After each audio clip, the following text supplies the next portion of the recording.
Hello, everybody, and welcome along to RSL's continuing coverage of the Nürburgring Langstrecke series, what used to be called VLN, still administered by VLM. And for the only time in the championship this year, we move to a 6-hour contest. This is live in sound and vision.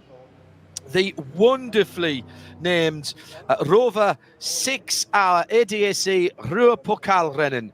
So 6 hours rather than the normal 4, just adding a little more strategy. It's overcast at the moment at the Nürburgring Nordschleife. It was glorious in qualifying, and we will run you through the qualifying in just a moment. Peter Snowden joins me, John Hindhaugh, for this morning, Silver Fox. How are you, Snowy? Good morning. I take it that's my cue, is it? Good morning, Mr. Hindhaugh, sir. Are you well? And you take a cue well. I am indeed. I know you've been looking at the qualifying sessions. I was watching it while you were still heading in. Extraordinary times coming in. Thought that Nicky Katzberg, the Belgian driver for ROWE Racing in the BMW, had done a brilliant job with a 7:58.405. Indeed, he had done a brilliant job in that car. That was the fastest time that we'd seen in VLN this year. And then up steps Chris Mies, the German, in the Audi Sport number 29, and only goes 2.1 seconds faster, 7:56.2. I think we can see that the weather conditions and the track conditions were pretty good this morning, Snowy. Fantastically so. I mean, you said, I had a quick look through it after you said, I know we were sort of Skyping a bit earlier on, and it was incredible. I thought that Katzberg lap, you said that was probably the lap to sort of finish it all off and end all laps, as it were, at the point. But as you said, upstepped Mies, quite incredible, and that putting that Audi on pole position. So I wasn't quite expecting it. We had a little bit of controversy. I don't know whether you saw that in the pit lane a bit earlier on with the second place car, though, Alexander Sims, ending up facing the opposite way into the gravel on the entrance to the pit lane. And it looked like he had it coming together with the 708 325i over David Lantholer. With that, had some front end damage. So we'll see if that car restarts, as in the 708 car. We know the 99 M6 will be out there, but it was a shot you weren't expecting to see of one of the leading cars facing backwards in the gravel. Then you realised it was in the pit entrance, and you thought, "Oh, that's an interesting radio conversation, I would imagine, going on there, car to pit." And to be honest, I think Alexander Sims in that number 99 ROWE Racing car had problems before that, because we did get an onboard of that car moving somewhat slower than it would normally do, with Alexander Sims, Nick Katzberg, Nick Yellerly, or Philippe Eng behind the wheel of that. Two Brits, an Austrian and a Belgian in that car, and certainly one of the favourites. Here's how they'll line up then when we get cars rolling. If this is your first time, we'll give you a little bit of an idea of what's going on. People going out of the pits at the moment, onto the Grand Prix circuit, and then cutting. They don't go onto the Nürburgring Nordschleife. That would be a very long formation lap. They then cut through the back of the pits round the back of the pits on the Grand Prix track, and then they get lined up there for the start. We will have one pace lap, for want of a better word, if once everybody gets going. Beautiful conditions this morning for qualifying. And it will be the Audi Sport 29 on pole position with ROWE Racing's 99 alongside. Great run earlier on for the Manthey number 911, although they have finished slightly further down than they would have liked to, but they were outrunning the helicopter on the Dottinger Höhe. Falken Porsche went well earlier on. Then the 506 lost a wheel. Right front wheel came off, and that caused a bit of consternation. The two ROWE Racing cars went out trying to improve, and there was a little bit of a close run thing coming out onto the circuit for Katzberg, and then ironically that blue 509 will play a part again later on. It was Kelvin van der Linde, the South African driver, who put the fastest it was Yes, it was Kelvin van der Linde who put the fastest time in after Chris Meese had been going quickly earlier on in that number 29. But then, as Peter says, the 98 and 99 Rover Racing BMWs were out on a mission trying to improve, and there was damage to the front end of that number 99 car, which will start its race on the front row. The weather has slightly deteriorated. There's more dark clouds have come over, and the 708 blue BMW and the 99 getting together. It seemed to us on the way back into the pits at 708 rather than 709. In fact, sorry, that was my mistake.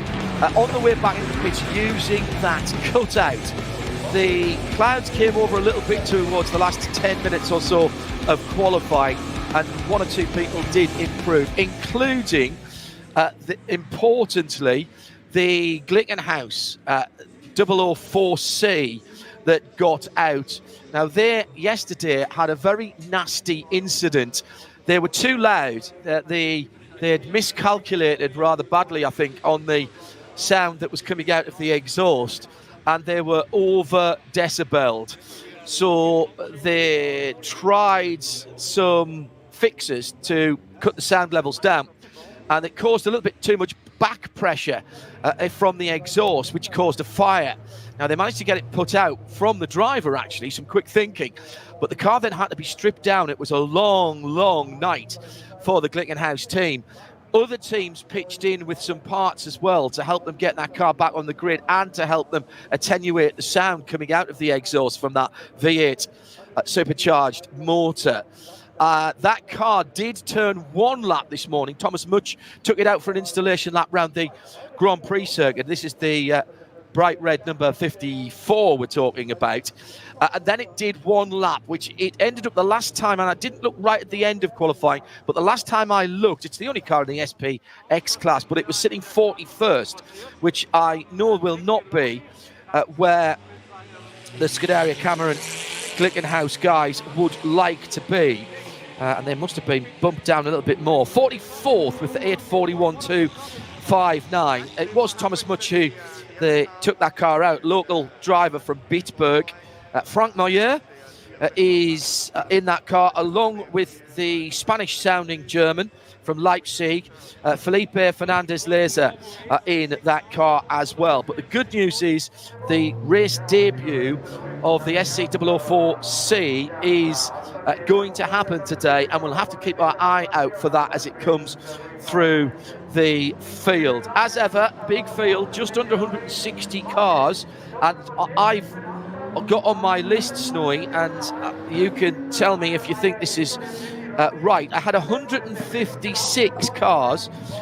3 that didn't qualify was the Cup 3 Porsche GT4 Cayman from BV and S Motorsport GmbH, the 77 V4 325i, the 337s rather, 777, the 266, that was the car that went into the on its outlap, I think, in qualifying. Peter Bonk put that car into the barriers, and it had damage around the bonnet and the front end in that Porsche Cayman S. It remains to be seen whether that car comes out. And a car that's definitely not starting is the 191 from Valkenhorst Motorsport, BMW M4 GT4. That's Ben Tuck, Jörg Brenner, Florian Weber and Dirk Tobias Wahl. That car we know is not starting. The other 3 that didn't qualify, we may yet see those at the back of their respective groups. So still getting on for 160 cars out there. So pretty much what you've been seeing with Bruce for the whole of this compressed Nürburgring Langstrecke Series season. I couldn't agree more. Shame to see that BMW not out. That's a shame, that. But it's only 3 cars. It's still going to be a lot of cars on the track. And of course, as you've just mentioned about Bruce and I covering these races, it has been somewhat compressed, to say the least. But I'm kind of liking it, especially when we had a double header weekend. That was a huge test of logistics and strategy and everything for all the teams and drivers involved to do back-to-back races a day apart. Quite incredible they did that, and so successfully. What is also interesting to think about is, of course, we talk about these races, John. This is a 4-hour race normally, and this one's 50% longer, so a 6-hour race, and they called it the sort of build up to the 24-hour. It's still only a quarter of the 24-hour when you think about it, and it's people that used to, the public used to Formula One, which is 2 hours or 200 miles, whichever comes up first, and it's a sprint, isn't it, by comparison? 4, 6, 24 hours. Just think about that. An entire car lasting that long with different series of drivers. Yeah, you make a good point actually about the 24 hours, because this is the really the last warm-up event before the 24 hours. This isn't the qualifying race. This is still a round of the Langstrecke series. Remember, the Nürburgring 24 hours is not a part of this series, but every year one of the races is a 6-hour, and it's about this time of year. We normally also get what's called a training race or a qualifying race for the ADAC 24-hour race as well. That won't happen now this year, so this effectively is the last chance for teams and drivers to shake down in a slightly longer format before we get to the 24-hour race, which is the week after Le Mans, 27th of September. So that is one to put in your diary, and we will have coverage of that here on RSL in Sound and Vision. The darker clouds have come over the Eifel Mountains, and a number of the GT cars are heading onto the front row of the grid. It would seem to me as, what happens in this bit, which is very bizarre, is the GT3 cars and the cars in the first groups go round the cutout and onto the Grand Prix start-finish straight, as the Hyundai has done as one of the leading lights in its category, the i30N, which is the number 830, and that qualified in. Let's quickly scroll down here, see which one of us find that first. It's down in the second group anyway. If you're in the third group, you actually go out through the cutout as if you were going on to the Nürburgring Nordschleife, and then turn right down that short straight in front of the Nürburgring pit lane, the old Nürburgring pit lane that's sometimes used on corporate days, and then double back around using the end of the Dottinger Hohe to get lined up on the run from the Tiergarten onto the Grand Prix circuit. Coming down now to its start position is the pole-sitting Audi for Audi Sport Team. Matthias Drudi, Chris Meese and Kelvin von der Linde are driving that car. 911 Porsche coming in as well from Montai. So the first MR Porsche right-hand drive built in the UK, under license by RPM Technic from Tring. Was having a good look round that on, when was that? Thursday at Silverstone on a track day, and with Tim Harvey and the rest of the team overlooking that car, and with Nick Tandy having a chat about that car, with an interview you'll be able to see on what is a busy weekend for us sports-wise this weekend. Today, it's Road to Le Mans as well as European Le Mans Series over on RS3 and in Sound and Vision at radio-show.co.uk. That's practice and qualifying and the race for both of those two series from Ricard today. And then tomorrow, we'll have exclusive coverage of the Pikes Peak International Hill Climb on Mobile One's Facebook page. I'll be hosting that coverage from 1 o'clock UK time with a galaxy of star guests from all forms of motor racing, including NASCAR, endurance racing, and a few stars of the stage and screen, as well as coverage of that race to the clouds. That's 1 o'clock tomorrow on the Mobile One Facebook page, 1 o'clock UK time. So let's see if we can. Sorry, go ahead. Go ahead, Pete. I was just reflecting, John. Sorry, you're talking about Pipe Peaks now. I was just reflecting on what you just said there about the training race that isn't going to take place this year. But what an extraordinary concept of 4-hour races, a 24-hour race that isn't part of the championship, but everybody thinks that's the focal point. And KCMG, for instance, are absolutely using this 6-hour race as a setup for that. We talk of doing setup or setting a car with 2 or 3 laps normally, and this is one of the things that just still never ceases to amaze me about this Nürburgring 24-kilometer lap. We have a race that lasts in 4 hours, normally sort of 20-something odd laps. That's all we get to do. And the idea you need a training race as well. No wonder they don't need it this year. They've got plenty of hours out there. Well, and they do, in fact, there is an element of qualification normally in that race as well. And I don't know what's going to happen with that for the ADAC 24-hour race in September. But this is the last endurance race on the Nordschleife between now and then. So this is the final chance now, and for the guys and the teams to go out there and give it a go. So that's good news. Coming into position now, Black Falcon, number 350, and I'm having to get used to some new. What's the word I'm looking for? Liveries. That's the word I was looking for.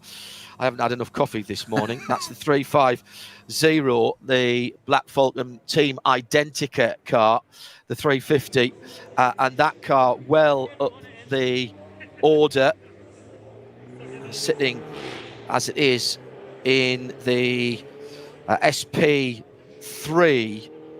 SP3. Oh no, they say it's SP Pro. It is actually. That's Marek Bochmann, Tobias Müller, Carlos Rivas, and Mike Rosenberg in that car. And that is a GT3 Cup that's been Olaf Mantide. MR always means Mantide. So, Snowy, what have you've been getting? What, 21, 22 laps, around about 7.5, 8 laps an hour in the 28 laps in the 4 hours races. Yeah, I was going to say 26, 27, 28 laps there, depending on whatever. And it's been very, very interesting. We'll come back to this much later in the race, of course, because it's, as I said, it's a 6 hour, not a 4 hour. But strategy at the end, there have been some extraordinary calls on strategy. And, of course, one extra lap ordinarily may or may not make a difference. Because let's face it, normally, let's talk about it, we look at one lap being about a minute and a half, roughly, to sort of a figure, most circuits around the world. This is so different. We're talking a lot longer, and it can have such an effect on strategy, and that leave him out an extra lap. It's a whole different risk to do it, and there were some very, very good calls in the last race. There was some people with some strategists with very, very strong conviction to their courage of their convictions and sticking by what they did, and it pulled off a race win for the last race in NLS4. I'm just trying to find that 830i Hyundai for us still. Sorry, I cannot find it anywhere on our list. Number 830. I will find it. I know it's a competition between us which one's going to find. I found it, 46th. Got it there. It ended up 46. TCR Pro car. That was the one you were talking about earlier. Yeah, and what is that? Is a that Hyundai is racing in which category, please? TCR Pro. Right, okay, excellent. And that'll be an i30N, is it? Correct, that's the one you were mentioning earlier, so we said we'd find it for you. Yes, 46th on the grid, say in the second group. I have to say, I had, thanks to Hyundai in the UK, the i30N Fastback, which uses the same underpinnings as the hatchback, and indeed the Veloster, the Brian Herter Autosport race in Michelin Pilot Challenge in the States. And we took that to Spa, Johnny and I, for the ELMS, the last round of the ELMS, a couple of 3 weeks ago. 275 horsepower from a 2-litre turbocharged engine. This is the road car, by the way, with an electronic limited slip diff at the front. A variety of settings that included being able to take off the stability control to the point where it came up on the screen may tend to oversteer, which I really like. That's fantastic. That's a great driver aid, isn't it? Yeah, great. Even for a front-wheel drive car. Launch control, 6-speed. It's only in the UK. The i30N Performance is only available with 3 pedals and a gear lever. 6-speed, driving the front wheels, obviously.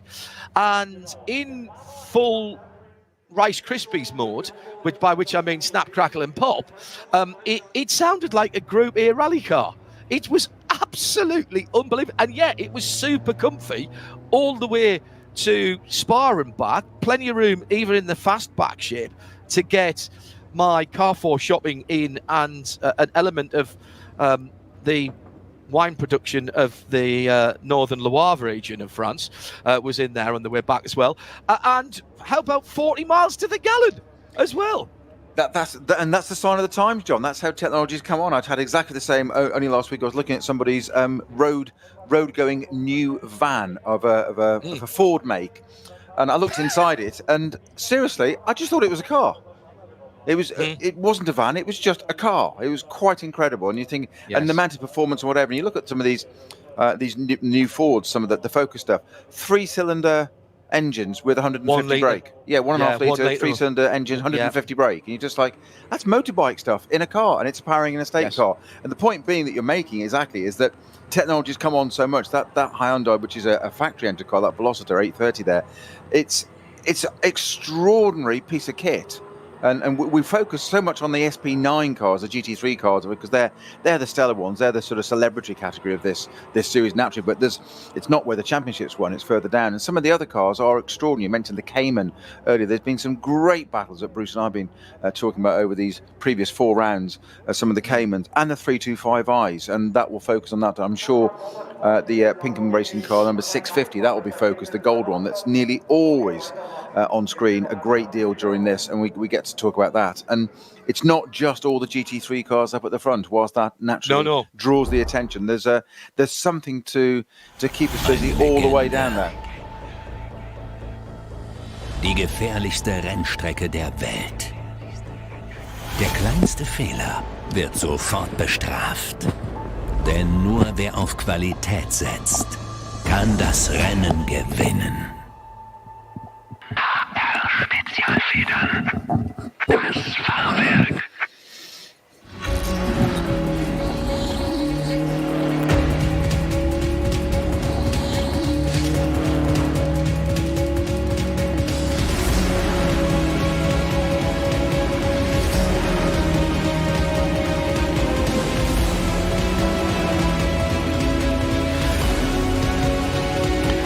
Right, so our TV colleagues just going to adverts there. We'll continue for RS1. It's Peter Snowden and John Hindhoff with our coverage here.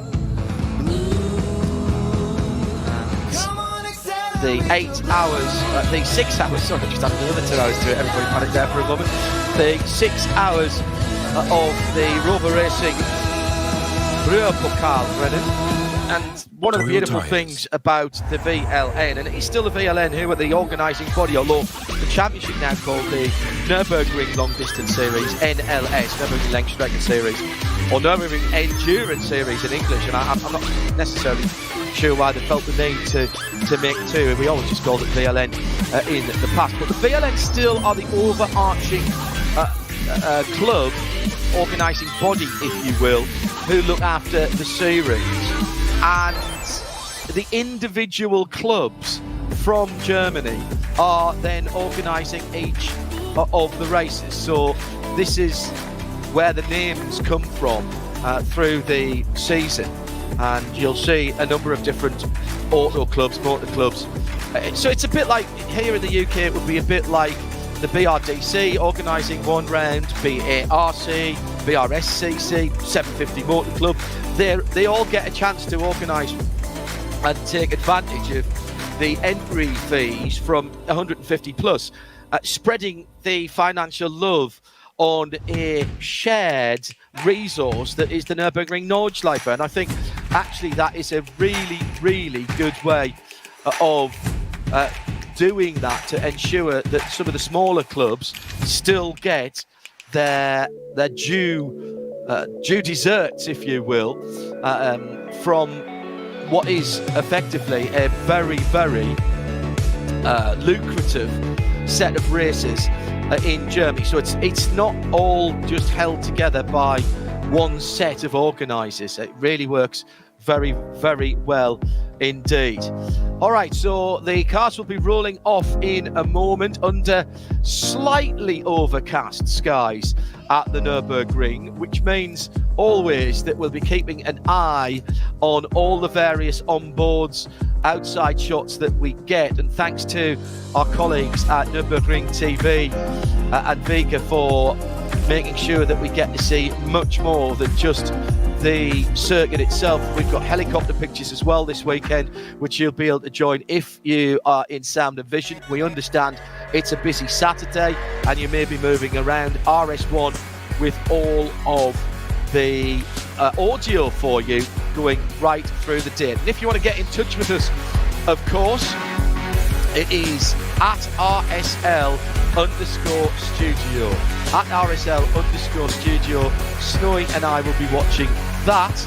And indeed, even if you want to speak to Johnny and Bruce, who are down in Ricard, the same thing. We always only watch RSL_studio. That's how it works. Right, we're going back to sound and vision. If you haven't tuned in, make sure you do now. The race start is just a few moments away on RS1, part of the Radio Show Limited network of channels. John, just something you said very quickly there, just mentioning about the different organising clubs, which is again is another feature of this this VLN, don't call it that, NLS series. You wouldn't know though. That we were commenting, Bruce and I were commenting earlier in the year that this was one of the early races to come out of pandemic, and one of our first races, and the system they set up in the paddock, which we'll go through a little bit more of, which I know you've seen. You haven't actually seen it in action live, as it were. And it's quite interesting what's going to go through what we call the shopping mall, as we affectionately term it now. The COVID carousel. Yes, we did call it the Corona carousel to start with, and thought there was an opportunity for a beverage to be sponsoring that, but perhaps not. But the point is that there's this organisation, you wouldn't know it looking in from the outside. You made that very valid point a few moments ago of, like in the UK, it's as if BARC, BRSCC, 750 Motor Club, whatever, are organising each round. You just wouldn't know from the outside, and there must be a fantastic template in place for them to be able to do that. And it's an absolute credit to all those organising clubs. As you say, it's in their benefit because it's lucrative for each one to go and do it, so they all get a fair crack at the whip. But you would not know it from the outside. It's just fantastic every single time. Seamless, slick, professional, as is the racing on the track. Peter Snowden, I'm John Hindhoff. We are rolling for the first group, and here is how they are lining up. I'll give you the cars and their numbers. I'll get starting drivers for you in just a few moments' time. They're in behind the Porsche 992, the whites, the Carrera white, Grand Prix white, Porsche 992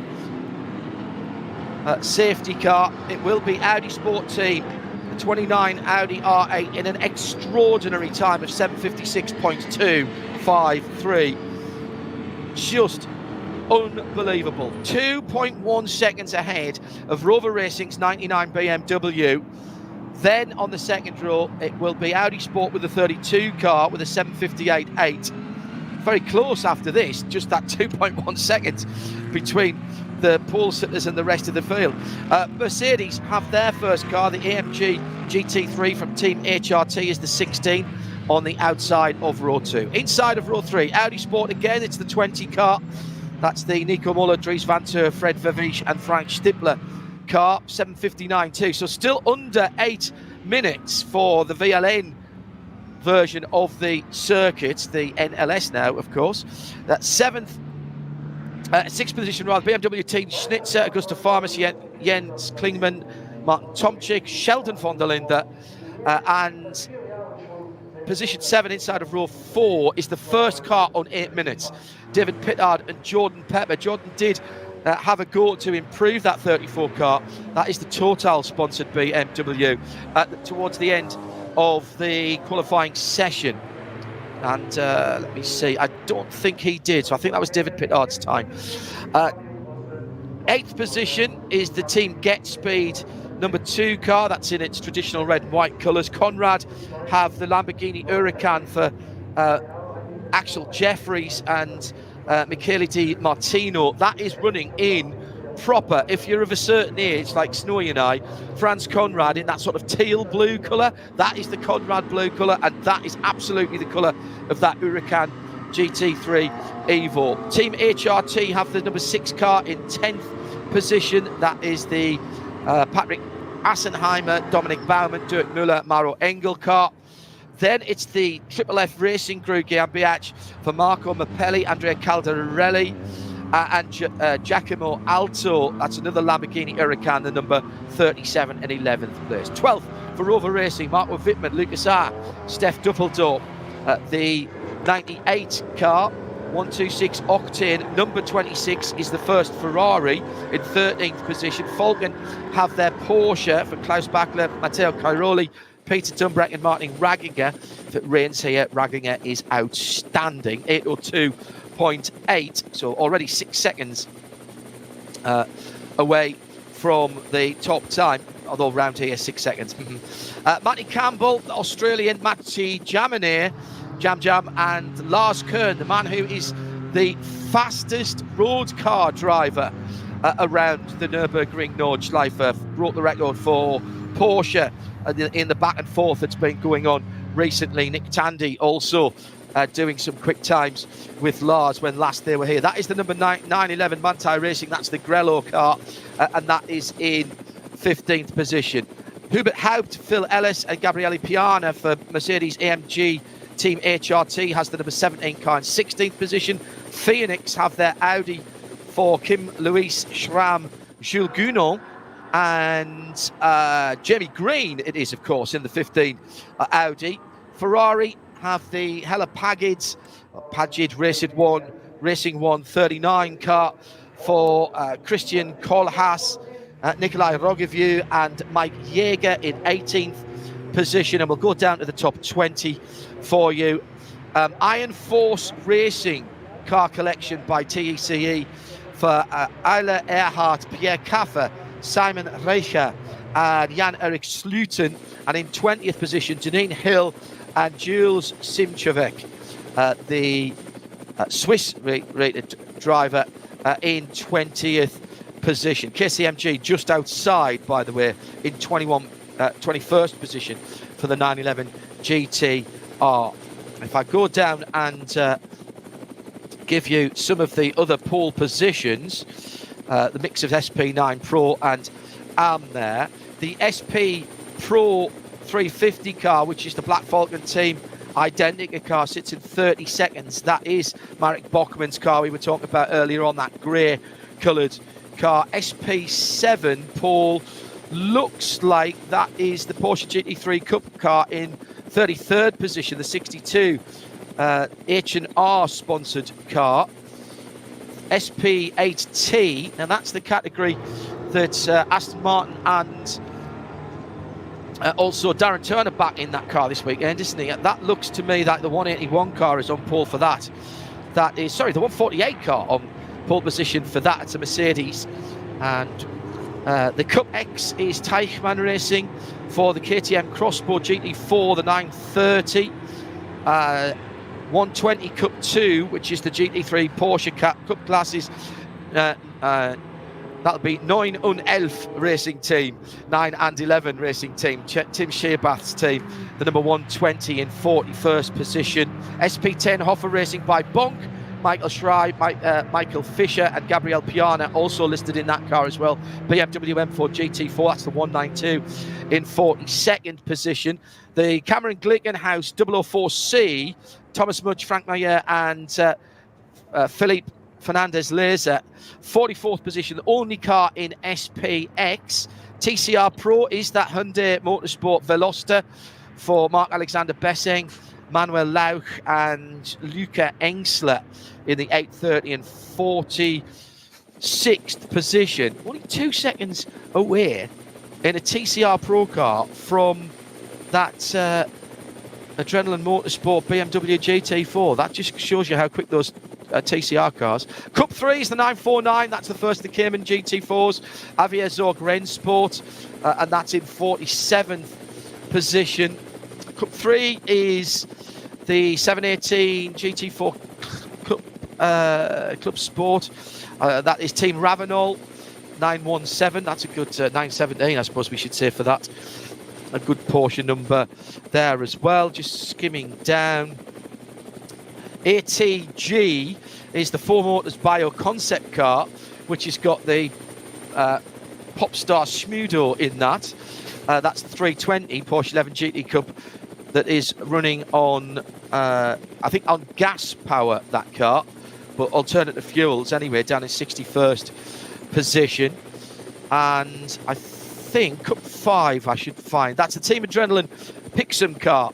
Stefan Kreuzer, Charles Oakes, Einar Thorsen, Philip Leisen in the 635 in 72nd position.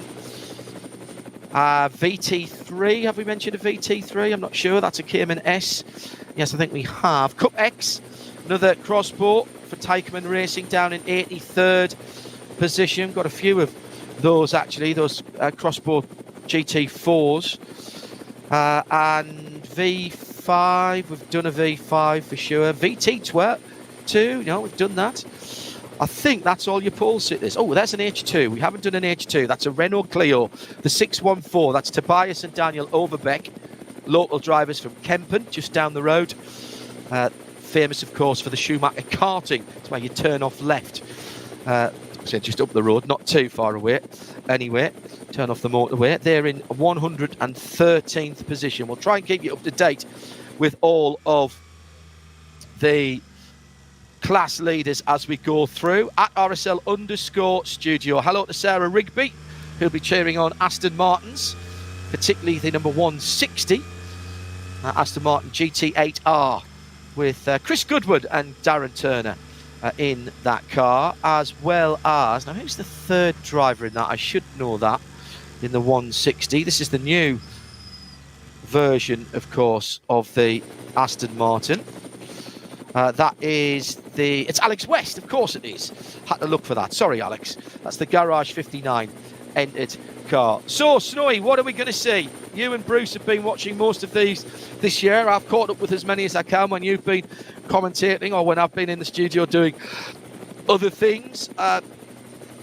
On the edge of, 7 or 8 laps, depending on Code 60, slow zones, etc. for the GT3 cars. Have we seen any tricky 2-3 lap stints and then somebody coming in for to get off strategy in the 4-hour races? They did try it in the last round. I'm still stunned. Never mind what I'm going to see, John, and what I've just heard. If you're going all the way down to the grid there, I thought you were going to get down to the 156th and final car that's qualified there for us.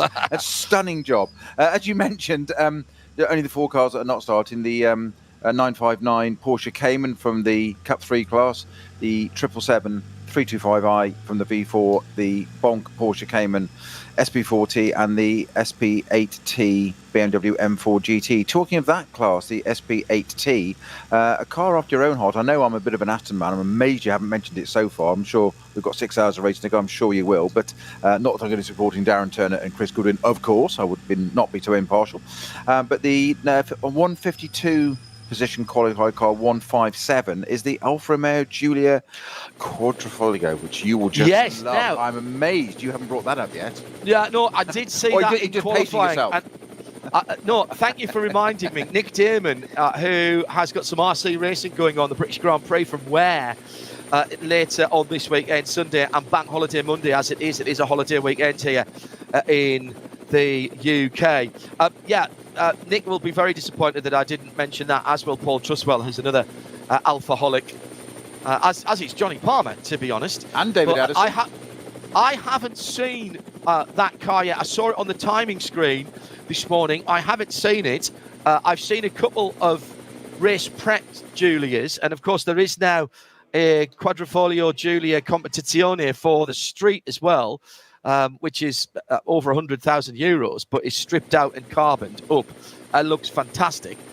So I'm very much looking forward to seeing that car out on the circuit. And just great to see, Snowy, another manufacturer getting involved, whether that is manufacturer involvement or whether that is a private entry. It doesn't really matter. It's just getting them out here and seeing more variety and different shapes of cars, because there's no way you can mistake an Alfa, even nowadays, in the very homogeneous design language that aerodynamics and safety regulations have for street cars. There's no way you can mistake an Alfa for anything else but an Alfa. Absolutely, they've got their own DNA, and long may it so continue. It is a privately entered car, that one, to Mauro Simicini, he being one of the drivers, all Italian lineup of Mauro Simicini himself, Bruno Barbaro and Alberto Corobio and Ugo Vincenzi in that car. That's number 157. It did qualify in 152nd place. It only did with 4 laps of quality. Its best being a 10-minute 37.1. I'm just trying to compare that to the rest of the class. It's not out of pace. What class is that in? SP8T, is it? SP8T, correct. So that is the same class as you mentioned as the Aston Martin and 1 or 2 AMG GTs. So that's a tough old class. A T standing for the turbo, of course. SP8. Closest thing is GT4, really, is what you're talking about there. Nürburgring specials, really, but that's where you'll see a lot of GT4s.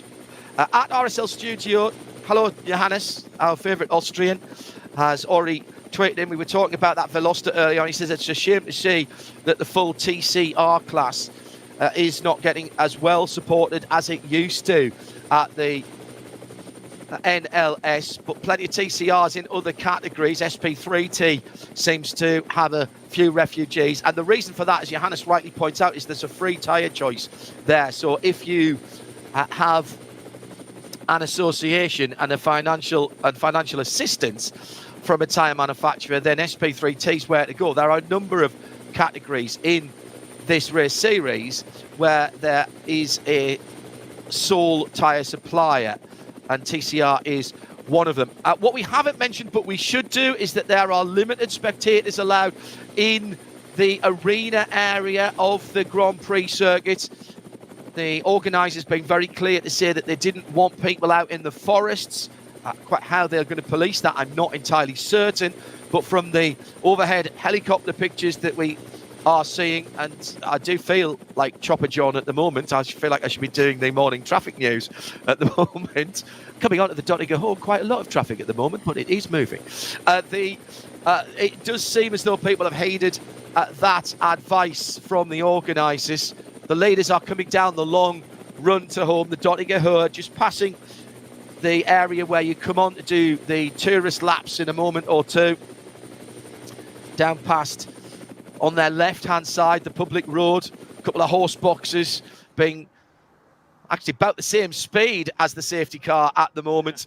And then to the further left of that, as the helicopter is right over the top of the field as they are about to stop weaving and start lining up 2 by 2. Just further to the left from the Dottinger Hör and the road is a place called Gottlieb Daimler Straße.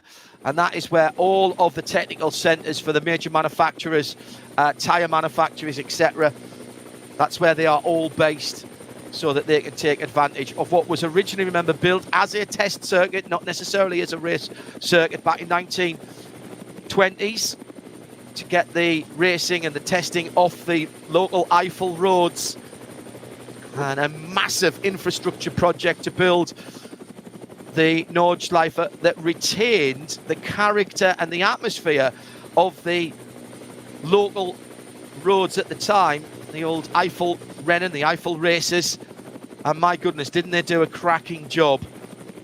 And the manufacturers have a number of special days, pool days, manufacturer days, that allows them to test their street cars on the Nordschleife. Just reflecting, John, as you said, as if we haven't got enough to talk about in 6 hours of racing. I repeat, 6 hours of racing. On one shot we had a moment ago there on my screen, we had 156 race cars, a helicopter, 2 horse boxes and a motorbike. Yes. It should keep us occupied, shouldn't it? Yeah. To say the very least. 2 by 2 they are indeed, coming up to Tiergarten, so we're about to start, John. Yeah, it looks like they're forming up quite nicely. The Porsche safety car, which we won't see again. Any issues will be dealt with yellow flags. Oh, good jump from the pole position by the red and white Audi on the nose of midday Central European time, and off goes our pole sitter. Absolutely glorious start then for the Audi, just weaving a little bit to get heat into the tyres.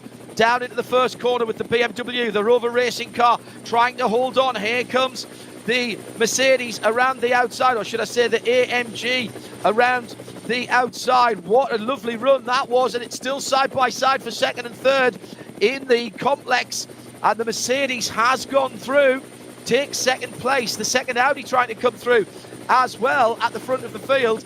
So the front row starting Rover Racing BMW beaten to the punch by the team HRT AMG Mercedes number 16, the orange and black car.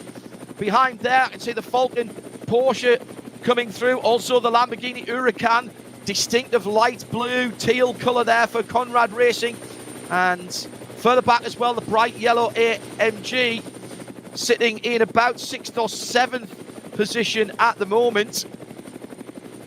And in fact, going side, that is the Get Speed car, isn't it? Correct. Yes, it is. Not in the Vodafone colours this weekend. No, correct. In the waspy colours. Yeah, the yellow and black. It's almost there, John. We never know what goes on inside a car there, but it's almost as if the Rover BMW, as it were, got caught napping there, because you said, we were about to say, and they're ready to go, and all of a sudden that Audi just jumped into the lead, just pulled away.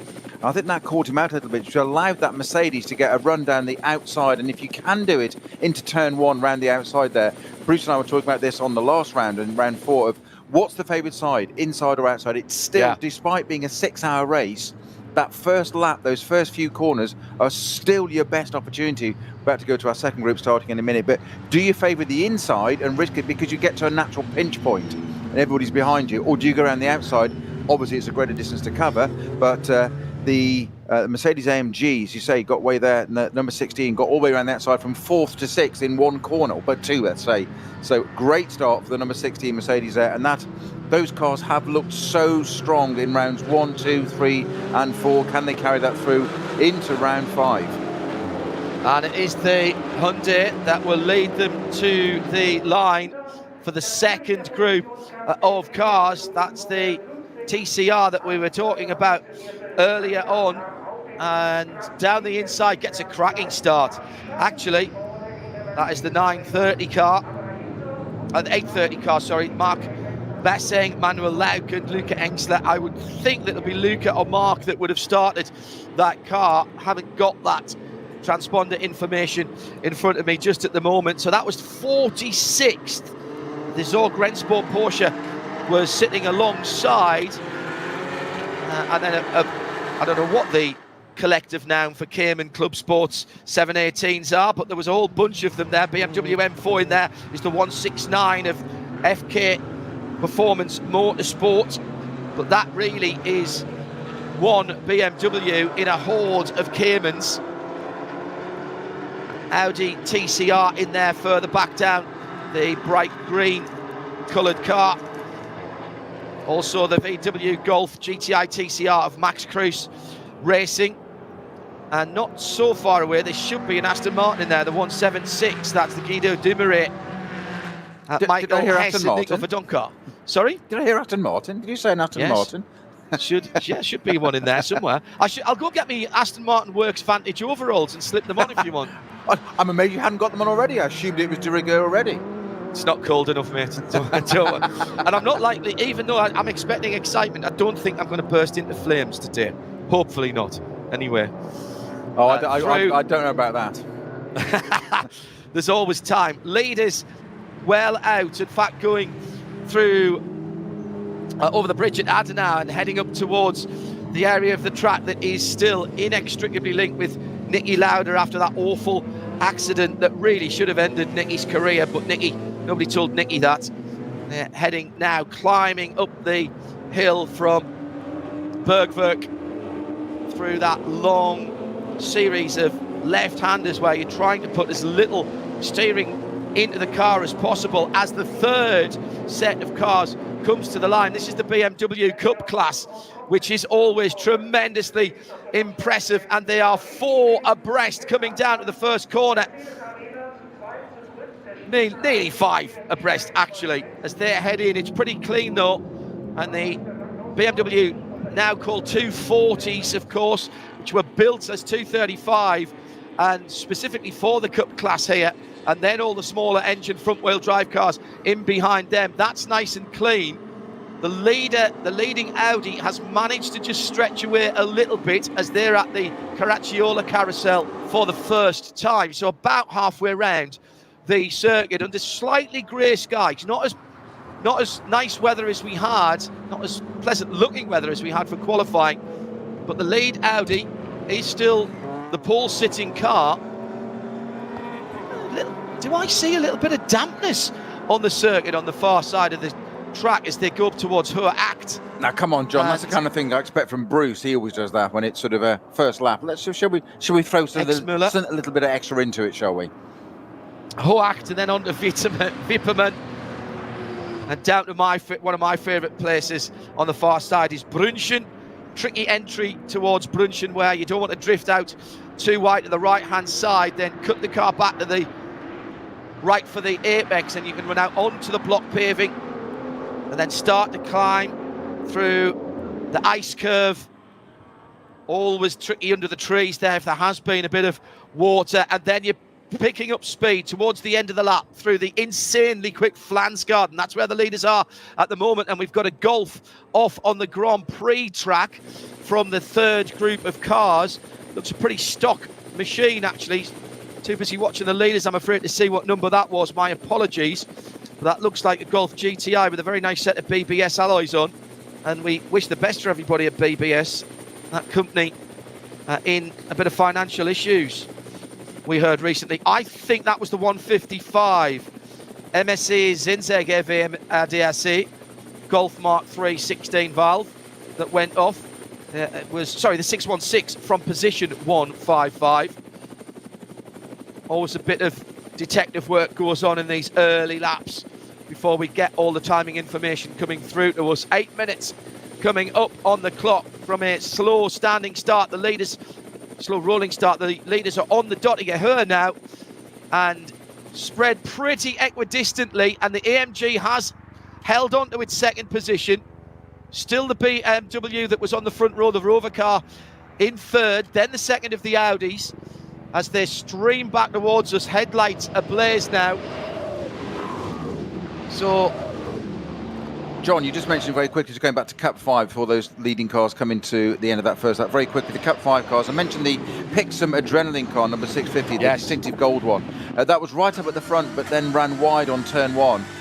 I thought I was watching historic racing at Goodwood. He drifted all the way out into the runoff area and lost from first down to second to third to back to second in a power slide on the very first corner of a 6-hour race. Talk about commitment. well, you know what that is? That's getting there rather too quickly and realising you hadn't warmed the tyres up, isn't it? Oh, lock up for the Aston.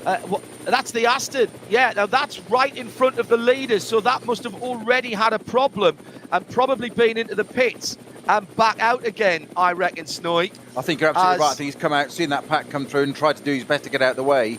And was duly doing so, and then going on to the GP loops, trying to keep out the way there. So great driving, but just probably those released into the traffic of all the chances in that when they haven't even spread out yet. One lap in, and all of a sudden he's released into the traffic there. So I think he's doing absolute utmost to keep out of the way.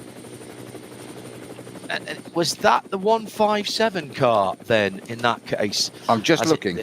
It is the white and black Vantage for sure. Let's hope not. No, 157 is the Alpha. All right, okay. Well, that's definitely not. Definitely not that. We were talking about distinctive looks. And yeah, Aston brand, Alpha brand. Let's not get the two confused. Let's have a look further down. It's the 176 car. Nico Verdonck's just brought the Pro Sport Racing car out. So what he will have done is either started from the pit lane or had a problem and done the Grand Prix track and come straight back in to the pit lane. At the front of the field then, it's still the Audi from pole position leading as they head off onto the Nordschleife for the second time of asking. Chris Meese behind the wheel of Audi Sport Team number 29 for Mara Engel for Mercedes in second. Then Nick Yaloli for Rover Racing. Then Winkelhock in the 32. Martin Tomczyk in the 42. BMW Team Schnitzer M6 is in 5th. Fred Vervisch in 6th position. Then Klaus Bachler for Falcon. Matty Goetz for Mercedes in the number 2 car. It's the Get Speed car in that Wasp, as Peter described it, livery. Behind him, it's Marco Mappelli for the Triple F Racing Group Lamborghini, just ahead of the Conrad Lamborghini. 37 and 7 make up the top 10. Ahead of the Octane Ferrari, the Manthey Racing Porsche. Hello to everyone in Australia, cheering Matty Campbell on.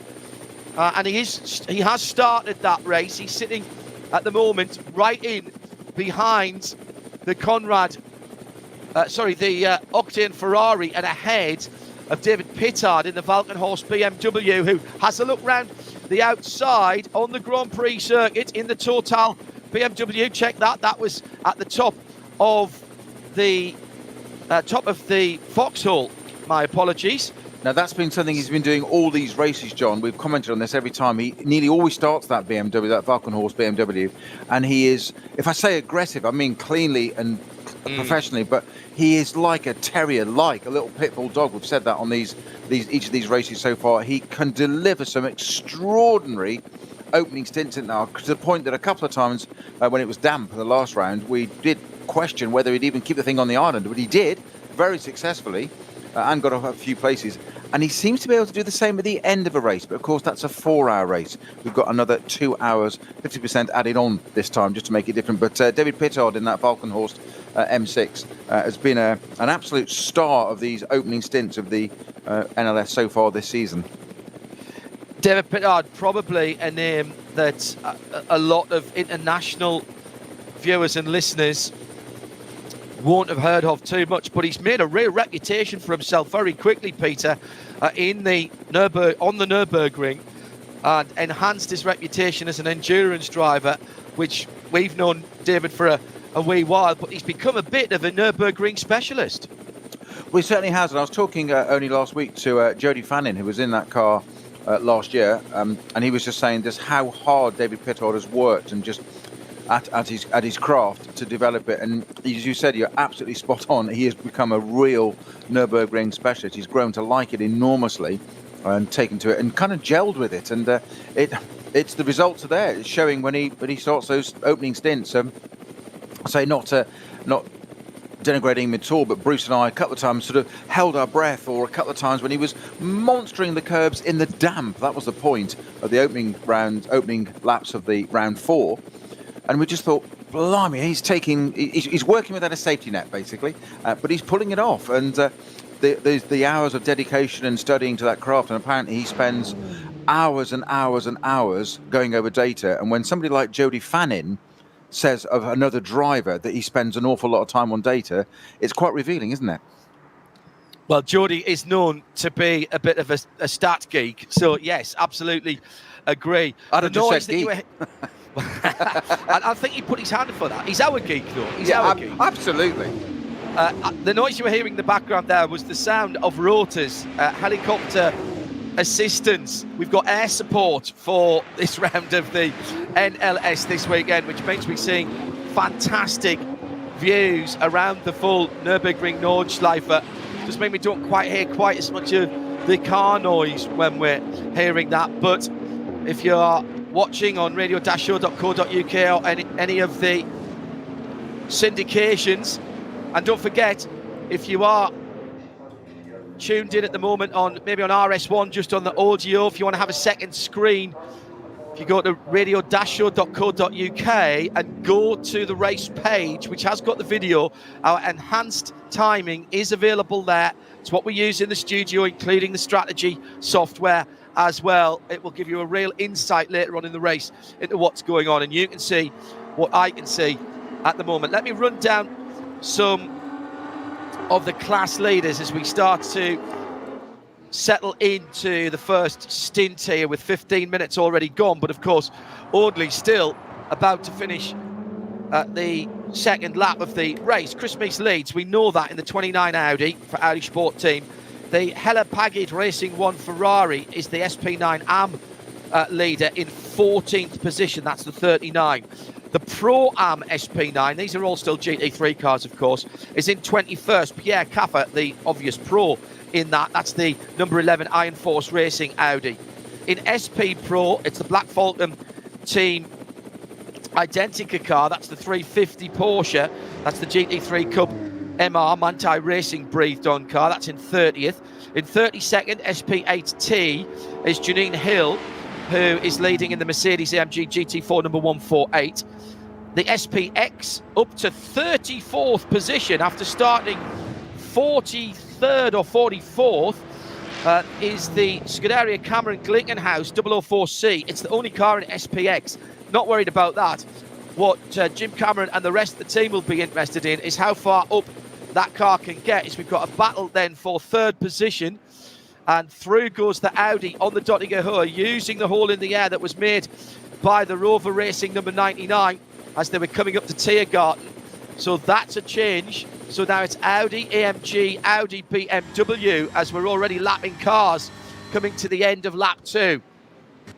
Down towards the first corner for the leaders. Let me continue with some leaders for you.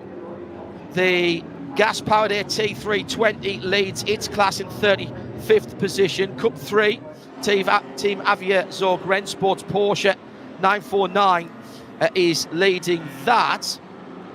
That's annoying, my timing screen just moved as I was looking down. Hyundai Motorsport GmbH with a Veloster, Mark Bassing. That wasn't a bad guess then. He is starting that car. 38th position for Bassing and leading TCR. SP7 is the Huber Motorsport Porsche, the number 80. That's in 39th position. Cup 2, that is the GT3 Cup car, and that is the 120 Shearberth car that leads that.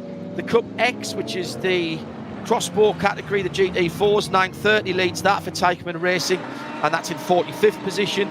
Andreas Gulden leads Max Kruse, or drives Max Kruse Racing's VW Golf TCR and SP3T, that's 47th. SP10 Hoffer Racing by Bonk M4 BMW, the 192 is in 49th position, and the Pixum Team Adrenaline BMW 240i Racing Cup 650 is leading their category. Walter Strajcek, by the way, I haven't seen the Opel Manta, but Walter Strajcek is racing in the OPC Cup class in the number 856 Opel Astra Cup car, and he's leading his class in 91st position. And there's a Peugeot RCZ that leads SP2T in 111th position, the 385, and so it goes. I reckon we've probably got something in the region of 22 classes in all, in the 160 or so cars. So we've given you the main ones there. We'll keep an eye on that as we go through. I'm John Hindhaugh, and this is Peter Snowden. Thank you, John. Yes, I say an extraordinary number of classes there. Right up at the front, though, SP9 is one that we talk about, what we call the GT3 cars, SP9 Pro cars in this category. Audi Sport leading at the moment. Audi's first and third. Team HRT in the AMG. Mercedes in second place. Marcus Engel in the number 16 car there. Started fourth on the grid, currently up into second place. That's a new team this year, and it's grown out of the Black Falcon team. They're not running in the top SP9 category. John just mentioned they're down in some different categories a little further down because they're focusing on really a bit of the, I think, the 24-hour, but certainly on 2021 on a bigger return there with some new stuff there. So we'll keep an eye on those for next year and keep you updated on that. But for the moment, the HRT nearly won the very first round. They had a slight issue with that, but they're right up there. It is. I'm surprised that that the Rover Racing, the Valkenhorst BMW hasn't got a little bit further up. Been waxing lyrical about David Pittard there, and it's not quite 14th position at the moment, but only 16 seconds off the lead, and in a huge line of cars that stretches right up to 11th position for Mapelli's Triple F Lamborghini Huracan.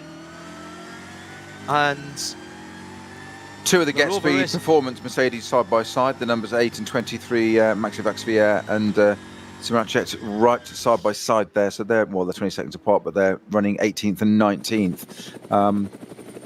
The Hurricane currently just outside the top 10 in 11th Well, that's place. dropped back. That's dropped back, hasn't it? It has. The Simcowick car was right at the sharp end, running in the top 10.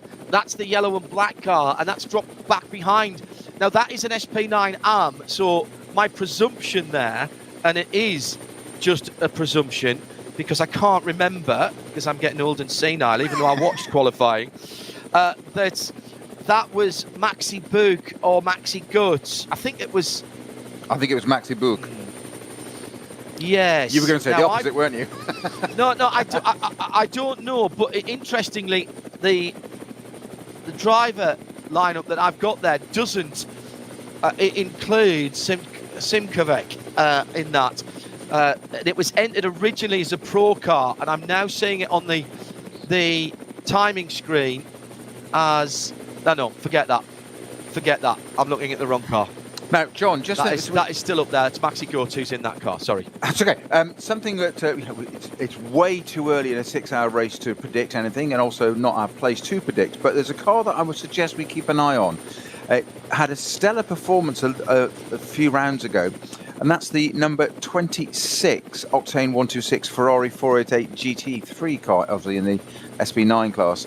Currently started by Luca Ludwig. It may be languishing, for want of a better term, in 10th at the moment, but it's a long race. That car had an absolutely amazing performance, especially driven by, no disrespect to Lukazik or Toda, but Bjorn Grossman. It's an all-Swiss lineup in that car.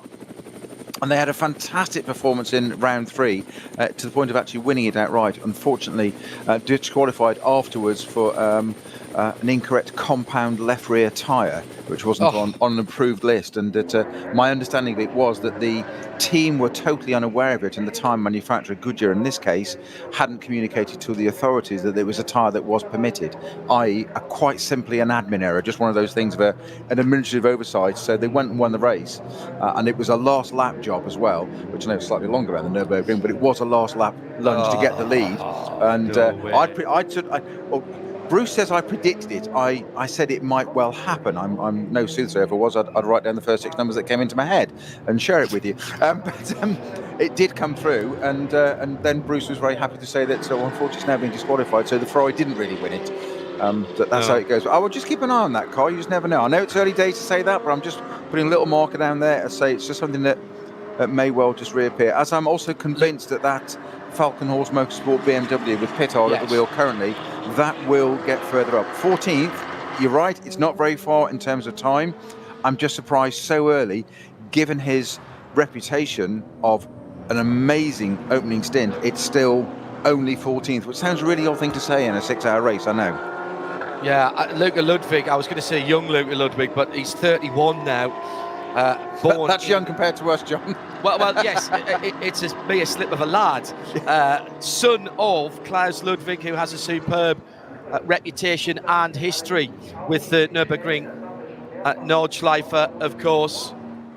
Great results here down through the years for Klaus. And when I was first getting started in international endurance racing as a Cub reporter and commentator, Klaus was still absolutely in his pomp in the what was then effectively the World Sports Car Championship, driving those magnificent GT-based prototypes in the World Championship, and got a great times and great cars.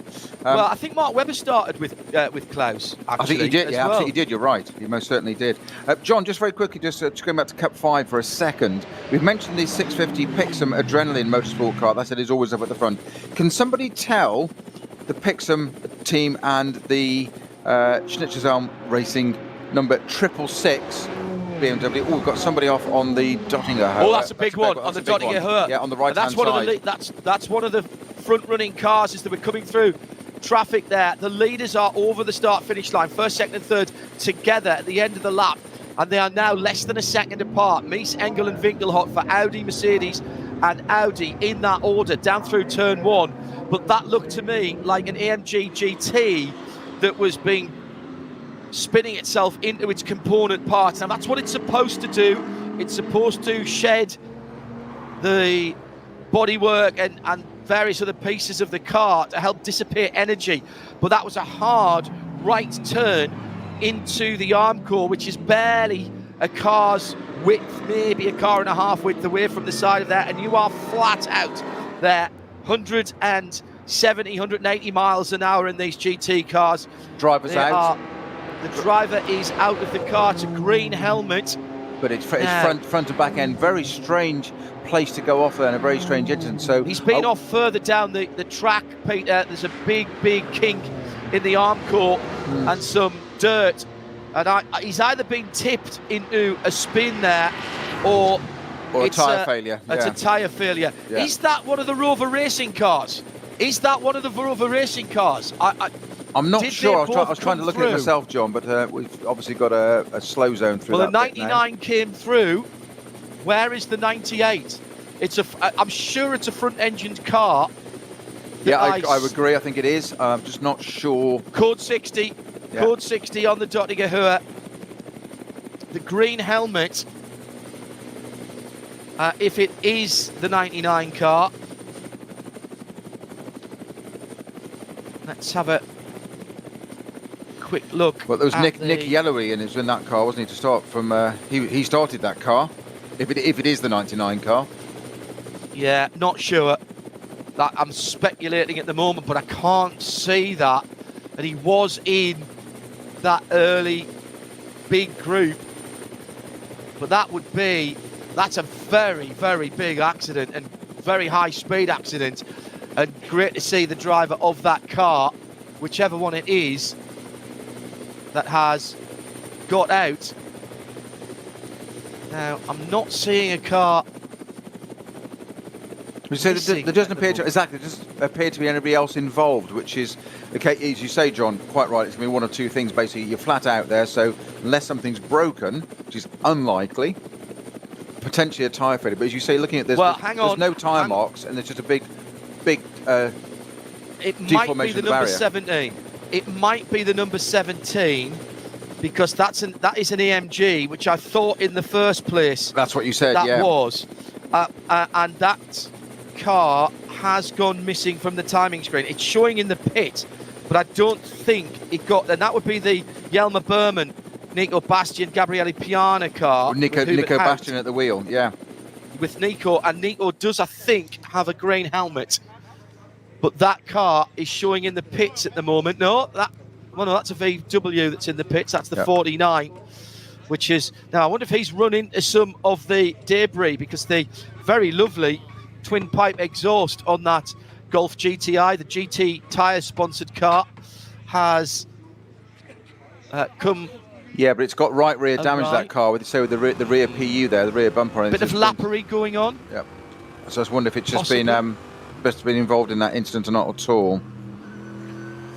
All speculation at the moment, but we know we've lost a car. So the engine noise you can hear in the background is that of the Get Speed AMG GT3. And still one of the best sounds you're going to get to hear, isn't it, John? That deep bass engine of note of those AMG Mercedes. They're quite extraordinary. It sounds like a diesel train almost. I mean that in a complimentary way, as in it's just got loads of low-down torque and power. And we've commented a few times this year on the sheer punch and pace that car has onto the straight, certainly onto the GP circuit. Quite extraordinary.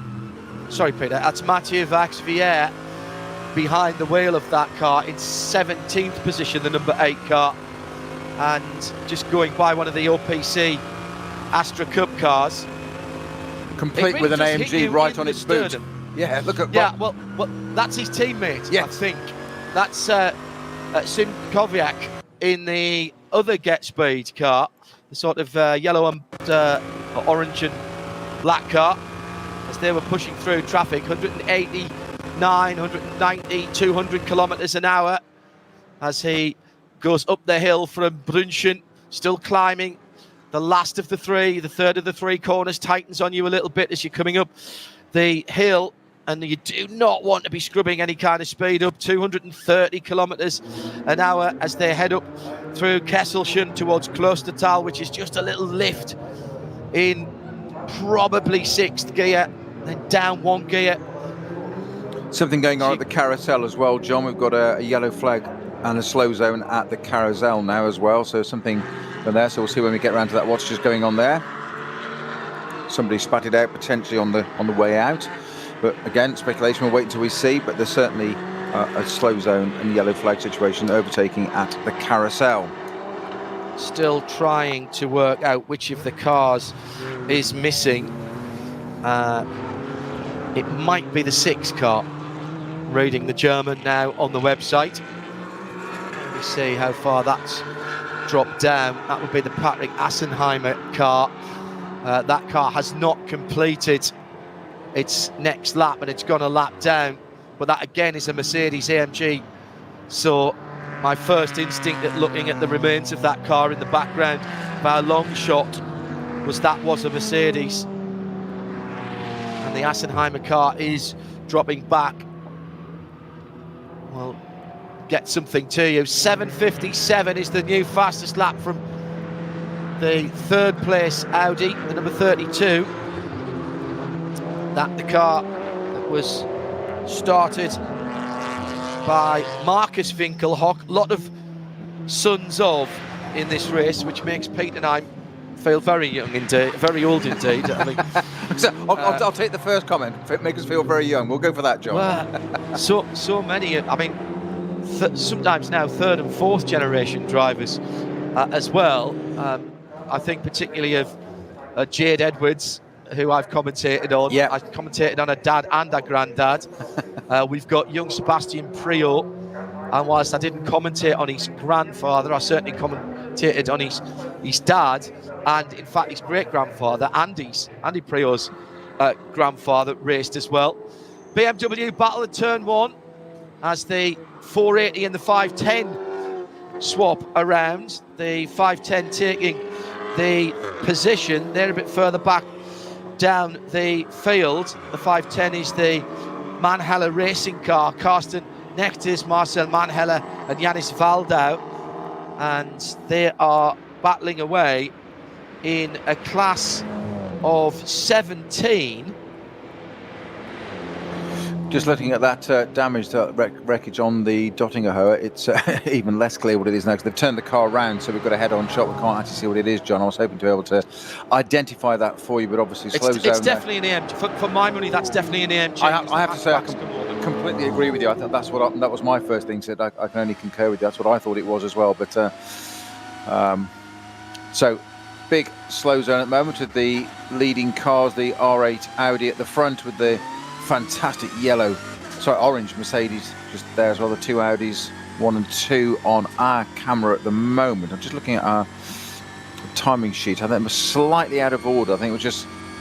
Assenheimer has definitely not completed that previous lap, so I'm going to go with that being the number 24, the number 6 rather. The AMG that Patrick Assenheimer started, that's a pro car for AMG Team HRT Auto Arena. Patrick Assenheimer, Dominic Baumann, Dirk Müller and Maro Engel. I mean, that's a really stout driving team. Out on the end of the lap then, through has gone the leaders. Mies, Winkelhock, Engel separated by a second and a half. Then Nick Yellerly for Rover Racing. Then Martin Tomczyk for BMW Team Schnitzer. Klaus Bachler for Falcon Motorsports Porsche. Fred Vervisch for Audi in 7th. Then Jeffries for the Conrad Motorsport Lamborghini, just a 10th further back. He's got 7 seconds, so then there's a bit of a gap to Maxi Goetz. Then young Ludwig, as we're going to call him now, 31-year-old in the Ferrari, ahead of the second Ferrari actually, the 39, the Helle Paget car, by about 11 seconds.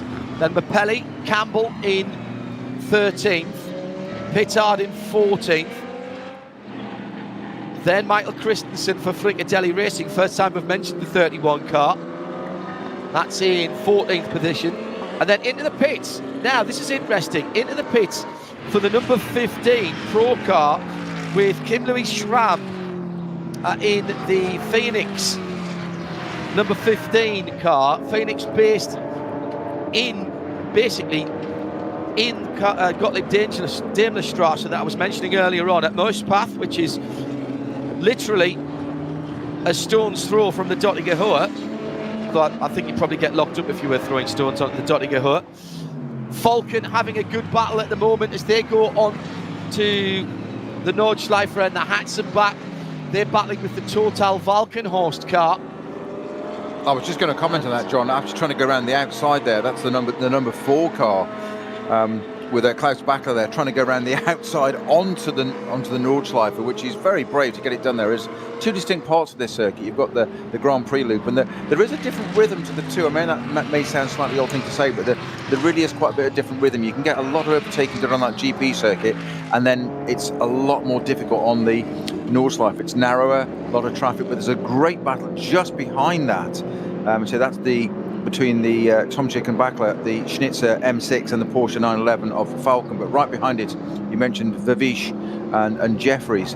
The Huracan, absolutely, the Conrad Motorsport Huracan, absolutely monstering the back of Vavish Audi R8. So that battle going on. So 2 battles in 4 cars there, only a few seconds apart. So a great deal to watch there. The BMW still coming under, the Schnitzer BMW Tomczyk coming under ever increasing pressure from Bachler in the Falcon Motorsports 911 behind, in a lot of traffic now. He comes to look one side. Just making, this is what we were saying so many times, John, about this race, that it's almost, you've got to try and convey this to people, that going past one of the Cup 5 cars, then was the number 650 gold 240 BMW there, with its back being illuminated by the flashing lights of the Falcon car. A load of mid-corner understeer there for Bachler. And that was at the end of the Foxhole. Yeah. Now, the Foxhole is normally one line. So up at, and if you're in one of those Cup class cars, it's almost like driving a road car through there. And driving a road car through there driving any car through there at any kind of speed, the reason it's so difficult and it's so scary, and the reason you don't want to move offline, is because there is a camber. There is a camber on the road like a normal road. So the middle of the road is slightly higher than either side. And because of how you're going down through the Foxhole, you're crossing backwards and forwards across that crown of the road. And that unsettles a road car, but it's got relatively compliant suspension. But you still feel it in a race car, and it's one of the reasons why you don't set a Nürburgring Nordschleife car up as stiffly as you would a car for just the Grand Prix circuit here. You really feel that change in the road surface, and it unsettles the car. And considering you're doing about 100 and plenty down there in a Cup car, never mind in a GT3 car, being unsettled with what is effectively driving down a street circuit, because there's no room at the side of the track there, that's not what you want. And you certainly, in a Cup car, are not going to move offline. Now, fortunately, both the drivers of the GT cars realised that there, and they were sensible enough to make room. That Falcon Porsche staying behind the gold BMW until it had the opportunity to go by, coming up to the forest section at the top of the hill. And that's just one of the fascinating elements of this GT racing that we both so love, John, and that you've got a circuit like this, which is quite incredible, the amount of things it throws at you. But as we said, the GP circuit, nice and wide, it's a modern Grand Prix circuit. The Nordschleife, you dare say, dates from the 1920s. It's not only is it a bit narrower, but as you said, the runoffs to the side are so tiny, you can't make a mistake. Obviously, it costs you time normally, but time can be regained or lost, or that's that. But you've got a narrow little bit of tarmac, and a bit of grass, and all of a sudden you're off, and you've got a problem there, and you can't regain it. You could very quickly be in the barriers, so straight to the scene of the incident, as it were. And you don't want to be doing that in a hurry. But it's these top drivers in these GT3 cars. You've got such a speed differential between the cars. When they're catching up with those Cup 5 cars, for example, as we were just talking about there, the Cup 5 car, it's all relative. They're flat out in their class, and as you said, they're not going to move offline. Why should they? It is always the faster car's responsibility to get around the slower car. It's a rule of the racetrack worldwide. but you've got to think so differently, and you've not just got a long straight or bit, you've got this Nordschleife where it's contours, undulations, gradients, uphill, downhill, left, right, cambers, as you said, all sorts into the mix. At the same time, you're doing, as you said, 120 miles an hour whilst debating to get past something, and the guy in front of you that you're racing with has just taken that opportunity, or it's fallen the right way for him. He nips through, or he or she nips through, they get the place, and all of a sudden you fall into that trap, or mustn't fall into that trap of thinking, I've got to follow. It's a 6-hour race, and we're barely into it. Meanwhile, we're only just over half an hour, 40 minutes into it. German commentators saying that was the Auto Arena Mercedes with the problem. Looked to me like a right rear puncture. I've seen some onboard from the Falcon number 3, and I think Frank Stippler was right behind him in the Audi and just caught the back of him as the right rear tyre went, and of course the car slowed down. The car was pitching sideways anyway. Big incident for that Mercedes. I've just retweeted it. It's at RSL_studio, and thanks to Huub van der Nulft for finding that for me and sending that to us here at RSL_studio. Big incident for that AMG GT3. Chris Meese leads by a second now from Winkelhock, Engel, Yellowly, Tomczyk, Bakler, Vervies, Jeffries, Goetz and Ludwig, or if you prefer, Audi's now first and second, 29 from 32, 16 Mercedes, slow zone heading up towards the Schweidenkreuz area at the top of the foxhole. Very slow zone indeed. In fact, that might be a code 60 at that point. Got one of the Unimogs out there doing some barrier repair. Let's see if we can spot the car from on board the Rover Racing machine. Yeah, barrier repair going on driver's right. And now, what was that? Red and white. Was that one of the crossbars that was sitting there? You've got to kind of just let that get into your head and let your head tell you. Isn't that the AMG on Dottingerhohe? Oh, is that the AMG on Dottingerhohe? Yes, it is. Excuse me. You're absolutely right. Yes, you're absolutely right. Yeah, the Unimog further back down is taking the kink out of the barrier that we were talking about earlier on. And that's got to be 80, 90 metres from where the car has come to rest from that initial impact, pitched to one side. Extraordinary impact there. As I say, to move the barriers back a fair way, and of course that's the next thing we've got to do, is sort the barriers out. The officials using a Unimog there to quite literally pull it back again. It's been pushed one way by the impact of an AMG GT3 hitting it pretty hard. So that's got to be straightened back out before we continue racing and get the remains of that car out of the way. But one of the fastest parts of the circuit... Sorry, go on, John.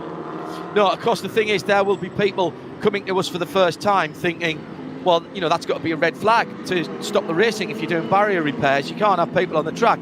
But the discipline here and the respect with which all of the drivers give the yellow flags or the purple code 60 areas, or in this case, we've actually coned off 2/3 of the Dottingerhohe as if it was roadworks on an autobahn or a motorway or a freeway, and all the drivers respect that.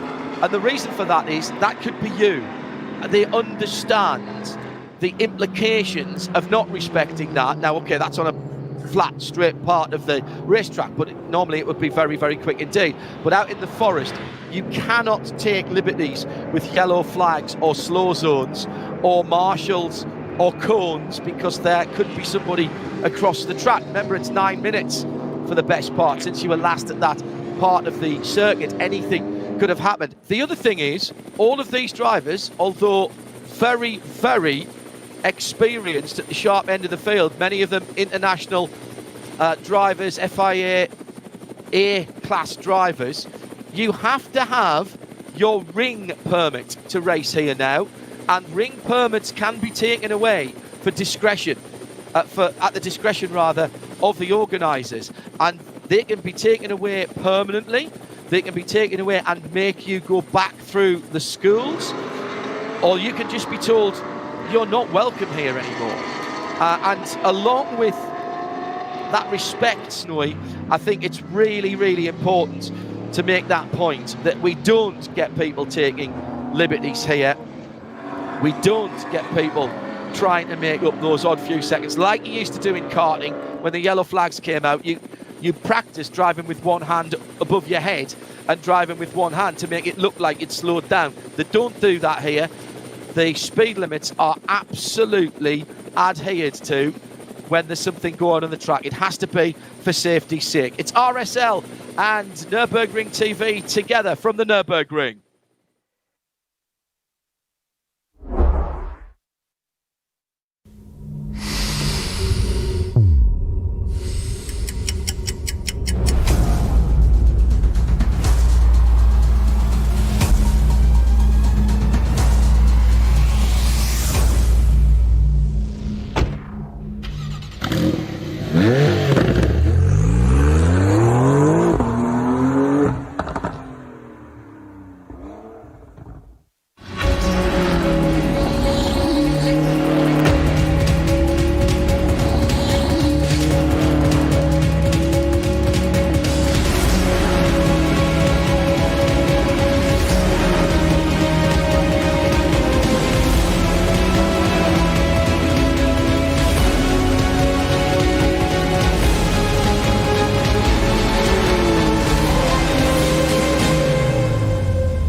Tires.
here on RS1, part of the Radio Show Limited network of channels. Busy weekend for us this weekend. So still in the first stint for the cars at the sharp end of the field. We've already had a 7-minute 57 lap by the car in second. 32 Audi Sport Team with the fastest race lap at the moment. Sound and vision together. If you're moving around, RS1 has the audio for you, uninterrupted right the way through this race. And that means you can take it with you. We don't want you to be looking at video when you're driving in the car to the garden centre or the supermarket or wherever you're going today. Also, it'll save you a bit of bandwidth as well. Bluetooth your smart device to your car stereo, and you can listen to Snowy and I and the action all the way through to the checkered flag, which is still 5 hours and 10 minutes away, by the way. Doesn't matter thinking about it, does it? So 2 hours in, we'll be starting an ordinary VLN round. Well, exactly. Exactly. Sorry, Already NLS, not VLN, my apologies. VLN is still the overarching organisation, so I don't really have a problem. Well, I do like that you mentioned about the number 20-odd plus classes earlier, John, and I do like that on the official entry list, if you read it, it may say SP9, but then the definition of SP9 is VLN 24-hour specials. Yes, as you go through the certificate, they're all still listed as a VLN something, a VLN engine capacity or with turbocharger or whatever. It says the code at the side, but it's still defined as a VLN class. And I think it's still going to be known as VLN to most people, to be honest. Effectively, they are the people who write the regulations, so that's why you see that. And one of the joys of this type of racing is if you bring it, they will find a class for you.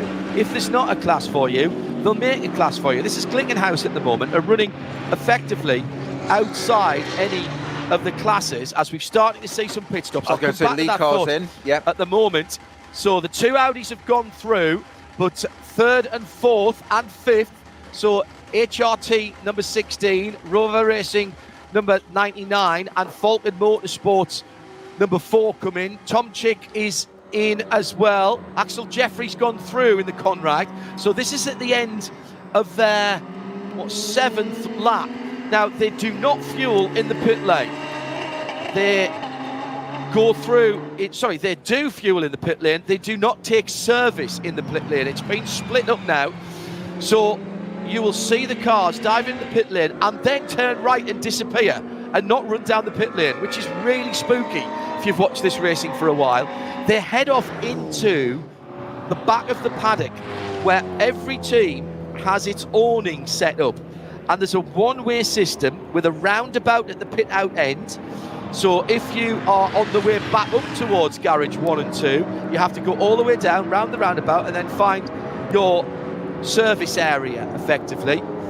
Everybody has to transfer down the same amount of road, and then you pop back into the pit lane through garage number 2. Then you go and get your fuel at the pumps in the pit lane, as you would normally do. Slippery surface, rubbish on the track at the start of the Nürburgring Nordschleife there at the top of the Hatzenbach. So you still have the pistol grip pumps to fuel with. That's 1 per 2 of the pit garage doors, but clearly it's a lot less busy in the pit lane because all of the servicing, tyre changing and driver changing is going on behind the pit complex, therefore slightly out of our sight. I think with a slight exception, John, of the SP9 class, they did that on the first meeting.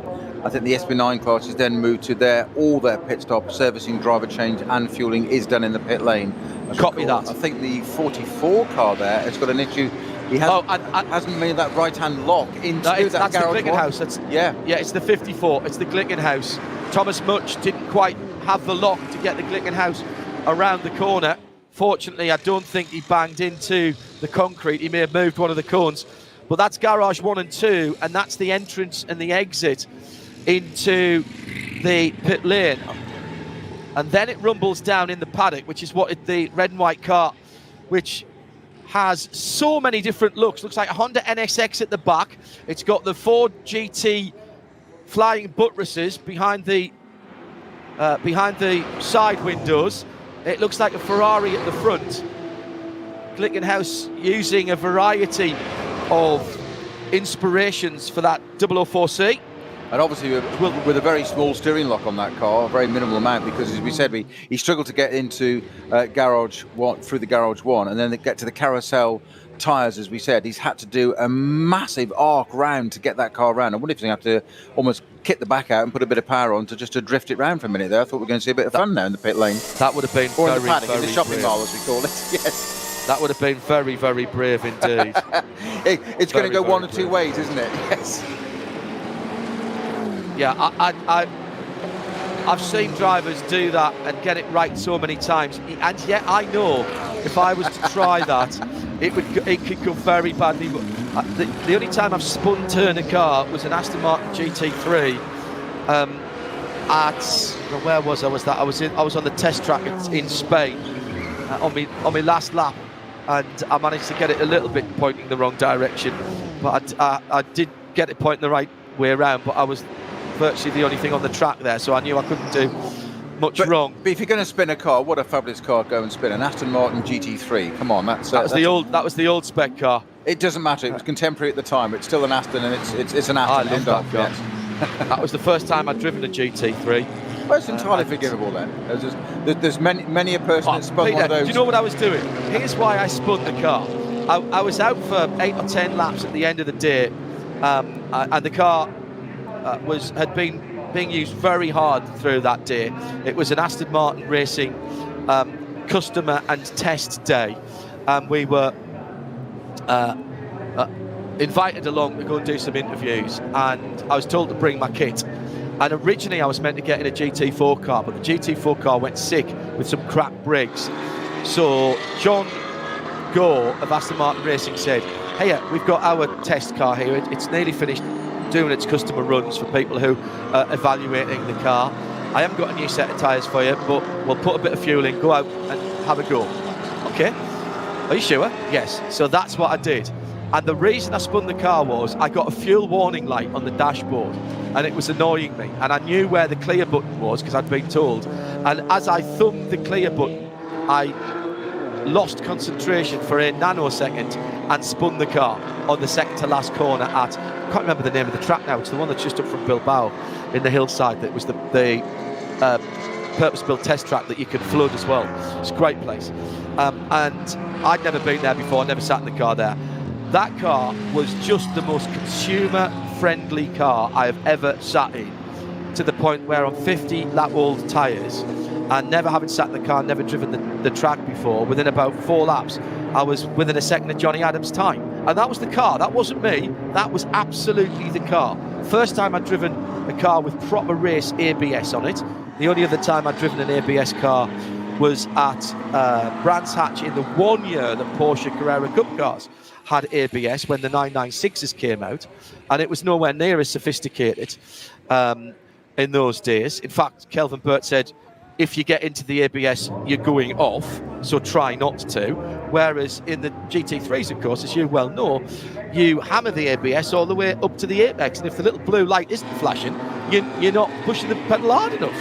It was a revelation to me. Revelation. And what a the guys who ring... Sorry, go on, John. The guys that ring the best times out of these are doing a fabulous job, because having said that they are consumer and driver friendly, yeah, to 90%, 92%, but as ever the pros get 100% out of them, and they get 99.8% out of them pretty much every lap, and that's where the skill is, and that's why the pros are pros, to be honest. That's right, and that's the reason they're pros, and there's a reason they win championships. And what a fabulous experience for you there, John. I mean, great to have driven one of those GT3 cars at the time. Certainly an Aston Martin badge on the front.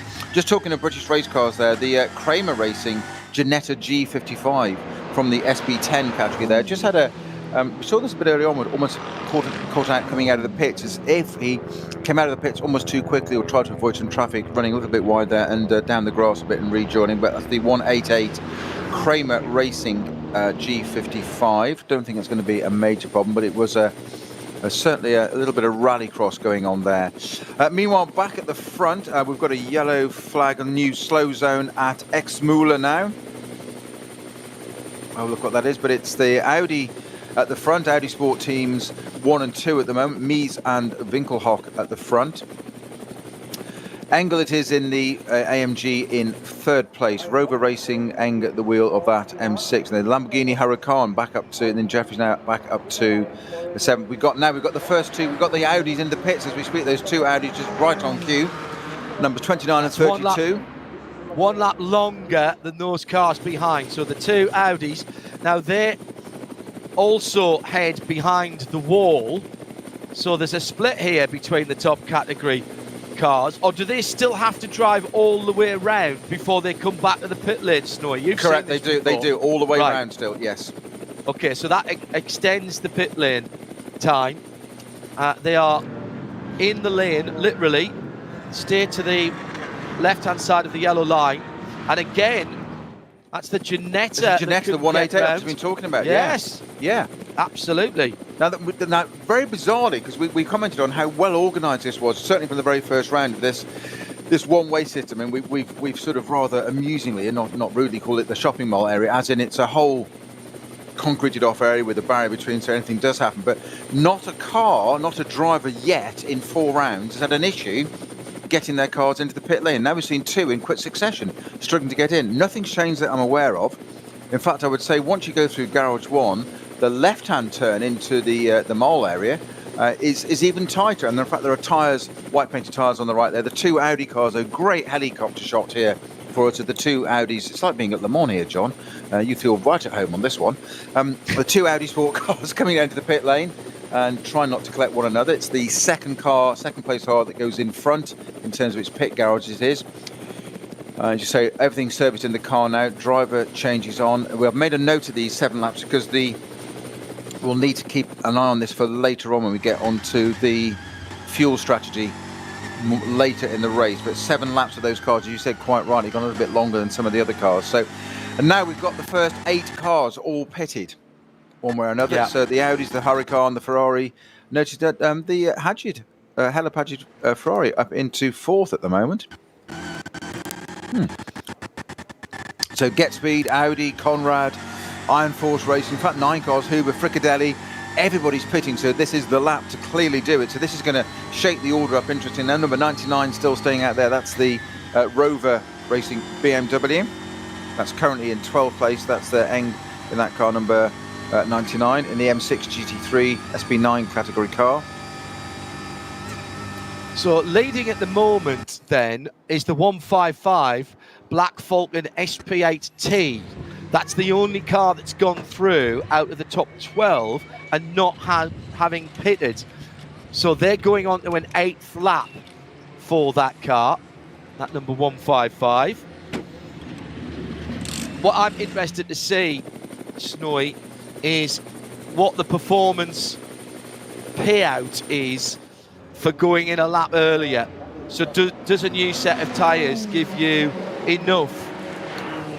Because they came in before the hour, just before the hour, but about 3.5, 4 minutes before the hours, the ones that came in first. The ones that have just come in have come on pretty much spot on the hour. Yeah, so that 155 car can afford to run a bit longer because it's SP8T, isn't it, a GT4 correct car, so that can afford to probably do an extra lap, maybe even 2. They might go to lap 9, we'll see.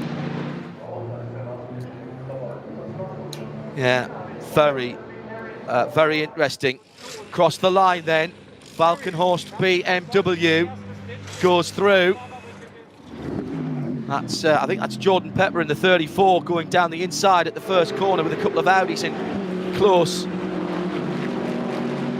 attendance. Monty Blanco, the responsible adult, reminds me that was where I drove the Aston Martin GT3. Cracking little circuit there. And I remember it, every moment of it, because it was such good fun. Through comes the Rover Racing car. That is the 99. So in behind that, the orange AMG GT3. And these guys are cycling through. That is I think that's the Maro Engel number 16 HRT AMG that goes through. They've all made a stop. Not everybody else in front of them have, so the stagger will unwind at the end of the next lap. But I'm very, very, this is tactically interesting from the SP8T leader. If they can get 8 laps and go to, what, something in the region of an hour and 10 minutes, Snowy, in 6 hours, that's going to save them a pit stop. If they're getting 10 extra minutes, i.e. an extra lap every pit stop, that will save them a full pit stop by the time we get to 6 hours. And that's the key to it, as you say, the strategy now. That's why I've made a note of these laps here, so we can look at it when we get to our lap strategy table a bit later on the race. Mattia Drudy taking over what was the leading car, the number 29 Audi, and the 32 car. Obviously, they've got a cycle through who's pitted behind them, but Robin Fringe in the number 32 car right behind that. Conrad Motorsport BMW, my apologies, Conrad Motorsport Lamborghini Huracan I don't know quite where that came from. That's taken over by Di Martino running in that now. So that's Michele Di Martino's taken that. The 7 number car. That car was of course started by Axel Jeffries. Only 2 drivers in that car. Most cars have 3 or 4, but that's one of the few cars that has 2 drivers. And of course, it's worth pointing out that in the SP9 category we have Fabian Schiller, who's the star of our last round 4 in the Get Speed AMG. He's driving 2 cars, jumping 1 car. So he's in the Pro car number 2, and of course he's in one of the other Mercedes as well. So he jumps in the 2 of them. That was the lineup he had last time. He did the Pro Am lineup with John Schoffer and Janine Hill in that car on the last race. Put it on pole by some extraordinary margin for round 4, but it was a Pro-Am driver lineup, so it was never going to be across there. That's the number 23 car is in that as well, the other Get Speed car. So Fabian Schiller, John Schoffer, Janine Hill and Adam Osaka in that car as well. Thank you, Peter Snowden. And John Heindorf with you, and the action from the Nürburgring. Fantastic clean-up work on the Dottinger Höhe for that AMG. Just to underline that the driver of that car, the Auto Arena, Patrick Assenheimer, Dominic Baumann, Dirk Muller and Maro Engel car, did get out of the car under his own steam. I've now seen some frame grabs, and it was Patrick Assenheimer, by the way, in that car, that suggests that car was almost on its roof. It was certainly right on its side, and there was a Porsche in there as well that had to avoid, and I'm pretty certain that the car right behind him when it happened was Frank Stippler in the Audi. Huge incident, right rear issue it looked to me from the onboard from the car 2 or 3 cars back, which was the Falcon Motorsports Porsche. Leading TCR, the Veloster, i30N Veloster, the car that sneaks into TCR, doesn't sneak in, it gets into TCR in a very odd way. TCR regulations state that you've got to have a 4 or a 5-door car. If you look at the right-hand side of the number 830, you'll see 2 side doors. So you think, well, okay, it's a 4-door car. Ah, yes. But if you look at the left-hand side of it, it's only got 1 door on it, on the driver's side. That's for a left-hand drive car, of course. So then all of a sudden, it's only got 3 doors, except it's got the hatchback, which is allowed to count as well. So it's back up to 4. It's been used to great effect, developed in the US, by the way, and used to great effect by Brian Hurt at Autosport. They were running the i30N hatchback, the more standard car, the 5-door car, but the i30N isn't available in the US, whereas the Veloster is. So having won a manufacturer's championship a couple of seasons ago, Brian Hurt at Autosport got with the guys from Hyundai Performance. Also, those are the guys who look after the rally cars as well. And it sounds easy to say they did a body swap. It's much more involved with that. The drivetrain and most of the pickup points are very, very similar indeed, from the Veloster to the i30N, indeed to the i30N hatchback, fastback, excuse me. But as you'll well know, if you've done anything to do with engineering, it's not just a case of bolting the bits back on. They have done a cracking job, and in fact, I think I'm right in saying that at the last time of asking in IMSA in the Pilot Challenge, they were first, second and third in the TCR class with the Velosters, and they have been the car to beat for the last season and a half at least. And we are seeing some in other competition as well, as in here with that car that leads the TCR category. Not available, the Veloster ends in all territories, not in the UK, for example, in terms of the street cars. So Hyundai playing the marketing game and making sure that they have got a TCR category race car for wherever their customers want to race in the world, and that is very smart indeed. The i30N hatchback and fastback are available here, as we were talking about earlier on.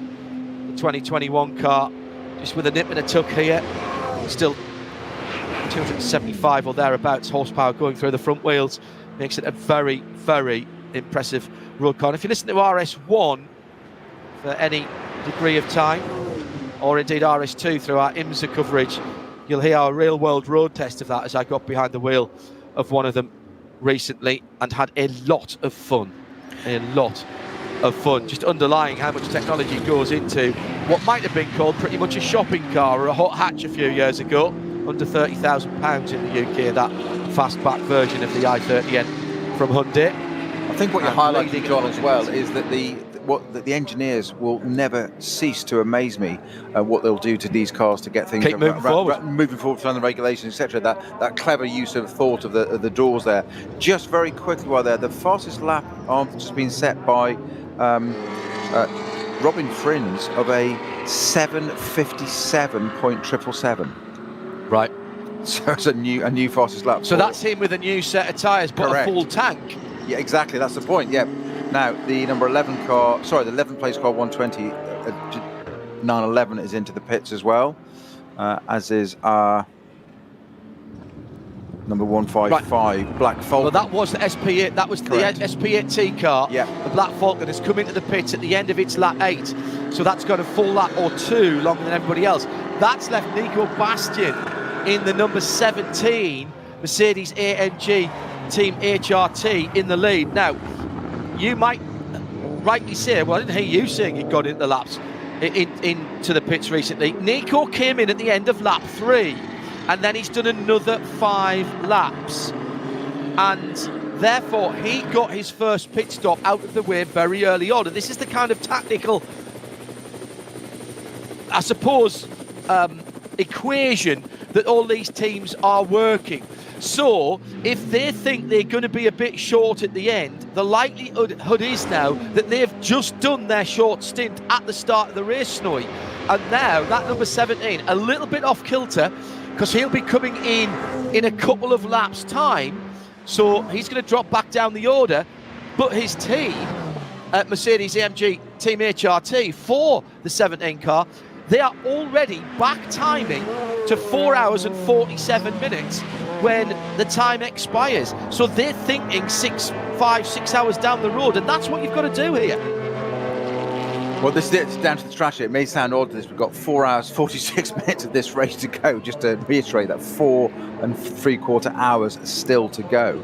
But it can be laid. You can literally lay the foundations right now of how that strategy works towards the end and what we need to do. And we'll go through the template a bit later on as to what difference that makes. But basically, a simple equation is that 1 lap more, you're required to 1 lap less, you give 3 seconds more in the pits. So that's roughly the algorithm, if you like. And we'll go through that a bit later when we get to those final pit stops. And as we build up to that, it's an element of this that makes it so interesting as to who can do what, who can risk it. Can you run that extra little bit of that extra lap, and an extra lap here isn't the same as any other circuit in the world. No. Because it's, with an in and out or whatever, you're talking 10 minutes, 10, 11 minutes. It's a huge difference. And a lot of fuel, Pete, you rightly say. And it did, where the leader is when, the checkered flag comes out and the leader controls the yellow flag at the top of the foxhole, Marshall's post number 95, sorry, for 90, as I'm hearing from race control. That is the top of the foxhole, and in fact, ozone there as well. So there's been an incident at the foxhole.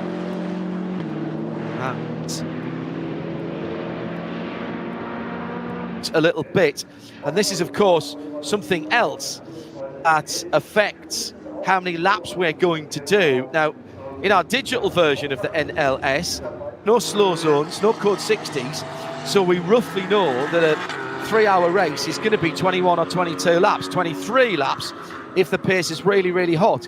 And what makes the difference there is the track temperature and how much you get out of your tyres and how quickly the tyres start to go off, because you don't double stint tyres there in the digital world. It's a far more complicated equation in the real world with the slow zones, and it depends, of course, where you catch them, who you catch them, how you catch them, and where on the track and how much time they take out. But still, with 4 3/4 hours to go,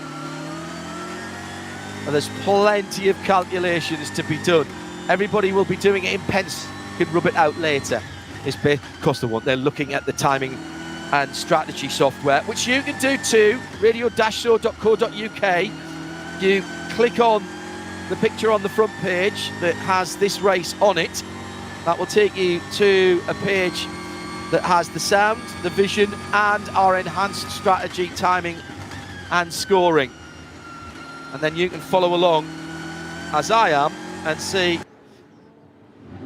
That's how I knew Nico Bastian had been in at the end lap. So coming to another end of another lap for Nico, about the middle of it. He's got 2 more to go, but that is going to play out. We often use the analogy, Peter, when I'm talking about this is, again, you and I are much of the same age. You remember in the UK watching athletics back in the day, and it was the 4x400 metres relay always used to finish off all the big athletics meetings, and you would run in lane for the first 600 metres. So that was a lap and the first corner of the second lap. And whether it was Ron Pickering or David Coleman or whoever was doing the commentary for the BBC would say, and now we'll see the stagger unwind at the end of the first corner on the second lap. And that's what effectively we're talking about here. We're waiting to see how that stagger, how that tactic unwinds. Now, it's a choice here. It's not enforced, but effectively that's what's happening. You can't really tell where these people are. It's almost like they're running in different lanes. Somebody's running in lane 1 and somebody's running in lane 8 at the moment. I'm saying the legendary commentator you mentioned there, of David Coleman, there was a book of his faux pas. I'm not going to give it its title now. Kerry's looking at me and mouthing it, but I'm not going to give it its title on air. You know exactly why, Mr. Hindhoff. But it came from Private Eye, of course. Absolutely, of course. And there was a great comment of his about a Cuban hurdler showing us his class, and I think we'll just leave it at that. Let you research that one in the background. Alberto Juan Torina. Well, no, you wouldn't. Talking legendary commentators, I trust you to know that. I thought I knew a little bit about it. Of course, you know a lot more. But yes, quite a try. Sebco and that era. So you're making me think back now. Sort of, it's almost Snowy. Chariots of Fire days, isn't it? There you go. Well, not quite. I'm not quite that old. But when you come from the same part of the country as Brendan Foster and Steve Graham, and both of whom are massive Sunderland supporters, and who I sat next to Brendan Foster once, and Jimmy Montgomery, our legendary goalkeeper from particularly from the 1973 FA Cup final, sat next to Brendan one day when we were at his testimonial match. And I've worked with Crammy as well down through the years, and I used to do a bit of athletics in my BBC Newcastle days. Of course, the Great North Run, of course. Oh yeah, absolutely. Yeah, Gateshead Stadium. I was fortunate enough to be picked to run for the county at Gateshead Stadium in 800 metres back in the day. I was never any good at it. I just had to run flat out all the way around. Well, it's funny. Bruce and I have referred to this NLS series about these teams and strategies and tyres and everything that goes on the circuit. There's so many variables. We've used the phrase quite often over the last few rounds of it. Never stop learning. You just never stop learning about these kind of. And I've just learned something for you. The idea of you being picked to run for the county in the Great North Run. I'm going to make 800 metres. No. Oh, okay, right. Meters. Okay. Yeah, 800 metres, all the same. It's like the legendary British racing driver who was a great runner and a county runner and champion these days, would you believe, one Gerald Marshall. Oh, Jerry really? Marshall, Big yes. Jerry. Yes, Gerald Dalton Royston Marshall. I was woefully unprepared for that. I'd never run on what was called tartan track on Ducat, the all-weather surfaces before, in an above. But Brooke, I regularly ran under 2 minutes for 800 metres, which wasn't too bad as a teenager. I think we've had another little incident on the Dottinger Hua with some debris flags out. The flag, the ones that look like Catalonia, yellow and red, often can mean fluid on the circuit. Really, if you look into what in the UK would be the blue book, it just means there is something on the circuit that shouldn't be there, and therefore foreign objects, probably the best way to call it. Now, John, we're just talking about cycling through stuff. I'm just looking at the top few now. In this position now is the second-horse BMW M6. Started by David Pittard, now with Jordan Pepper in it, and we said it was out, so that's 10 places higher than it was, and we said it was kind of for its normal pace. And when we say languishing, not meaning it rudely, but it was odd to be as low as down as 14th. It's now back up to 4th. So it's a Mercedes HRT at the front. Can I just point out the car that's in second place, Mr. Hindhoff? Yes, that's car number 26, the Octane 126 AG Ferrari 488. Whilst he may well be at Paul Ricard with Johnny Palmer, I can hear Bruce sighing already in his day. He's mentioning that Ferrari again. Bjorn Grossman behind the wheel, took it over from Luca Ludwig. Now, there's a common thread here, Snowy, with the cars you've mentioned there. The 17 Mercedes, Nico Bastian came in at the end of lap 3, so he's been in it now for 6 laps. Luca Ludwig came in at the end of lap 5, and so Bjorn has now been in that car for, 4 laps? 5 laps for KCMG since they were last in, although they haven't changed their driver. So Josh Burden, the Australian, still behind the wheel there. Jordan Pepper has taken over from David Pittard 4 laps ago. So the Valkenhorst 34 came in at the end of lap 5. At the Car Collection Motorsport, number 44, also came in early, although I think that was at the end of lap 4. Yes, it was. And that car, which has Mike David Ortman behind the wheel. So all the cars that came in on 4 or 5 laps have cycled to the front. So the performance advantage that they had when they came out of the pits, whether it was into clear track or whether they changed tyres, I would have thought that probably the 17 Mercedes didn't change tyres after 3 laps. They just fueled that car and therefore took the track position. Now, 4 or 5 laps, I don't know. It may be that these guys are going to do a stint and a half on these tyres at the start of the race, and therefore the time taken to change the tyres has been saved. I can confirm that the number 17 Bastian-driven Mercedes didn't change its tyres. I watched that at the pit stop. It didn't happen. But of course, as you say, is there a possible penalty for that? Because they're double stinting those tyres on this circuit of all circuits. Lots of debris on the track there, just noticed on the GP circuit. Come back to that in a second. But those tyres can, of course, then go off. And as we well know, these race tyres they have a performance window for so long. Then they say the phrase falling off a cliff, as in the performance. Yeah. It just doesn't go a little slower. It's suddenly dramatically slower, and it's long lap, and it depends where in that lap that those tyres start to go off, how much further you've got to get that to the pits. So it's always a yin and yang, isn't it, John, of the balance between the strategy, that's kind of the third element, the physically driving the car for the driver. Lots of fuel makes the car heavy, but means you can do a longer stint. But lots of fuel, heavier car, therefore wears the tyres out quicker.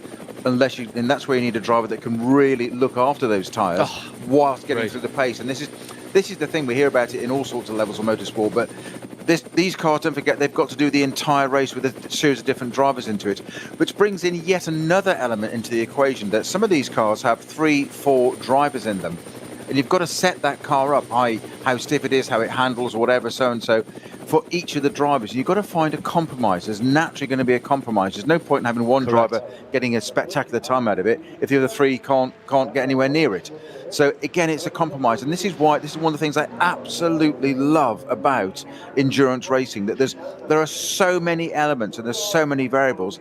And then, just to make it fun, we say, rather than doing an hour race around Silverstone, let's stick you on the Nürburgring, probably the most daunting and biggest circuit, certainly the biggest circuit in the world, and do a 6-hour race. And there was a great phrase I found the other day, actually, John, that describes the Nürburgring, the green hell as it was known. It was Jackie Stewart that coined the phrase, the green hell. But he put at the time, he said back in, we're talking 45 years ago, and we're talking a 3-time Formula 1 world champion who wasn't scared of the place.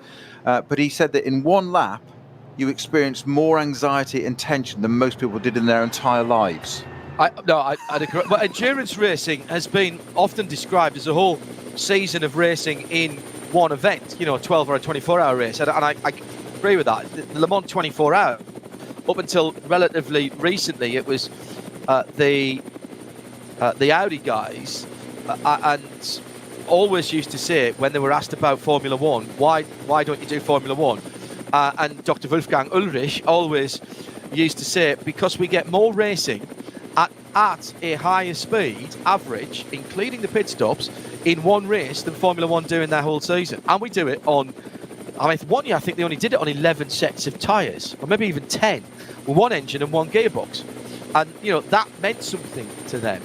Just a quick note, the Glickenhaus has just come back out of the pits after a 32-minute pit stop. So that clearly, notwithstanding the problems that Thomas Much had getting the car into the pit lane, that clearly wasn't as they expected. It is, I think, it is.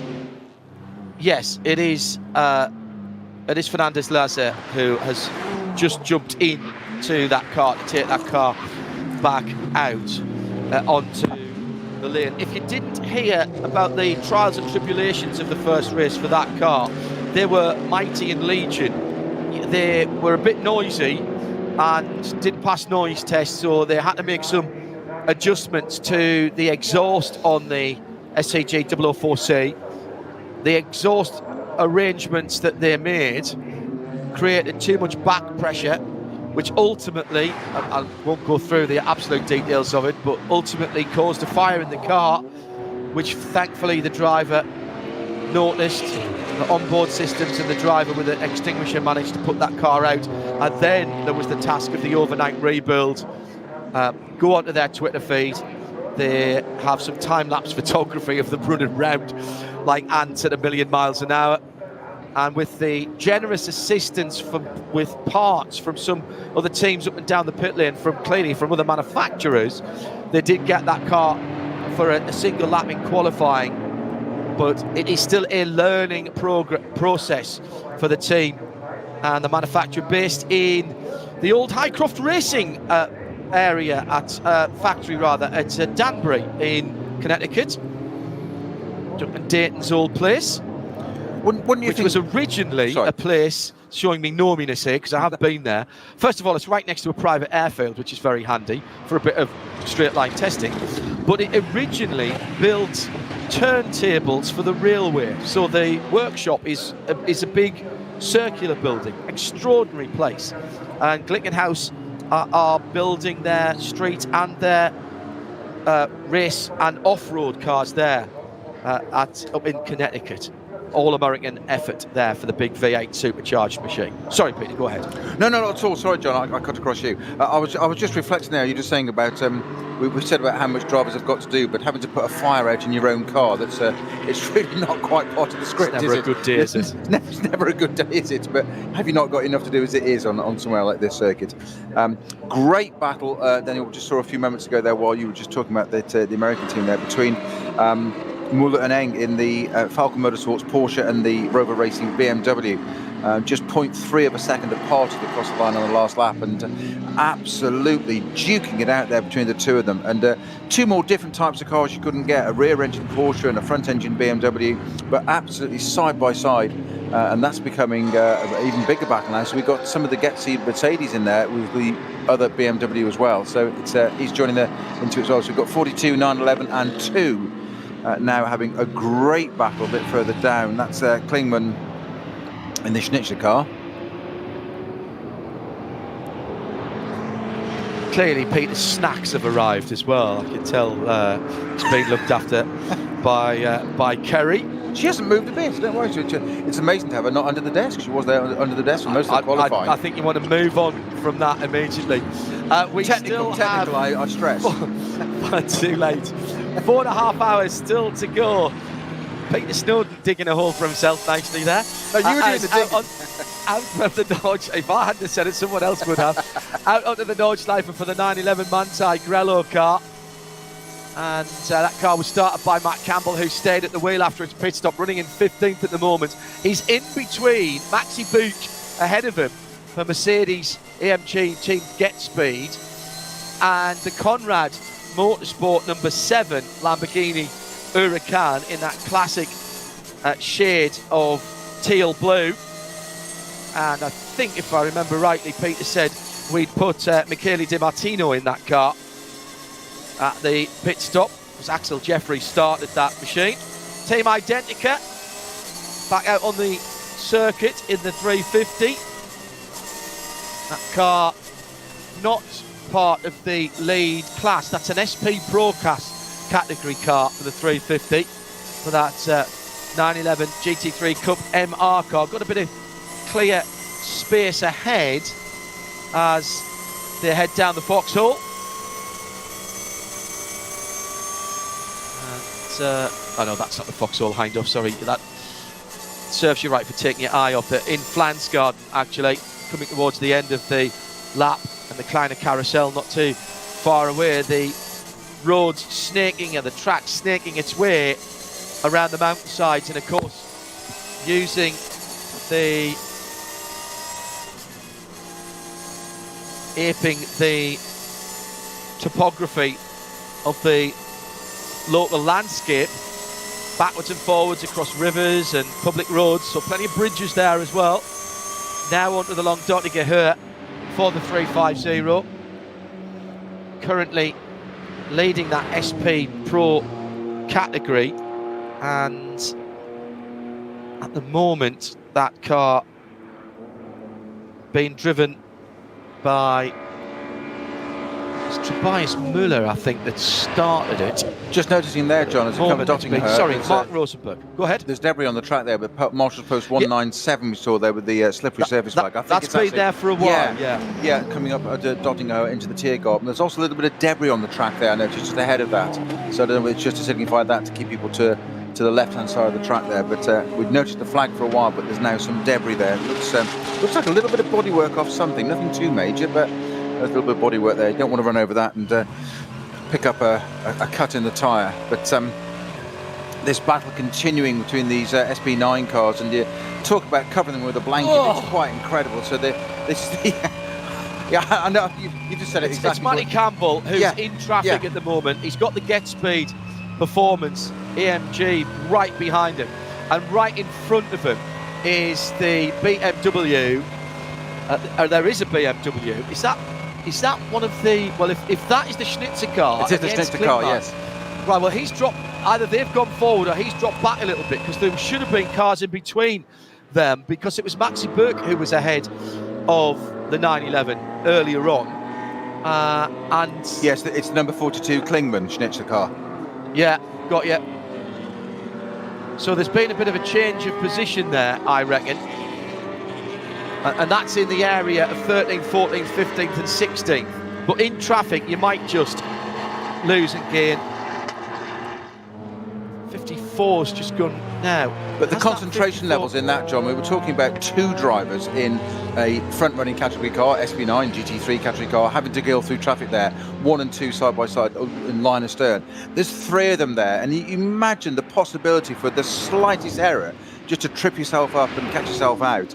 And those 3, Kliman, Muller and Burg, in the BMW, Audi and Mercedes respectively, just charging their way through traffic. I think they're coming down onto Dottingerhohen now, actually. I think that setup's coming. Was that like ITC? No, it's another Mercedes, sorry. I mislead you. But absolutely fabulous levels of concentration required and professionalism and respect, as you've mentioned before, about these drivers sitting there in traffic whilst dealing with different category cars. And again, we can't stress enough, 150 plus cars start this motor race, and it's unbelievable levels of concentration and professionalism and respect for one another to all drive through and look after one another. It's a long track, and you may say that, well, you know, they'll spread out during it's a narrow track though. But it is a fact of endurance race. And the first year I was at the Nürburgring, which was 07, to commentate on the race, there were 229 starters, I think, including some sub-2 litre cars, which you just don't get anymore. Almost a touch between the Falcon 911 and the number 99 Rover racing car as they were passing traffic out on the Nordschleife. Well, he certainly blew him a kiss, didn't he? There.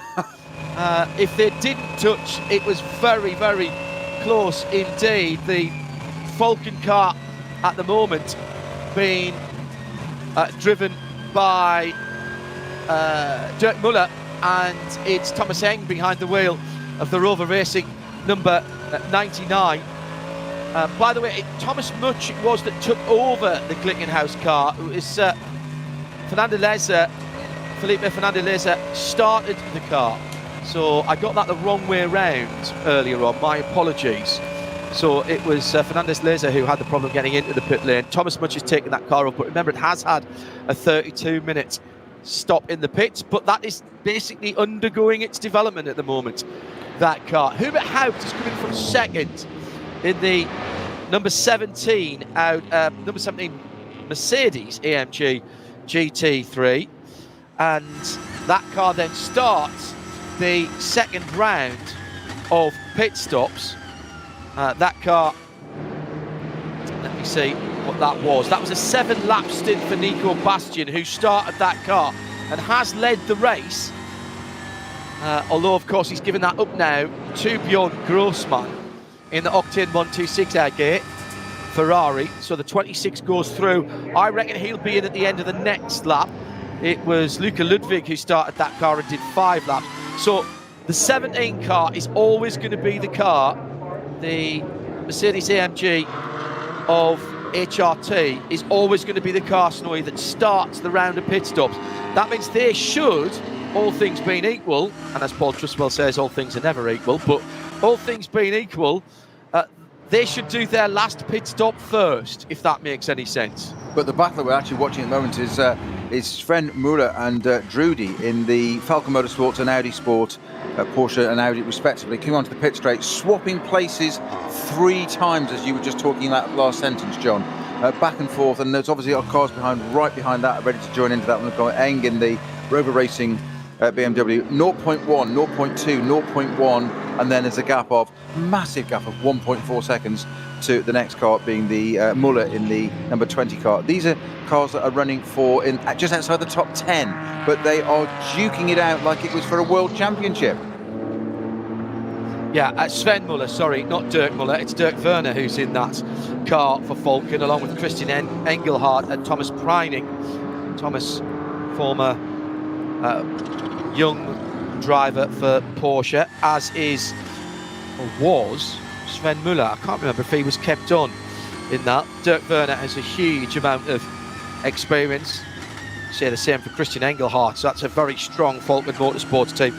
They've moved from running 2 different manufacturers of cars. They used to run a Porsche and a BMW Falcon. They've gone all Porsche and Klaus Bachler, Matteo Caroli, Peter Dumbrek and Martin Raginger are in the 4 car, both pro entries. I always thought it was an interesting experiment, or challenge perhaps is a better word, to run 2 completely different manufacturers of cars for the Falken Motorsports. I understand that they are developing tyres and they want to get as much as possible. Falken in the States, when they ran in the, what was then the American Le Mans Series, IMSA Series. Right, John, the second place car, number 17, AMG HRT Mercedes into the pits. That's our second place car, so that's going to shake up the order a bit. And of course, the car that's now leading is the, dare I say, the Octane Ferrari 488. Yeah, he's due in at the end of this lap, though, as I've said. So these are all proper stops. So again, what we've got, 4 hours 20 to go. So how does that work out in a stint? They've done, that'll be about, it's going to be about 4 hours 10 to go for them.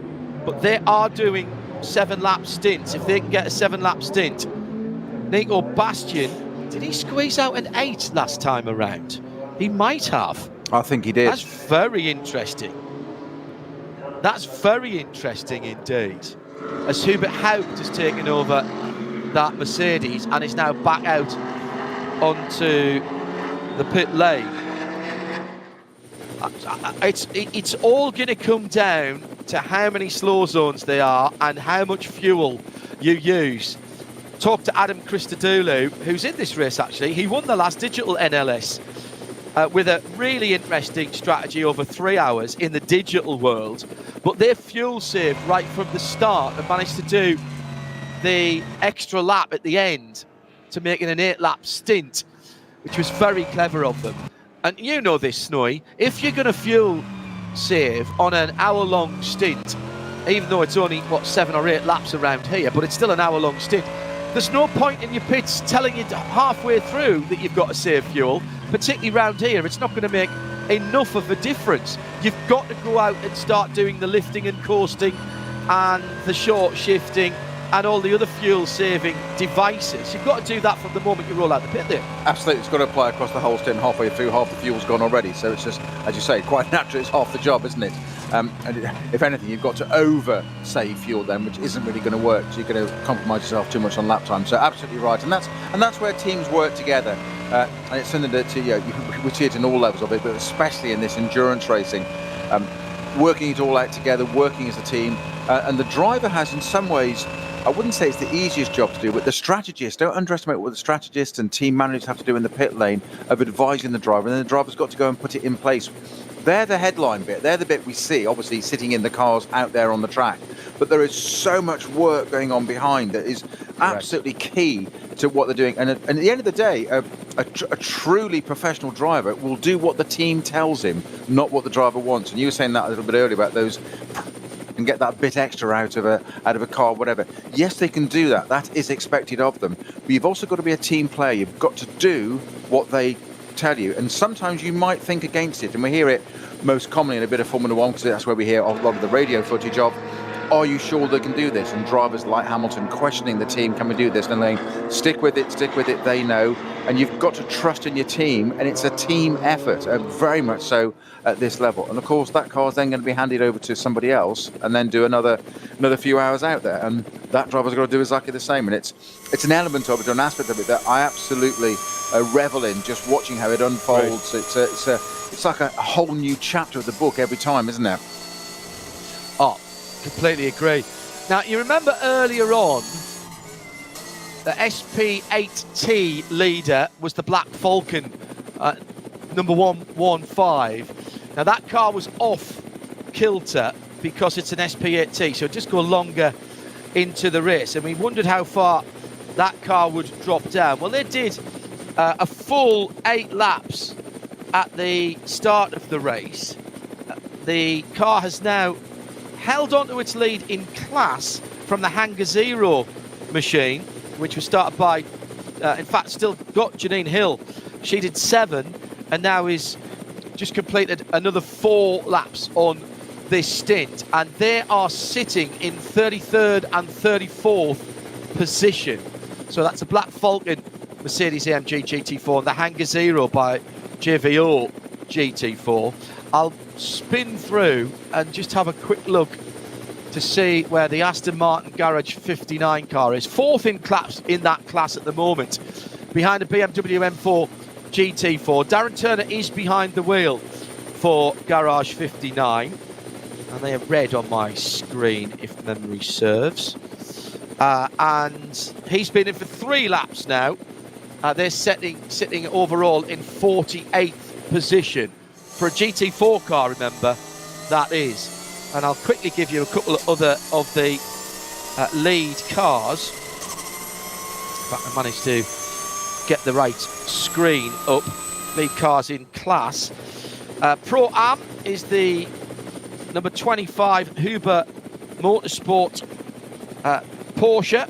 SP9 Pro-Am is that Huber car. Hella Paget is racing in the SP9 AM category. That's leading the 39 car. They're 21st and 23rd. 31st SP Pro. That's the Rosenberg-driven Black Falcon car that we mentioned earlier on. Huber Motorsport in 32nd with the 80 lead SP7 for Porsche. Another Black Falcon entered car, the Rossler car. That's the 155 we've been talking about. Teichmann Racing, 930. Crossbolt leads the Cup X class. Giorgio Piana's now behind the wheel of the BMW M4 GT4 that leads SP10 in 36. Cup 2 for Porsches. That's the 120 in the lead there in 39th position. Cup 3, I think that's Peter Terting behind the wheel of the Müller Motorsport Porsche 718 Cayman. The 979 in 43rd position. Schmudo has got into the leading, in fact the car running in the 18G category, the 324 Motors Bio concept car, if you prefer. Michael Bernd-Schmidt, who is one of the group, the Fantastic Four, or Die Fantastischen Vier, as they are in Germany. Saw him perform once at a DTM event at the Hockenheim Ring. I don't think he was racing as well that weekend, but he's in there as well at the moment. 47th is the leader in SP3T for Andreas Gulden, for Max Kreuzer Racing in the VW TCR. As we start another set of pit stops for those runners who have gone a little further into the race. 830 Hyundai Motorsport GmbH Veloster with the 50th position leads TCR Pro. H2 is the Renault Clio 614. The Cup 5 category, the 240i BMW class, Pixum Team Adrenaline. That's the 650. That's the gold coloured car, looking like a special edition Spark machine or something like that. The Schmickler Porsche Cayman leads SP6. VT3 is 67th position, 474 team. Mathol Racing 718 Cayman. The Gitti Tire Motorsport Audi GT4 leads SP8. The Mutchens Pit Lane AFC Sankt Vith, very close to Spa Sankt Vith, just across the border between Belgium and Germany, although that part of the world, the borders have changed relatively frequently down through the years. They are in the 270 car. They lead SP3 in 72nd position in the GT86 Toyota. SP4T, it's the MSC Minster EV DME, the Bonk van Remhorst car. That car is in 74th. That's another Cayman. Pixum's Cayman leads V6 in 77th place. The Manheller Racing 320i leads VT2. That's the 510 in 82nd. V5, Pixum again. Porsche Cayman, that's the 444 in 85th. In 97th, the V4 Pixum 325i leads. Volker Streichek still behind the wheel of the Opel Astra that leads their Cup class, the 98th position. Team Rally Top in the RCZ Peugeot at 103rd position, leads the smaller turbocharged engine class SP2T. The SP4 BMW 325i is in 123rd position. That's a 252 Stockhausen car. The Subaru BRZ, if you're listening in the States, is leading SP5 in 129th. And the final leader I have at the moment is in 139th position. That is Thomas Musch, who leads for Scuderia Cameron Glickenhaus after their 32 minutes pit stop. that is the 54 car in 139th position. And that, with still 4 hours and 11 minutes to go, is your leader as they stand at the moment. Although, of course, as I said that, the leader overall came into the pit lane and has now left again. So we'll see. I reckon the 31 Frickadelli machine is now the leader. I'll wait to see that confirmed the next time they go through a timing point. I think you're right, John. That would be Maxime Martin at the wheel of that car. It's a hell of a team, that. It is. Michael I was just looking Christensen, at that, Kevin Estre, Max Martin and Jerome Blekemolen. Normally Frickadelli have two enters, like a pro team and a pro-am team. Sabina Schmitz, of course, inextricably linked with that team, as well as Klaus Aubelen. I haven't seen if they've got a second car. I know Sabina hasn't been herself recently and at 100%, so we wish her the best. One of the real characters from the Nürburgring. Love talking to Sabina. Anytime you get the opportunity, it's worthwhile. And the stories she can tell about her and her sister, who is also a very good driver but never took it on. They are local to the Nürburgring, and the stories of the family cars and the Nürburgring on tourist fahren are legion and hilariously funny. So Sabina, if you're listening, get well soon. Hopefully you're back to full fitness and we'll see you in a car again soon as well, as the Glickenhaus comes back into the pit lane. Now, I would say that's a bit early again, but remember, we are talking about a car that is very much in the first flush of its development. Big swing out to get it into the back of the garage. And it can't do it, John. Look, again, it's got that same problem that you said.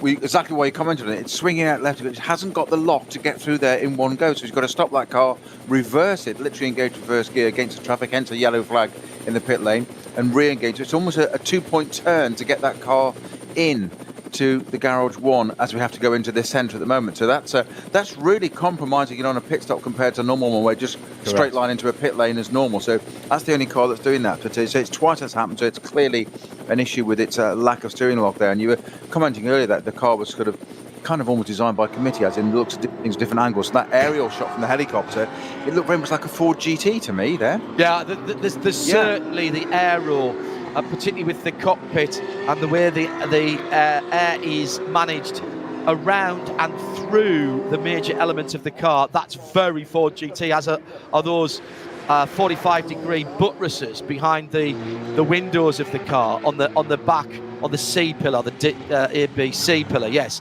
of the car. Ford pioneered that with the Ford GT, and they were aerodynamic aids. You would not have been allowed those even on a prototype, because you're not allowed a wing surface that isn't parallel to the ground, and those of course were about 40 degrees.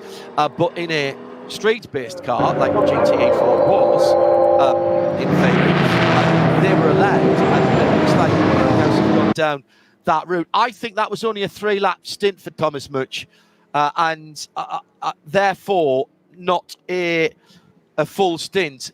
So whether that is a throwback to the fire and the overnight rebuild, or whether they are just now basically gone into full test mode and saying, let's go and do 2 or 3 laps to and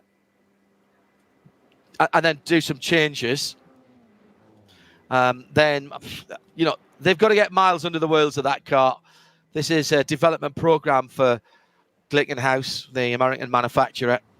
They've got a hypercar program that they're trying to get online as well for whenever next season's WEC starts. Although, of course, it should have started already, but the WEC has now gone back to calendar years rather than what I call the school years. September to June has only lasted for 1 year. This is the longest season ever, of course, for most people. So the 54, well, that looks like far more of a standard stop, Snowy, because they've actually brought it straight round into the pit lane. Jim Cameron standing alongside the car with the dark brown fedora in the blue blue under jackets. Just looking down there, all COVID protocols being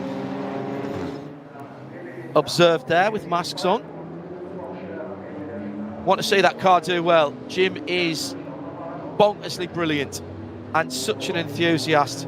Pole position for the previous version of that car a couple of 3 years ago here in the 24 hours when they went out in the single car shootout, which is fabulously entertaining to watch.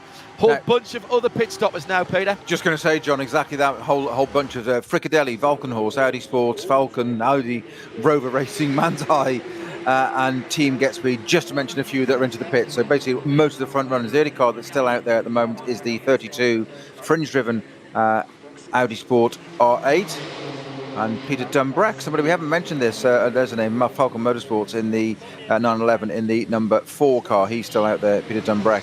Of all sorts of racing, to say the very least, certainly Le Mans. So, Fricadelli is on the front of our board, top of our timesheets. Of course, that's in the card. Valkenhorst Motorsport BMW, driven by Pepper, is in second place at the moment. That's also into the pit. So we're going to take, of course, being such a long lap here, it takes a little bit longer for it all to shake out. Some great footage of the Dickenhouse there in the pits, ready to go out. The Rover Racing M6 in, up on it to its air jacks. We're just coming up to very shortly 4 hours to go.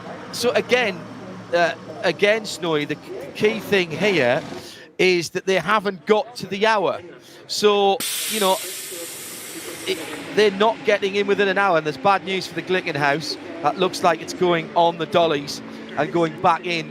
They were looking at the back of that car as the scissor door. Wow, that really does look like an older Ford GT from the low front angle with the slots in the nose. Looks almost like a GT40. But yes, exactly. Sorry, I should have said a GT40 rather than a Ford GT. You're absolutely correct. Peter Snowden and John Hindhaugh with you, coming down to the first third of the race having been completed, and this is not going to break down into exactly manageable stints for everybody. We've seen a few different tactics already, including some people who only did 3 or 4 laps at the start of the race and then broke away, came in early to try and get the shorter stop out of the way. We won't know how that is going to play out until we get somewhere inside the last hour of the race. Peter Dumbreck brought the Porsche from Falcon into the pit lane, and it's Robin Freins who's taking the Audi number 32 back out again. Peter Dumbreck's got out in the number 4 car, and as it stands at the moment then, has Freins been able to get out in the lead of that little run of second stoppers? I think he might have done so, as out goes Kevin Estra for Fricadelli, and that he's taken over the 31 car. And we'll give you a rundown of 1 or 2 of the other classes again in about another half an hour's time. They are on a very different strategy. So coming down to 4 hours and 2 minutes remaining, and the strategies are yet to play out as another round of pit stops is underway at the Nürburgring.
car at the top of the timing screen.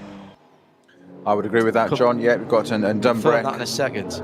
Di Martino and Dumas into the pits as well. So that's cars 4, 7 and 18 from 3rd, 4th and 5th.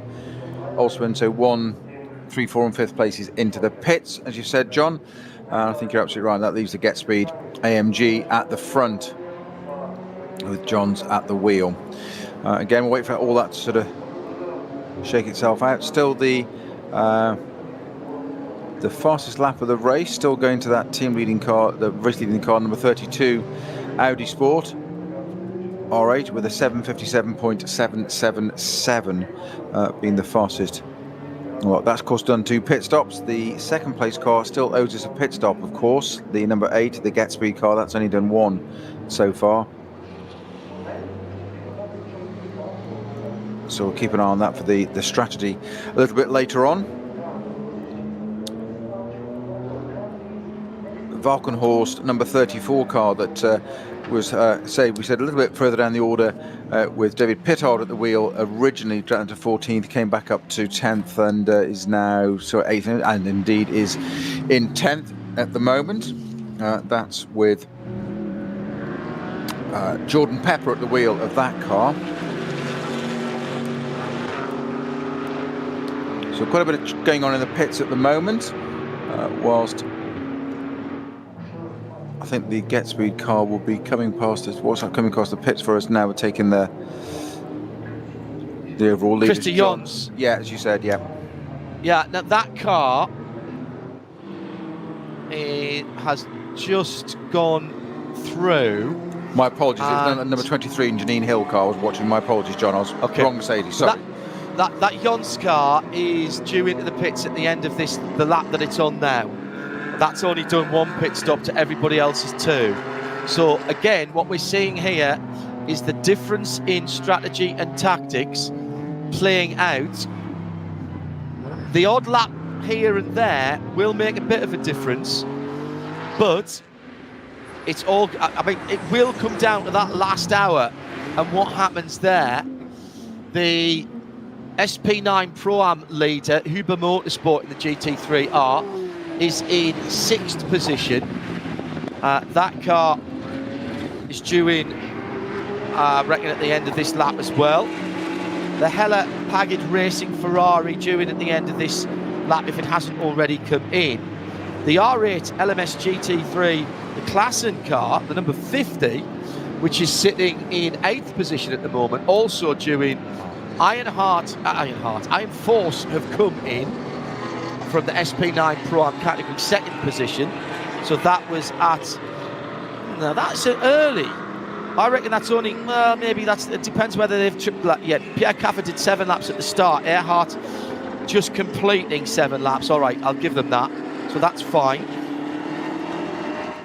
But a very ragged looking strategy screen for me here with my little blocks, my little Tetris blocks that spread out from the left-hand side.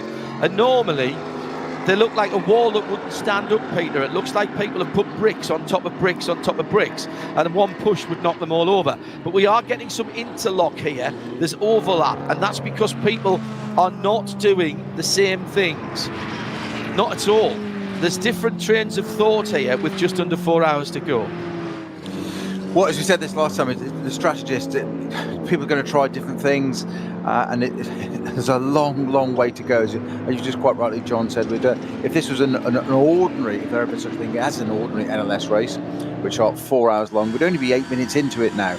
So it's a totally different strategy. It's 50% longer, this race, 2 hours greater in duration. So it's a whole load of different thoughts and processes, weather, all sorts of things, and also, of course, how each driver may use their tyres and their fuel load differently. Some will use the tyres a bit harder to get the times out of the car. Some people, Fabian Schiller, we saw it on the last round, seemed able to absolutely monster the AMG, and yet the tyre just kept up the pace. You can always tell when the tyres have gone off because the time drops dramatically, as we mentioned earlier, but it just didn't seem to happen to him. So he was able to keep that pace, and more importantly, keep that pace through traffic as well, which is the key bit on this circuit, because as you say, they've got 3 different groups of cars, all the different classes, 20, I think 20, 22, 25 classes, I think we said, John? Something like that, yes. Yeah, an inordinate number of classes, and therefore the point being differences in speed differentials of drivers, and, you know, Cup 5 cars, I was saying, those BMWs, they're driving to the best of their ability and machinery and the outer envelope of that, so they're doing their little bit as well, but you've got to try and keep out of the way, as we're seeing there. One of the cars keeping out of the way. I think it's one of the that's the Mercedes. That was the taxi that we commented on last time that Bruce kindly called it, because it looked just like it was a road-going Mercedes that had been brought in, liveried and put onto the track. And you're trying to keep out of everybody's way, but also you've got your own race to run as well. It just there's so many elements to this. Hello to David Drinkwater, lazy bank holiday weekend, watching and listening to RSL studio coverage of the Nürburgring. I've heard from Adam Christodoulou, one of the drivers in that AMG who had the big incident early on the Dottinger Höhe, confirming that Patrick Assenheimer got out the car under his own steam. Hello to Matt G, listening in on the other side of the world. Dr. Daniil, Rory, thank you for tuning in. Wilco as well. Sarah Rigby will not be moving until she knows how the Aston. We haven't seen much of the Aston actually in SP8T. And also thanks to Ian McCarthy, who confirms that in 2012 the number 1 Audi won Le Mans 24 on only 11 sets of Michelins in the race. He says, I think that was their most attractive car. A fantastic era. Thank you, Ian. All of that coming through at RSL_studio. Hello to James as well, James Selmer, and to the Racing Steward. Good to know that you're tuned in too. We're not even at half distance yet, barely tickled the first third of this race. And I was about to say after another set of pit stops, but at least we've got the top of the timing screen now all on 2 stops each. I say that, of course, the Get Speed car, Christy Jons, has not yet made their second stop from second position, but should be in at the end of this lap. So we'll take that one out of it as we go down. So it's Robin Freins who leads for Audi Sport, the number 32 team, by about 40 seconds from the Get Speed Performance out AMG, which pits as we speak. It's just pulled into the pit lane and tripped the pit lane beam. Falcon Motorsports there, Matteo Caroli will go through in a second in the number 4 Falcon Porsche. Then the Lamborghini Huracan of Conrad Motorsport. Axel Jeffries back in that car. Now he started that car and just checking to see how many drivers they've got for the number 7 machine. Well, they have only got the 2, yeah. It's Michele Di Martino and Axel Jeffries, so they're going to do turn and turn about then for that. Okay, they get their money's worth. That's reasonable. In 5th position, net 4th, will be Richard Leitz for KCMG. KCMG running just stealthily snowy. This is a really important race for them. They're doing getting their data for the Nürburgring 24, which they're taking very, very seriously at the end of September, and I'm pleased to see them up there, but they'll be much more, I mean, they'll want to do well, of course, but I would think their target here is to get data and to get everybody settled in with the protocols and everything that they're going to need to do when they come back at the end of September. Well, as you say, John, it's quite an odd thing to think about using a 6-hour race as a data collection, because it's quite an expensive way of doing it, I guess. But it is exactly that, and they will be studying all sorts of things. And you said that we'll be putting markers down of how the car performs, and they might even, as you say, they won't want to be uncompetitive in this race, of course, but they will try different things to see how that pans out. Different tyres, maybe different compounds, different fuel loads, all sorts of things. Different drivers have varying abilities in the car or pace on those different setups. And it's all just data gather. And then someone will go off and someone very clever will go off and do some number crunching with algorithms and all sorts and be best prepared for the 24-hour race, which we say, it's another 3 of these on top, so it's 4 6-hour races together. I know that sounds a really silly thing to say, but it's quite an extraordinary thing to think of. 24 hours, an entire day, night and day of racing a car, and what that car's got to go through. And the thing is, it's a bit like going now. Was that? I think that was John's into the pit, was it? Yeah. In fact, top 3 on the timing screen have all headed in the pits. Jons Kolb and Koolhaas for respectively the 8 get speed, Huber's 25, and the 39 Helle Pagit Racing 1. That's the SP9 AM leader. So that's the 3 leaders of the SP9 class: Pro Am, and AM, all in the pits. So Luca Ludwig will come through in the Ferrari to take the lead, I reckon. And Luca has got, he's got 5 laps, 4 laps maybe still to do on that. For Sarah Rigby, this is the Sarah Rigby update. The Aston Martin is now in 38th position. Darren Turner at the wheel. That's 3rd in class, the number 160. And second place is Janina Hill, who I think has been in since the start for the Hangar Zero Mercedes AMG GT4. And they are a couple of minutes ahead now of Darren. And still leading that class is the 155 Black Falcon Mercedes in SP8T. Out on the circuit, battle, internecine scrap between a couple of Audi Sport Customer Racing R8s, the yellow number 15 and the red number 44. That's Jules Gounon and Indy Donchi for Phoenix and Car Collection, battling over what at the moment is 13th and 14th. They'll go up a couple of places there, but that is a positional battle, and not too far behind them is Augusto Farfus for BMW Team Schnitzer. Augusto, who made his Aston Martin debut a couple of weekends ago at Spa in the ELMS. But proof of proof were needed, Snowy, that you'll find a race somewhere around here. We were talking about the clumping, 159, 160 cars, whatever it was. As again, the 188 Ginetta can't quite get the turn into garage 1. I think they needed to have pushed those concrete blocks back a bit on drivers left. 159, 160 cars, whatever it was we started. But it is the very essence of endurance racing that no matter how big the track is, all of a sudden you'll hit a row of 9, 10, 11 cars, half of which are battling for position.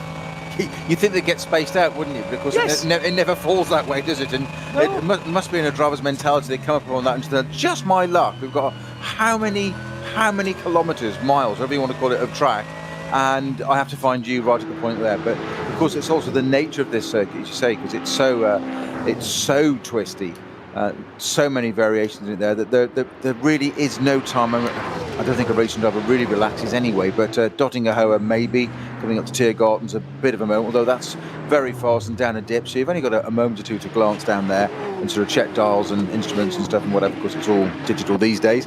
But you never get a chance to relax. And if anything, I mentioned earlier about the two sort of rhythms of the two circuits here. The one smaller GP circuit where the race starts at, you just see leading Audi going across the line now, starts that, and that's the Grand Prix circuit, which is, it's a great circuit in its own right. And then we hairpin left, the drivers do all onto that, the Nordschleife, and it's almost like take a deep breath and here we go. And this is the biggest part of the lap, of course, out there. You say through the forest, uphill, down dale, contours, and just having a very quick look on some of the onboard there. Something else you never think of: light and shade, shadows, as you're following another car sitting behind, trying to dive through the inside. And quite how the Mercedes and Porsche didn't quite touch that, I'm not really sure. As you said, we've seen that once before already, John, of so close that there's definitely some little bit of sort of blowing one another a kiss there, metaphorically as it were, but they're not quite touching one another, but you couldn't get much closer. But as you go down through those trees, bright and sunny, you can see all the Eiffel Mountains in the background, but all of a sudden there's trees hanging over and you've got a load of shade, and just at the bit where that changes your view completely, and you've got massively down towards Callanhard now. Yeah, and a very, very restricted view in a racing car anyway, because we're full face helmets, hands hand seats as well these days, so there's quite restricted. You've got that little letterbox to sort of look through there, and all of a sudden that vista changes for you as well as you go drive into shadows. So the car in front is suddenly it's dark. It's like turning your TV off for a minute. Do you favour a full face, open face, and if you do have a full face in a saloon car, do you still have a visor or do you have a peak on your helmet? What do you favour when you drive? 100% full face visor down. Having rolled a car years ago, the amount of debris and bits that can come in, I don't see the point in doing anything else, to be honest. I know opinions divided on that. I still go with full face visor down. I tried full face. Yeah, night time. If you do that, then you have a clear visor. Tinted clear visor. Clear at night. Yeah.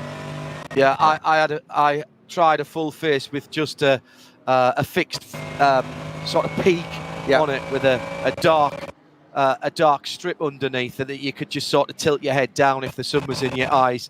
And I kind of didn't like that. And with Hans' device as well, obviously your head movement is restricted forward, and that's what it's meant to stop you doing. So I went back to just having a standard visor, and I have a smoke grey visor or a yellowish tinted visor that gets rid of the worst of the sunshine if it is, but isn't too bad in the dark. I have been known to lift a visor up a little bit as well but I know what you mean. If you go over, then you're going to get all kinds of rubbish in there.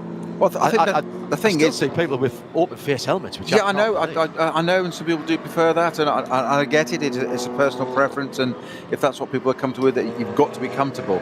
I just remember that from many years ago, a very senior chief marshal to saying that accidents and fire in particular respects nothing. Doesn't matter what category of racing it is, whether you're testing or anything, shaking down, or in a Le Mans 24-hour or Nürburgring race, an accident's still an accident. And I don't see the point in compromising. And certainly in these level of cars now, why would you? But it's a personal preference to say that was close, wasn't it? I heard Rover this Robin take a breath.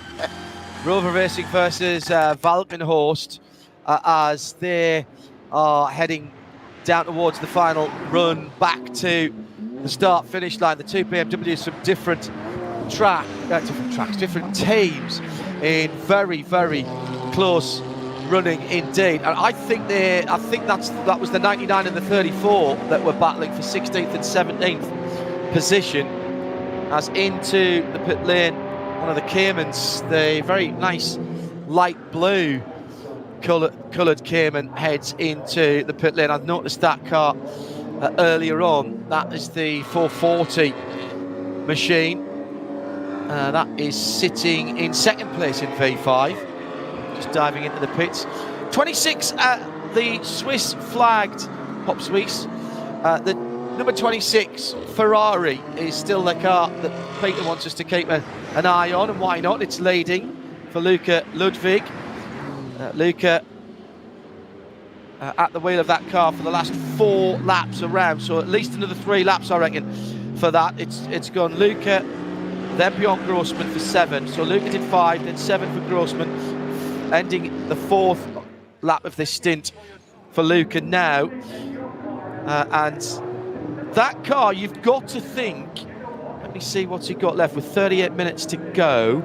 He's got another 3 laps. That's another 30 minutes, let's say. It's not quite working for them at the moment. They're going to be 10 minutes short at the end if they keep doing that. Where's Hubert Haupt? No, same. Fricadelli Racing, 3 laps into their stint. Michael Christensen to Max Martin to Kevin Estra. So that's another 5 laps. They're in a good spot. They're really in a good spot. But keep an eye on that 31. What you've got to be looking at is who can get as close as they can to the next hour of racing. So we're just under 20 minutes away for another hour of racing being completed. But don't forget, you want at least a lap beyond that when you get to 6 hours. So think about it being 6 hours and 8, 9, 10 laps, 8, 9, 10 minutes rather of racing.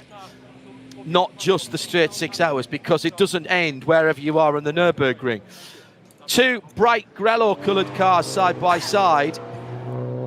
You couldn't miss them in the car park. I was just going to say, John, exactly. Did you see those two coming down the pit straight there, weaving, tucking in behind one another, trying to get the turn one another, and this is for 13th and 14th place. It's Lars Kern and Fabian Schiller. Yeah. Lars Kern, perhaps not as well known as a racing driver as he should be. He's very good. He's excellent around the Nürburgring Nordschleife. He has the road car lap record for Porsche, which is an astonishingly quick time. With off has gone the GT86. That's the 273. That is on the Grand Prix circuit, and he's got the rear wheels out of the gravel for that car, so half a chance maybe of getting that car back into the race for the team. Very Porsche sounding team, the 9 und 11, 9 and 11, but it's a GT86 for Wuppertal driver Uli Packeisen, Dirk Liesmeister from Wartburg, and Robert Kiel, also from Wuppertal. So 3 German drivers in the Toyota 86 there in the SP3 category. But for the moment, that car not going anywhere.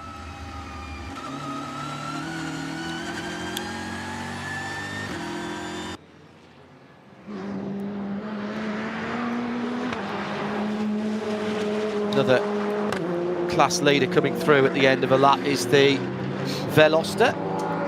Oh, did see as well on the Nürburgring last weekend the new BMW M4 GT4 was being tried out, along with its road-going cousin, brother, sister, stablemate, whatever you would call it. And the new GT3 RS 992 Porsche has been snapped out, lapping as well. Lars Kern did a 6:47.25 in 2017. I think he's gone faster than that since then in the Porsche 911 GT2 RS, which was a 991.2 car, Gen 2 car with the Weissach package. Michael Verger's Radical SR8 time, a 6:48.28, just on the Nordschleife, of course. Lamborghini LP770 four-wheel drive Marco Mappelli in 2018 did a 6:44.97. He also did a 6:52.01 back in 2016 in the LP640 Performante car. And there's a name from the past, Michael Vergers. Well, he's got 2 of the quickest times. He's done a 6:55 all the way back in 05 on the Radical SR8, and then the Radical SR8 LM, that 6:48 in 2009. There was a big controversy about whether that was a production car, but the Radical SR8 is available as a road legal production car. Evo magazine considered it to be road legal, but Sport Auto, who did the timing, said it wasn't. So I would say I think it's stretching the boundary, shall we say, calling it a production car. Well, but an Aventador LP770, the 911 GT2 RS with the Weissach package, they're not rolling off the line like that. They've all had a bit of tweaking, haven't they? So how far do you go down? Porsche 918 Spider? I agree, it's academic, but it is, at least a Huracan and those cars are a production car in the first place. At least it's based on something a bit more, whereas the Radical, I'd have thought that was, I'm not doubting, I'm not saying it's right or wrong thing to do, it's not our place to judge, but I just I would say it's definitely on the outer limits of believability, shall we say. I tell you what, there's a lot of cars going under 7 minutes. 1, 2, 3, 4, 5, 6, 7, 8 cars have gone under 7 minutes, going back to 2005, including that SR8, on road-going tyres. And that's not hanging about. It's phenomenal, actually. It's not as if they've done it on a tourist foreign day, with other traffic around, or you come round and there's somebody in a Land Rover Series 3 taking pictures. doing 5 mile an hour on the Apex over Blind Brow. I don't know what It's you mean. happened. It's happened. Tell me about it. 640.3. I've just found that. I was looking at that table and I thought that wasn't quite right. For the GT2 RS MR, that was Lars Kern as well. It was in 2018. Tandy was there for that. Panamera has done a 7:29.81. And you were dead comfy doing that as well. John, you mentioned the tourist forum bit and about the Land Rover taking photographs type thing. You may laugh, but the whole reason, you remember there used to be a bridge and a crossing at Thruxton race circuit coming out of the chicane onto the pit straight there, and there's now a tunnel. And one of the main reasons that got built, would you believe, was that on experiences, come and drive a Ferrari, come and drive an Aston, wherever it may be, on the end of a Friday, there was a gate system either side where it was cleared to drive across the track, and both gates were open. Across you went mid-session, obviously not in a race meeting, but during a school experience day. And one day, somebody driving across in a Cavalier, I think it was a Cavalier estate, decided to stop halfway across, get out and take a panoramic photograph of the pit lane where he just enjoyed his driving experience as one of the Ferrari, and this will date it, 355s came round fairly quickly into the club chicane. The skill of that said instructor, who was an ex-Formula Renault driver actually, managed to avoid it by using a fair amount of the grass. And at that point, I think it was decided to invest in building a tunnel under the track and a traffic light system. That's a little bit of local British stuff there for you, but it is quite extraordinary what some people might do. Meeting a Land Rover on the middle of the Nürburgring in a 6-hour race, though, was probably not what you're expecting in the script. At RSL_studio, the 222 Toyota GT86, very interesting, I've just been told. Thanks Johannes for this. Known as, or nicknamed, Nata Heidi, Crackling Heidi, with a 3-litre 6-cylinder boxer engine. Presumably not of Subaru, because the GT86 and the Subaru BRZ share the same, normally 4-cylinder boxer engine. Sounds like that might be a Porsche engine there. Meantime, back to that battle between the two BMWs. Add to that now the Audi Sport team of Frank Stippler. That's 10th, 11th and 12th now. Stippler, Pepper and Sims tied together as if the yellow and red Audi is actually towing the two BMWs. And then just behind them, Lars Kern, Fabian Schiller are catching up this 3-car train. 3.5 minutes to go. Nobody peels off into the pits, so it's going to go on for another 8 minutes or thereabouts. You said earlier, Schiller driving 2 cars in this race, and the absolute star of VLN 4 the previous round. Now, I think the Rover Racing BMW just got down the inside. The two BMWs managed to swap places there today. We're being towed along by the Audi, so a swap there for Rover and Valkenhorst BMWs. And that battle continuing behind there with the Porsche of the Manthey 911 and the number 2 Get Speed, and that's just swapped going into the corner and swapping back again, coming out of it. So change of positions in and out of the same corner there, and that battle continues as they get towards the latter part of the GP circuit. The 911 having to go all the way around the outside and trying to do the cutback and get across there, as they've got the last little bit of the circuit to do before they go onto the Nordschleife, where it can be even more difficult to overtake. But as you said, John, there's just battles up and down the order, and you've got a group of 3 cars battling one another, a couple of seconds behind that 2, and then in front of that 2 more battling there. So there's just action everywhere, and we're 2 hours into this not race. Even half difference. I know, yeah, exactly. Not exactly, not even halfway yet. Peter, do you remember? I mean, you will remember this, and I certainly do. I remember. I mean, I'm going to sound like a right old whatnot now, but I'm older, so don't worry. I do get people saying, "Oh, Le Mans last year was a bit boring. Oh, 24 hours of this, 24 hours of that was a bit boring. There was, a lap between the first 2 cars, or there was, a minute between the first 2 cars. That was a bit boring." I remember, I think certainly one of my first Le Mans, so from 89 onwards, it would be 3, 4, 5 laps. And you would think you'd had a decent race. And what's more, nobody drove flat out from the drop of the flag. Everybody was waiting for the last 4 hours, 3 hours to see what sort of car they had left before they turned the wick up.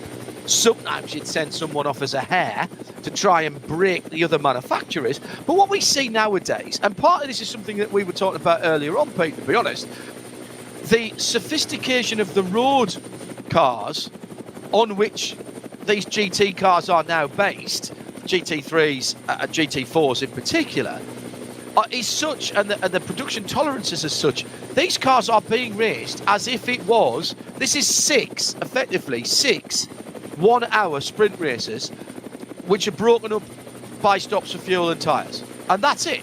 You would never have had that back in the day.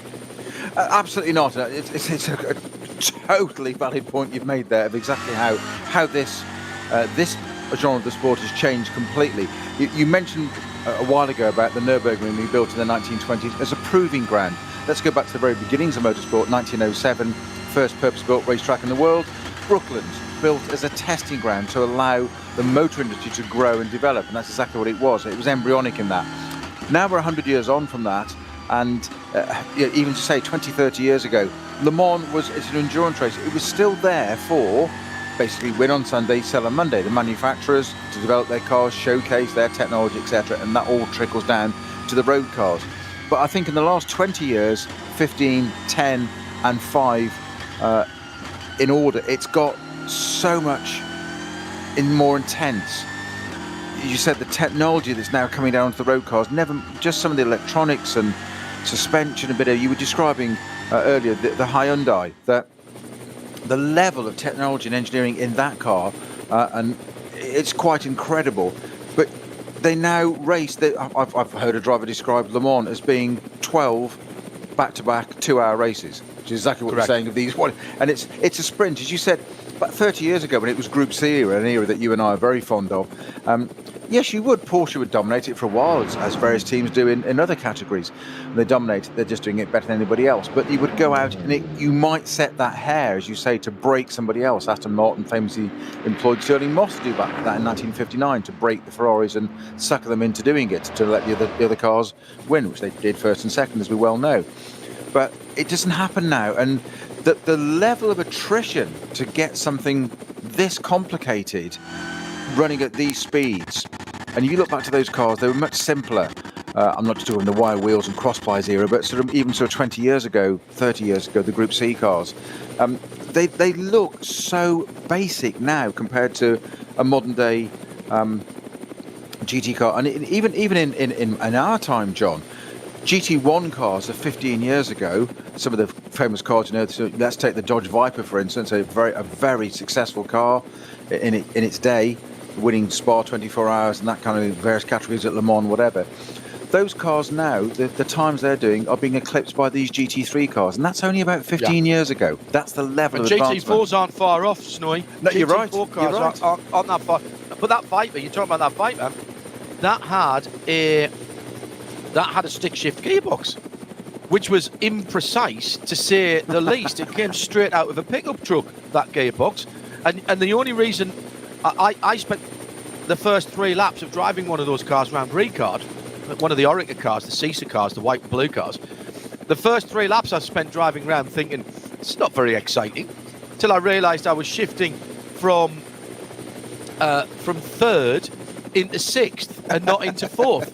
It had so much torque it would do that. Then when I hit 4th and it took off, I thought, oh no, this is more like it. It was an extraordinary thing. But as you say, sophistication, no, absolutely not. You look now, even in the last 3 years, I was talking with the Porsche Works drivers in the RSRs, the GTE cars, GT Le Mans cars, and talking with Tandy and Earl Bamber, who drove the 919s. The steering wheel now on the GT car is pretty much identical to, in its complexity, to the one from the prototype when they were doing their winning in the 919 hybrid. And Lawrence Vanthoor, who didn't drive the 919 period, when they got the new steering wheel, he was given the manual, the handbook for the new car, of which there was a separate handbook for the steering wheel functions, which was 48 pages. I kid you not. 48 pages, and things like brake bias are on little paddles by your fingers, up and down, so that you can move your brake bias backwards and forwards, your traction control backwards and forwards, your ABS. Sorry, they don't have ABS. Traction control and brake bias. You can move backwards and forwards on extra little paddles, as well as the gearbox paddles, as well as 5 or 6 rotary dials, and by the way, an LCD screen in the middle so that you know what you're changing at any one time. Oh, by the way, while you're driving in a pack of cars at 180 miles an hour, these guys are differently wired. Wired. Well, they are. They've known no different. And yeah, if I may indulging for a minute, I'll tell a little story against myself that you mentioned about the Viper there with the stick shift. I only drove one once, and it was a Spa 24-hour, and it did have a sequential gearbox change on it by then. And I hadn't encountered what they call mid-gas, as in a blip in the throttle system on the gear change. So I was heel and towing, still old-fashioned style, and couldn't understand why this thing was revving. This was on installation. That's the first time driving the car on a test day. And I couldn't understand. And the team said to me, how do you find the mid-gas? And I genuinely looked there like some medieval guy looking up at the moon saying, sorry, what's mid-gas? What do you mean? And it had this system where it blipped it for us. And that now, nobody could imagine not having that now, and how it works. And it's on road cars, and we're not talking. Well, that Hyundai, we're not talking that many years ago. That Hyundai that I was talking about, the i30M Performance, that had what they call Rev Match. I had that on a 370 Nismo 4 or 5 years ago. And these are cars that are not hundreds of thousands of pounds, dollars, or euros. That you can turn it off, which as I keep telling everybody, I've been heeling and towing since I was 13. I haven't forgotten how to do it. So late starter then. I'll do it. I know indeed. It was on an H. Was it on my dad's HC Viva, or was it on the first Avenger that he had? I can't remember. So a 4-speed gearbox. Oh yeah, 4-speed. That's all you need. Yeah. That's all you needed in those cars. They didn't go any much quicker than that. But you're right about the technology, but it's also the reliability as well, and the production tolerances. Ian McCarthy's just tweeted at RSL Studio, and he's absolutely right. He says, "You guys, what you're saying is so true. We're now in an era of racing where a stuck wheel nut, or a fuel hose, or a slight mistake in a pit stop can lose a 24-hour race because the pace of the cars," and he's absolutely right, the pace of the cars is so similar, the pace of the drivers is so similar.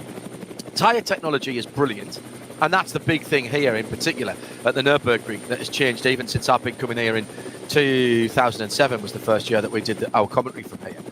He said, and Ian says, you're frequently, you're flat out and you are penalised, or at least you take a huge penalty for pushing the limits to gain what is effectively on an 8-minute lap, fractions of a second. There's no hanging about here. There's no taking your time. You ask any of these works drivers in the BMWs, in the Audis, they are, you have to in sometimes be patient, but you can't be too patient. You can't be following an SP3 car for 3 corners.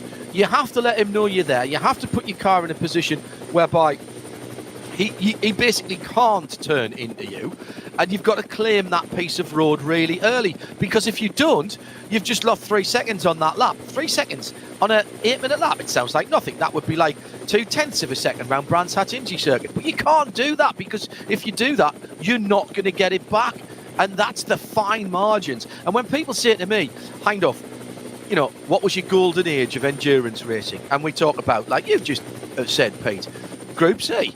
Group C was a fuel formula. It was BOP by any other name. We didn't call it that. But it was a fuel formula back in those days, and it brought some great races, but those cars weren't driving flat out. Very seldom were they driving flat out, although I could tell you a Walkinshaw story about how they won Le Mans one year with a bit of extra fuel that nobody realised where they were getting from. That's, I think, the statute of limitations run out on that one.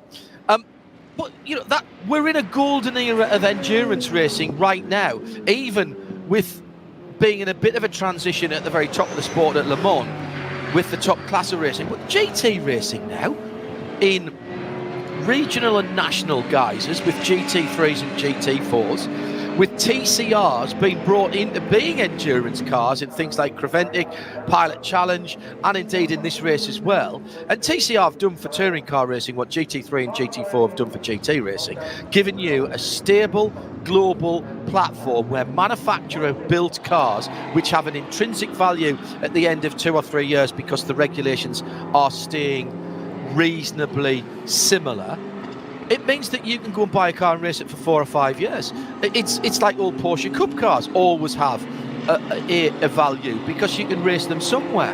In the Porsche Cup Challenge USA in the States, we've got some 2014 cars that are still racing in the Gold Cup category. Well, you know, that's what you need if you're going to keep people in the sport, Pete. And that's, you know, in recent years, and you know this, you've been a big exponent of it.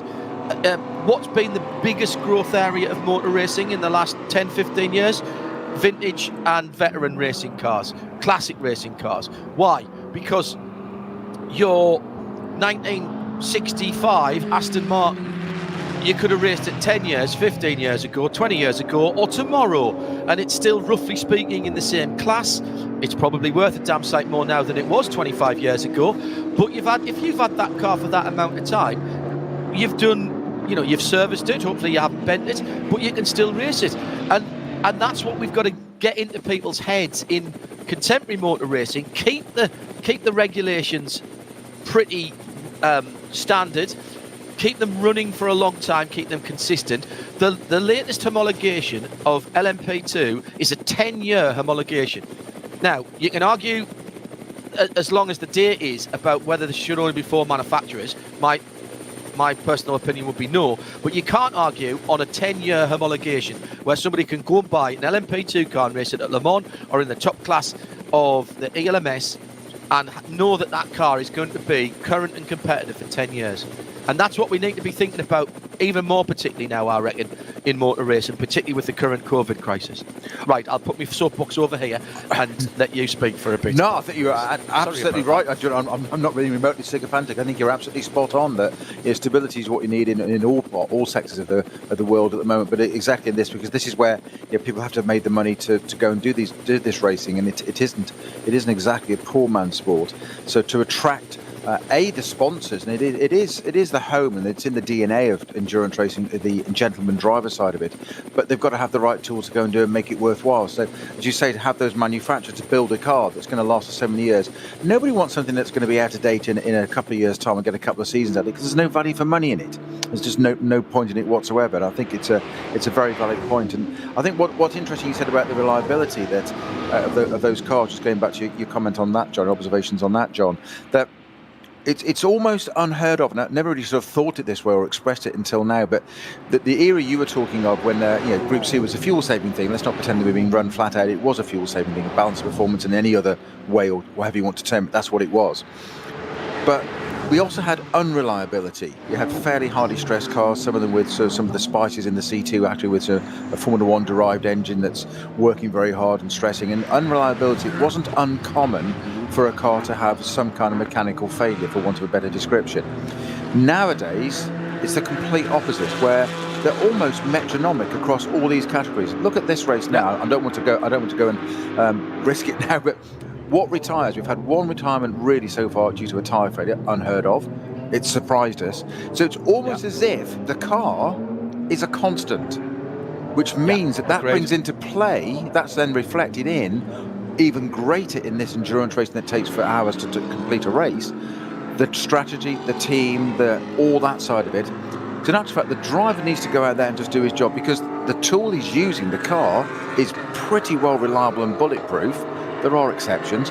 So that's when it comes down to driver skill, strategy, etc., etc. Because in reality, the one constant, unbelievably, is the car. Possibly the most stress element of the whole thing is actually the most compliant now. That then applies to the road, as you were saying, the car mentioned that you were talking about earlier. Look at the level of technology in these.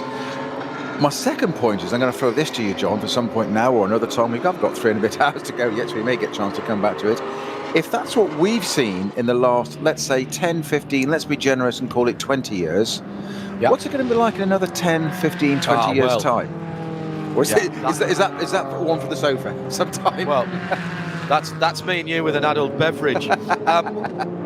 Bit of a battle going on in the Cup 3 category at the moment between two of the Porsche Caymans, the blue and white number 966, battling for position with the car behind.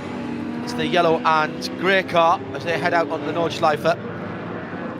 3 hours and 15 minutes near enough still to go. Zach Parfit worried about us not seeing what's going on the track. There's 3 and a bit hours to go yet, Zach. Nothing that's happening now. We're keeping an eye on it. It's not as if we've wandered off to the pub. In fact, I'll tell you that we'll be getting the lead car into the pit lane fairly shortly. In fact, it has just come into the pit lane at the end of another 7-lap stint.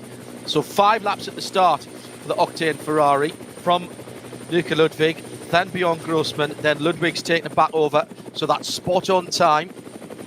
The 17 also pitted. That's the other car that starts the pit lane run for the SP9 Pro, the GT3 cars. That's the Team HRT. Hubert Haupt brought that car in. And I think he might have squeezed another lap out of that. Nico Bastian did an 8-lap stint prior to Hubert Haupt getting into it, and that's making things very interesting if they can go one more lap, because with 3 hours and 11 minutes to go, if they keep getting one more lap, they're easily going to get to their last pit stop first. Now, whether they can keep the pace up is another thing. At RSL _studio, Dave Alcott listening to the comprehensive list of trickle-down technology from LMP1H to GT3 to road cars. Surely that is a massive testament to the benefit of motorsport to improve today's road car in efficiency, reliability and functionality. We are talking about tolerances now, Dave, as you well know because you're involved in road cars that would have been unthinkable in a race car engine, let's say. Engine tolerances. You know, all of my cars run on 0W40 oil. 0W40, zero viscosity. And that's because tolerances in production car engines have come on massively. This from... who else did we have saying something about that? A few people mentioning just how strategic racing's come, echoing what Snowy and was Ian McCarthy was saying, wasn't it, earlier on as well. So still plenty of action to go, coming up to just halfway through this 5th round of the Nürburgring Langstrecken Series. And the weather has cleared up a wee bit. We had a bit of threatening looking cloud. It wasn't like it had rolled its sleeve up and you know, and had balled its hands into fists. It wasn't that threatening, but it was kind of looking at everybody sideways. It was a bit, you know, really? Have a go? Like, shall I, shan't I? Yeah, exactly. Shall I just throw something into out. the mix? Yes. Sun's out. The Coronel and Leichter car in the pit lane. That's one of the GTI TCRs, the 333. And that car is getting, again, it's another car, and another GTI actually, another Golf GTI that is having attention around the exhaust area. We saw one earlier on, and I thought that had maybe hit some debris on the track. That's running in SP3T for Max Cruiser Racing, and it is Tom Leukner and Ben, Tom Coronel and Ben Leukner. And that SP3T category has 9 cars. By far, the most of them are full house TCR cars. And that seems to be where the TCR category has migrated to. Now there's a category of TCR Pro, which is what the Hyundai Veloster is running in.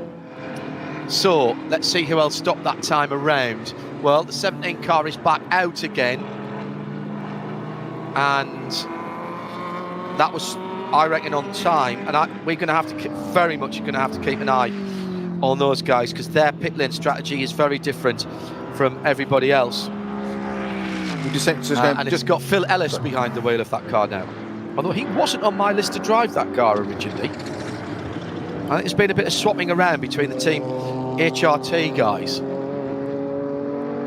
but that is Phil Ellis behind the wheel, according to timing and scoring at the moment. Sorry, Peter, you were going to say. No, I'm just reflecting there, John. Just seeing that they're focusing on the window of the Tom Coronel car, and there's somebody like sort of Chris Goodwin and Peter Dunbrack that's what you and I might regard as old school, as in they've been racing for a very, very long time. And if there's a motor race taking part in the world on a weekend somewhere, people like that are usually in it. Certainly Tom Coronel, and he's adapted to cars that were, as you say, stick shift and no traction control. And I remember the days when we had sort of 40 sort of data channels, and we thought that was a lot, and it was still a steering wheel because it was round, which they're not anymore, as you say. They're now come with their own manuals. It's like you do that to kids nowadays. I know. Won't believe you.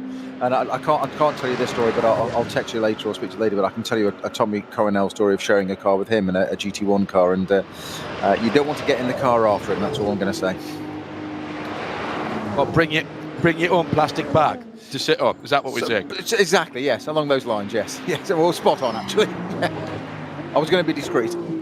He wasn't. He's not the only one who's done that. Apparently, no. Johnny O'Connell was much the same as his Corvette racing colleagues would always tell me, which I find remarkable that anybody can do that whilst bolted in. So do I, but it's just not natural. Well, it's not natural, or Tommy Coronel isn't natural. I mean that in a very kind, benevolent way. He's not natural. He is supernatural.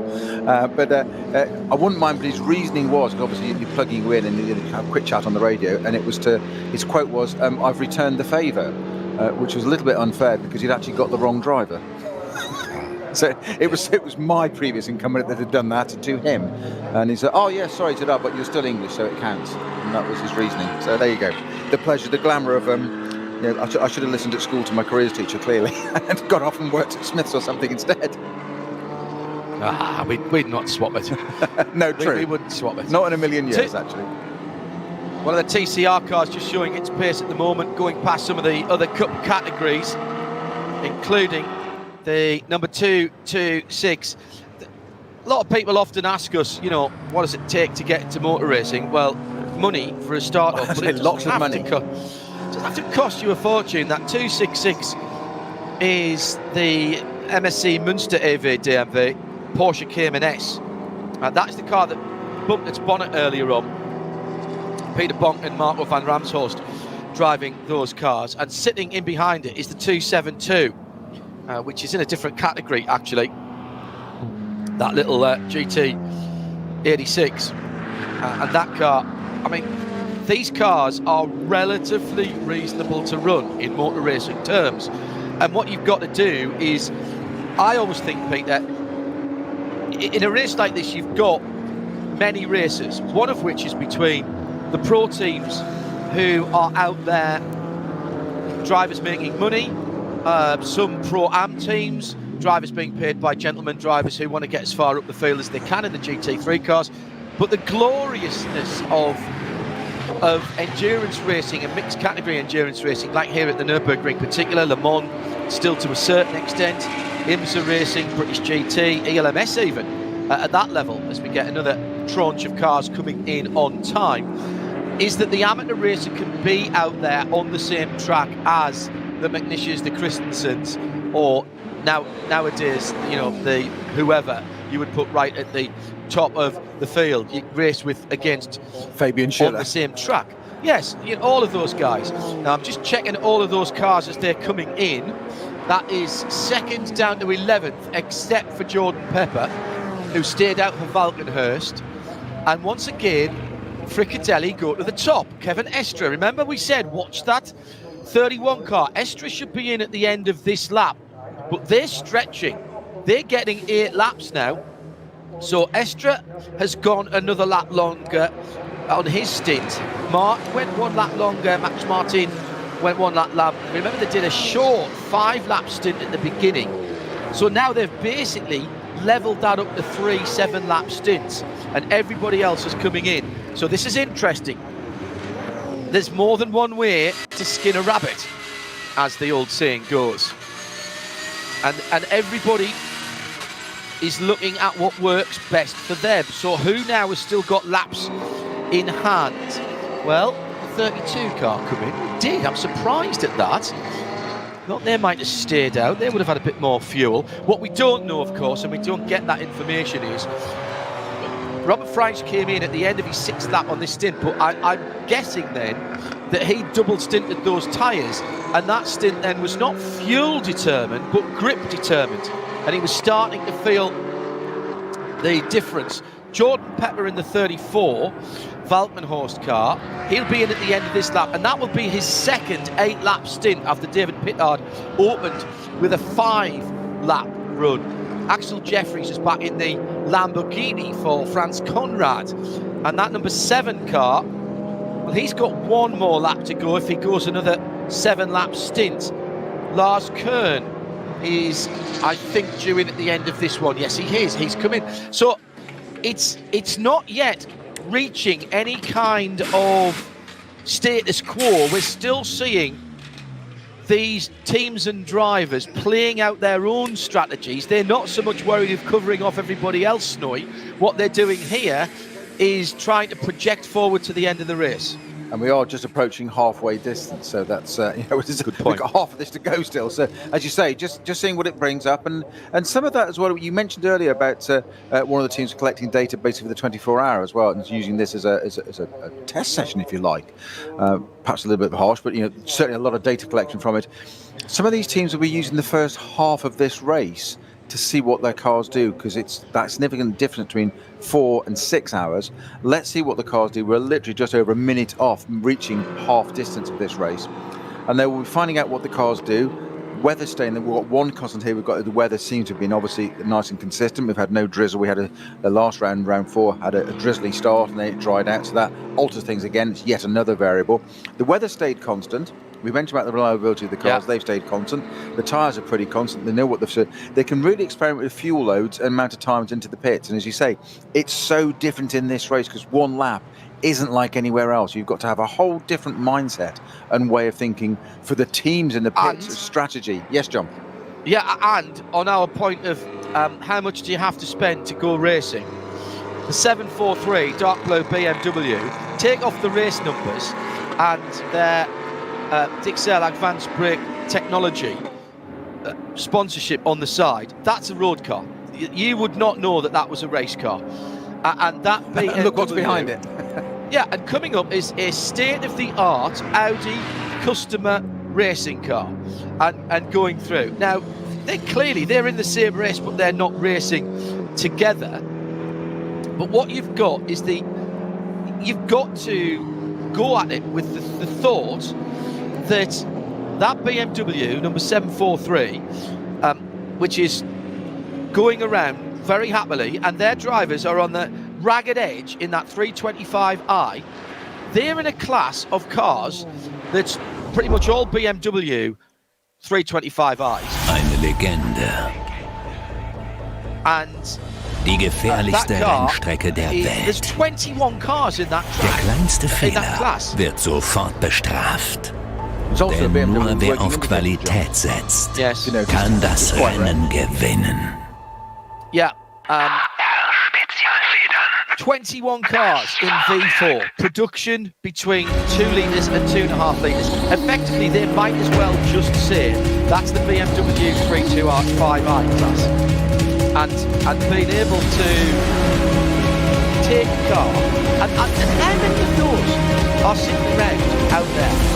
How many out there are sitting around that you could strip out, that you wouldn't have to pay a lot of money for? Okay, you've got to put cages, put all the safety bits in. But you are not talking millions of quid there. You are not talking tens of thousands of pounds. I bet you could put one of those together for 10 or 12,000 euros if you found a car that was a little bit unslow. And go get your ring license in that and go and race it. That value for money road racing, particularly if you live within a towing drive from the Nürburgring, and the NLS is the perfect thing to go and do once every 4 to 6 weeks, isn't it? Right, John, you sold it to me. When did we start? Where would the 968 go in that? Where would the 968 be? Well, there you go. So we've got a brake surge between us. One track prepared already with a roll cage in it already. Just saying. Well, there'll be a class for that. That'll be the up to 3 litre road cars. Do you think there's a class for old past it commentators? I thought you were saying old bastard cars there. Not at all. Not at all. No. For the 960. Yeah. I'm referring to myself, of course. Yes. Yeah. I think we're fine as commentators. It's just the driving that. Although I know you are still sharp and honed with your racing skills. My problem is that I do so little racing. It takes us half of the time that I'm supposed to be prepping for the race just to remember how I've got to go and race again. Which is, in fairness, where things like Base Performance Simulators, Darren Turner's company, helps. If I can go and get an hour or a couple of hours there just to remind me what I'm supposed to be doing and to get the concentration up, then that makes a huge difference. Well, let's tee it up and we'll have a go. Although you mentioned Darren Turner, actually, as you mentioned that I race old stuff now, and still with the Aston brand, but wire wheels, crossbar tyres, drum brakes, and whatever. Very kindly last year at Spa, 6 hours support race in the Woodcock Trophy. Darren Turner sent.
Paul Ricard.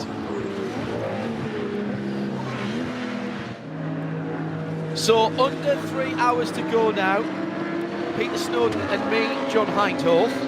So anyone who stops in the top class now, like Frickadelli and Valkenhorst, they've just come in. They're starting to look already, I'm sure, at what sort of lappery they've got to do to get them to the end. As it stands at the moment, Matteo Caroli, no, check that, Axel Jeffries has gone through and not stopped at the end of that lap for Conrad Motorsport GmbH. And that teal, blue and black Gebhardt-sponsored car is on the Grand Prix circuit now, just starting another lap, which will be, I reckon, well, this is interesting now because we're starting to see it play out in terms of strategy. So he's going to complete 8 laps on this stint. He's got right up his tailpipes at the moment. The number 4 Falcon Motorsport, Matteo Caroli, on the same pit strategy now, those two. There was a slight difference at the start. Axel Jeffries did 7 laps and Klaus Bachler only did 6. But then Michele De Martino did 7 for Conrad, where Dunbrecht did 8. And now Jeffries, Axel Jeffries and Matteo Caroli both on their 8. So they've kind of balanced themselves back up again. And this is what Peter was saying earlier on. Pete, this is what you were saying earlier on. Half a lap, 8/10 of a lap, 9/10 of a lap round here is not good enough. So if you just had a bit of traffic in the wrong place, just had a bit of a scrap when you didn't need it, just used a little bit too much fuel, that 8-lap stint, which is theoretically possible, very quickly becomes a 7-lap, and you've got to make that decision really, really work for you. Exactly. We're just watching it all on board there now from the Rover Racing BMW once again. That's just, I think, just down the inside of the Porsche out of the carousel there, and it's you said there's so much to think about it. It's one of the things that I always try and, when you and I talk to people that are not involved in racing, and try and explain what it is that we do and what a racing driver does when we talk about this, and they don't think they're athletes, or don't realize how busy they are and how much they've got to do whilst driving this car. And it's not dissimilar to sort of fighter pilots, RAF pilots, and US Air Force, etc. across the world. How much information you've got on board all the time. You've got the third dimension in aircraft, have got you two-dimensional in the car, but there's so much information. Well, you hope so. Yeah, well, yeah, You hope so. yes, okay, yes, okay, fair point. We did have we had a slightly airborne AMG GT3 earlier on, didn't we? Yeah. But it saves on tyre wear. But again, I could mention an ex-Formula 1 driver whose son is in this race now, who we raced with once at Monza, and he was asked the question of did he take any curb, and the answer was no, a flat no. And then a photograph appeared from one of the photojournalists with the car, probably I wouldn't say half a metre in the air, but certainly a substantial all four wheels in the air. And in his laconic French accent, he just said, "Or maybe I take a little bit of curb." Yeah, and his son's racing today in this race. That'll be a goon on, wouldn't it? Correct, spot on. I knew you'd work it out. Yes. Sorry, go on. Sorry. Quick note of thanks to our colleagues at Nürburgring TV for A, the pictures, and B, for the addition of a very pleasant extra camera angle here. This is the heli cam that we've got this weekend, which allows us to see a lot more of what's going on the Nürburgring. Very impressive pilot in the blue helicopter. I haven't seen quite enough of it to decide what it is yet. See if we get it from another external shot, but he's enjoying, the pilot's enjoying following the racing cars around. Well, we did have the Manthey Porsche outrunning it during qualifying down the Dottinger Höhe. Let's hope he's worked his fuel load out then. Well, I presume he's had to go away and come back, Peter, because I've noticed we haven't had heli shots for a little while in the studio. 99 ROWE Racing, BMW 11th position. Alexander Sims behind the wheel of that car. He's got about 2 seconds on the Pro-Am leader. That's the Huber Motorsport 911. They're not in the same category, of course, with SP9 GT3, as you might want to call it, split up into Pro-Am and Am. The SP9 Am is the Ferrari leader, rather, is the number 39 Ferrari, which is running very well at the moment. That car is, just outside the top 10, 14th position for that car. Second in that is the Iron Force Racing Audi in 20th position. Peter?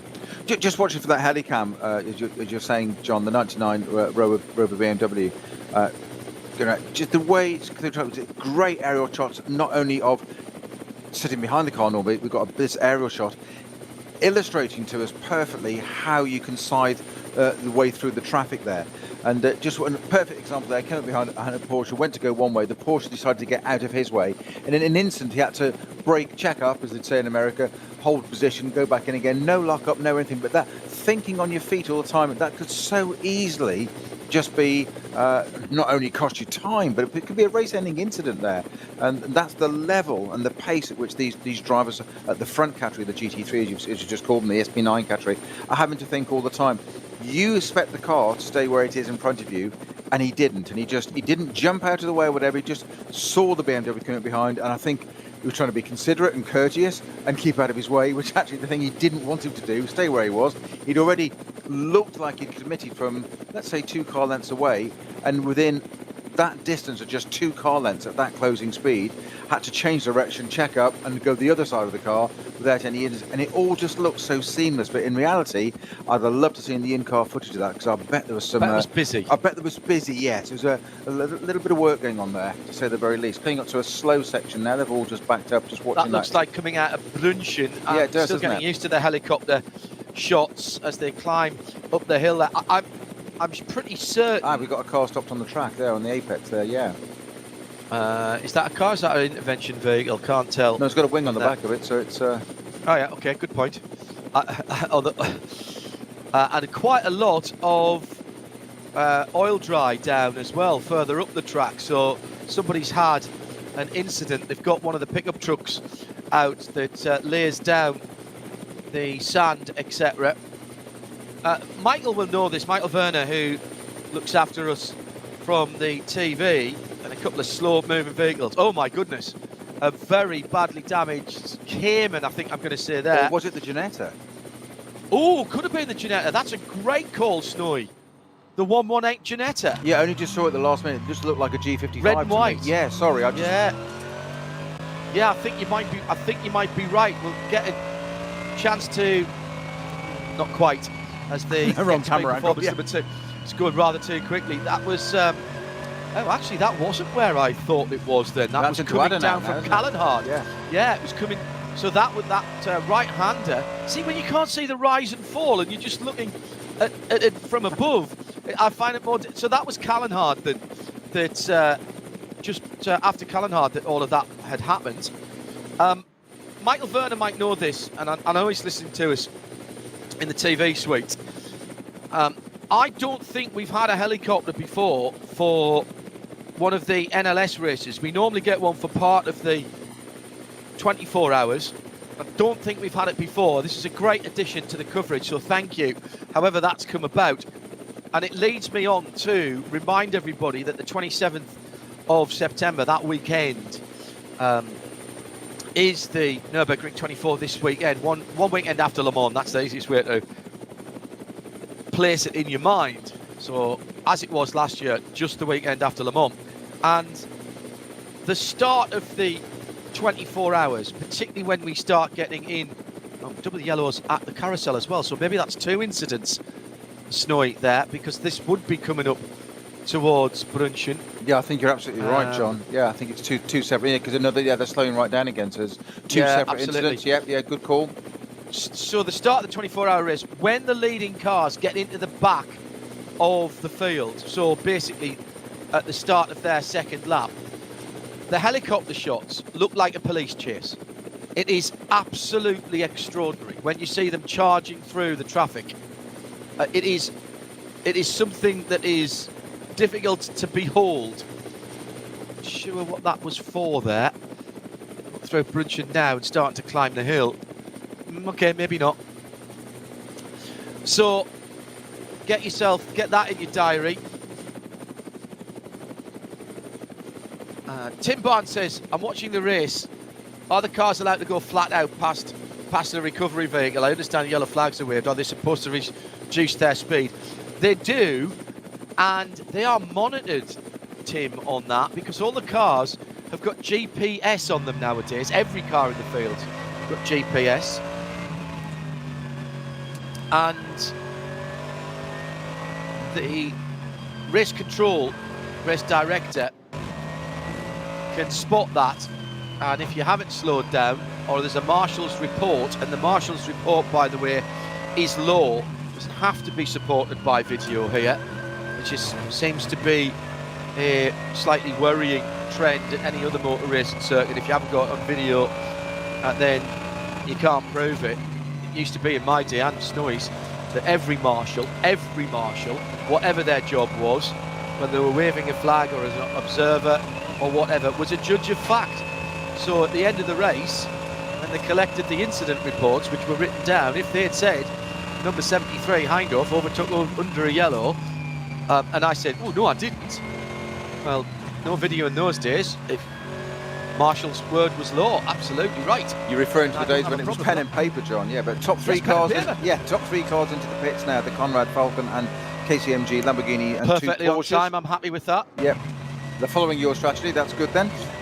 So that's Jeffrey's. No, I think I'm following theirs, actually, literally. But that does mean that those top 3 cars, Jeffries, Cairoli and Richard Leeds, have all got an 8-lap stint under their belt, and that's the second 8-lap stint for both the Falcon Motorsport Porsche and the KCMG Porsche. That's the first 8-lap stint for the Conrad Motorsport Lamborghini. But Axel Jeffries did a 7-lap in his first stint, so he may well know where he went wrong there. This means that Bjorn Grossman will go through in the Octane car in about a minute's time to take the lead. And in fact, he has done already. My apologies. He is due in, well, he's not due in for a while. He's got probably about another 5 or 6 laps, depending on how he makes his go. Ian McCarthy has sent me a nice little screen grab that says, and Gareth Evans, who is an aeronautical expert, tells me that is a Eurocopter AS350. That's a squirrel, isn't it? An A350, AS350, sorry. I think that's a squirrel. Very nice colour of blue. Dario had one that colour for a while. So, battles continuing, strategy playing out, and all the while cars having to be passed. It might not be for position, but as Snowy said, the levels of concentration here are phenomenal. Absolutely phenomenal.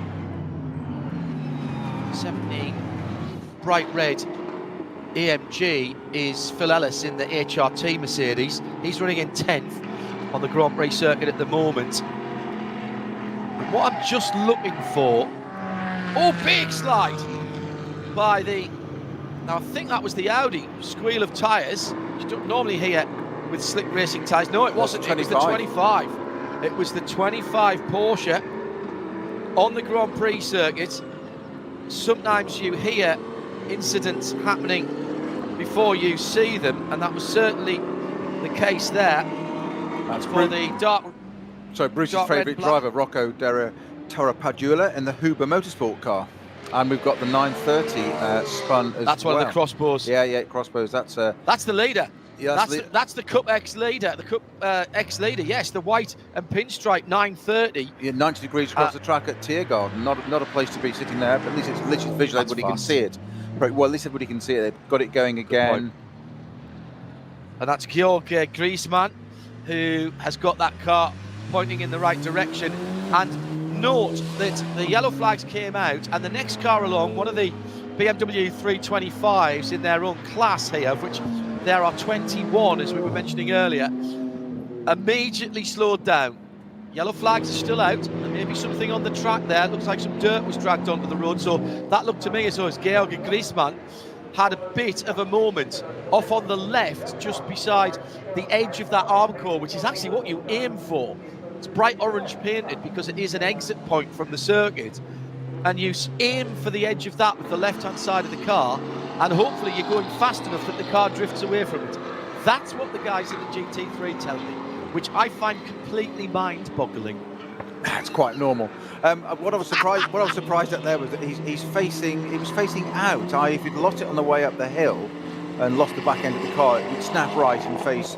And if it's assuming it's only gone 90 degrees, which it may have done 3/4 of a spin, another 180 on top of that, because otherwise it would have been facing inside the circuit. It was facing out, so it's a slightly odd position to have been parked cleanly on the edge of the track there. So it's a very odd. I'd love to have seen the build-up to how he ended up being stopped and stationary in that position. So, but he's got it going again. So that's all that really matters. It's Peter Snowden. I'm John Hindhoff. Busy weekend for motorsport. Thank you for judging that we were worthy of your time this weekend. Plenty going on in 2 and 4 wheels around the world, right up to the very highest level, of course. And in sports car and endurance racing, still 2 hours and 40 minutes to go here at the Nürburgring for round 5 of the NLS this season. This effectively a warm-up race for the 24 hours of the Nürburgring, not part of this championship, but run under broadly similar regulations and categories. And no qualification race for this year. White flag on the circuit means this. Through the Tiergarten means something moving slowly, and there was debris on the track. There's a circuit vehicle. It is one of the intervention Audi estate cars. I think they've been having a look at the barriers. I wonder if there was just a little tag on the barrier by the KTM crossbow last time around. Well, there's a couple of cars, a couple of those intervention cars, one just gone past the pits and one just coming into the pit. So there's obviously a couple of things out there, and that would sort of lay credence to what I was saying, John. I was quite surprised how that KTM ended up where it was. There was no visible damage to that car, though, so it wasn't as if he'd gone off and sort of lost it big time and collected the barriers all the way along, but it was in a slightly strange position to be pointing 90 degrees out onto the track, having really sort of landed where it was. But it did get going again. If you notice when he came down the pit straight, he was jinking left to right to get bits of debris and gravel out of it there, and depositing it all over the circuit. So at least it gets it off his tyres and out of the way. It will. Otherwise, the first time you hit the brakes, the whole lot shoots forward and fills up everything in it. You think something catastrophic has happened, whereas it's just it's enough gravel to build a patio normally. One little spin like that. Never mind if you beach it properly. The 160 Aston being featured. We haven't seen much of that or much footage of that car out there. Okay, that's the number 160. That's the Garage 59 car that was started by Alexander West. I think it's we've had Darren Turner, so I'm guessing it's probably Chris Goodwin in the car now. I just have to look down the screen to find that, but Chris Goodwin, a man that yes, it's Chris Goodwin in that car. Used to do the hot laps at Brands Hatch for many, many years, until a certain Ron Dennis said to him, "You're never going to make any money doing this," and picked him up at McLaren. He had a long, long career at McLaren, and which is now, I think he left them 2 or 3 years ago, and now with Garage 59. But again, not a bad lineup there. It's a whole British team, Garage 59. Alexander West, Chris Goodwin, and works driver Darren Turner. And again, Darren Turner, somebody that's just aligned himself with the manufacturer, Aston Martin, and synonymous with them, and had some stunning performances, and been driving again another one of those sort of Tommy Coronels, and that's always racing somewhere, synonymous with Aston Martin. And of course, as you mentioned, John, this base performance simulators, and grown a whole other business along the side there, and developing young drivers. So a busy man. Yeah, and embracing drivers, diversifying into other careers, always been something. Darren and Aston Martin ambassador, as well as developing cars for Aston. Base performance is going great guns. Talking to him about that. He's also been developing the British touring car hybrid system for the new iteration of BTCC race cars. So he's been fairly busy as Dazzle. Very well respected as a test and development driver, as well as a racer. Doesn't always go hand in hand. We all know drivers who are exceedingly fast but can't tell you why, or drivers who will drive round the problems of cars without, and still be brilliant by the way, but without offering any suggestion as how to make them better. Which is, so, in some ways, is actually even cleverer. And I'm not naming any names at all here, as again traffic playing the part for the Get Speed performance number 2, as they were going through into the Kleiner carousel and out towards the Gallows Hill corner, in that battle for position between Fabian Schiller and, I think that's Dries Van Toor ahead of him in the 20 Audi Sport R8, isn't it? Yes, it is. Now heading on to the Dottinger Höhe. But in some ways, you've got to take your hat off to drivers who are super quick and will drive around any problem, because they can just do it and they adapt very quickly. That's not Van Toor ahead. The problem with that is, John, that it frustrates the heck out of engineers. Yes. Because they want the information, they want to know why it's doing it or how it's doing it, and if you just go, or if they just go, I don't know, and it just does it, and it's not terribly helpful. I remember years ago Patrick Head saying that he found Mansell, whilst incredibly quick in that Williams, as sort of building up to his World Championship winning years of 91 and 92, that he described trying to understand Mansell driving through Copse Corner at Silverstone, and Mansell wouldn't focus on the setup at the back of the car at all. And his view was very simple: if the front went through, the back had to follow because it was attached, and it was that simple. And Patrick Head literally tearing his hair out as an engineer, saying, but it's not that simple, Nigel. And to Nigel it was, because it was attached, therefore it had to follow. And I love the simplicity of it, but I can see the flip side of an engineer just, I've built you this wonderful Grand Prix car that I want to make better. As far as Mansell was concerned, it was quite good enough already. Starting to heat up now a little bit, with just over half the race gone, and a decent battle between Phil Ellis, Lars Kern, and they've just headed off onto another lap. 17 bright red Mercedes ahead of the BMW, ahead of the Manthey Racing Porsche, and right in there as well the number 2 of Fabian Schiller, so that's 6th, 7th and 8th. There's been a bit of paint traded there as they're on the Grand Prix circuit at the moment. And you've got to think to yourself, how important is this right now to be putting yourself and your whole race in jeopardy? Well, Fabian Schiller's only just got into that car a couple, maybe that 3 laps And it's happened, ago. it's off. Oh, Schiller's there you off. go. Exactly on cue. He just outbraked himself, just tapped the back of it, did the front damage, and it's off and it's into the gravel now. Whether it's any Straight more into than the just... pits. You want, No. no, it hasn't. He's come around, as you can see, there's trim hanging off the side of it. You're absolutely spot on. Great call there, John. Exactly as you're saying it.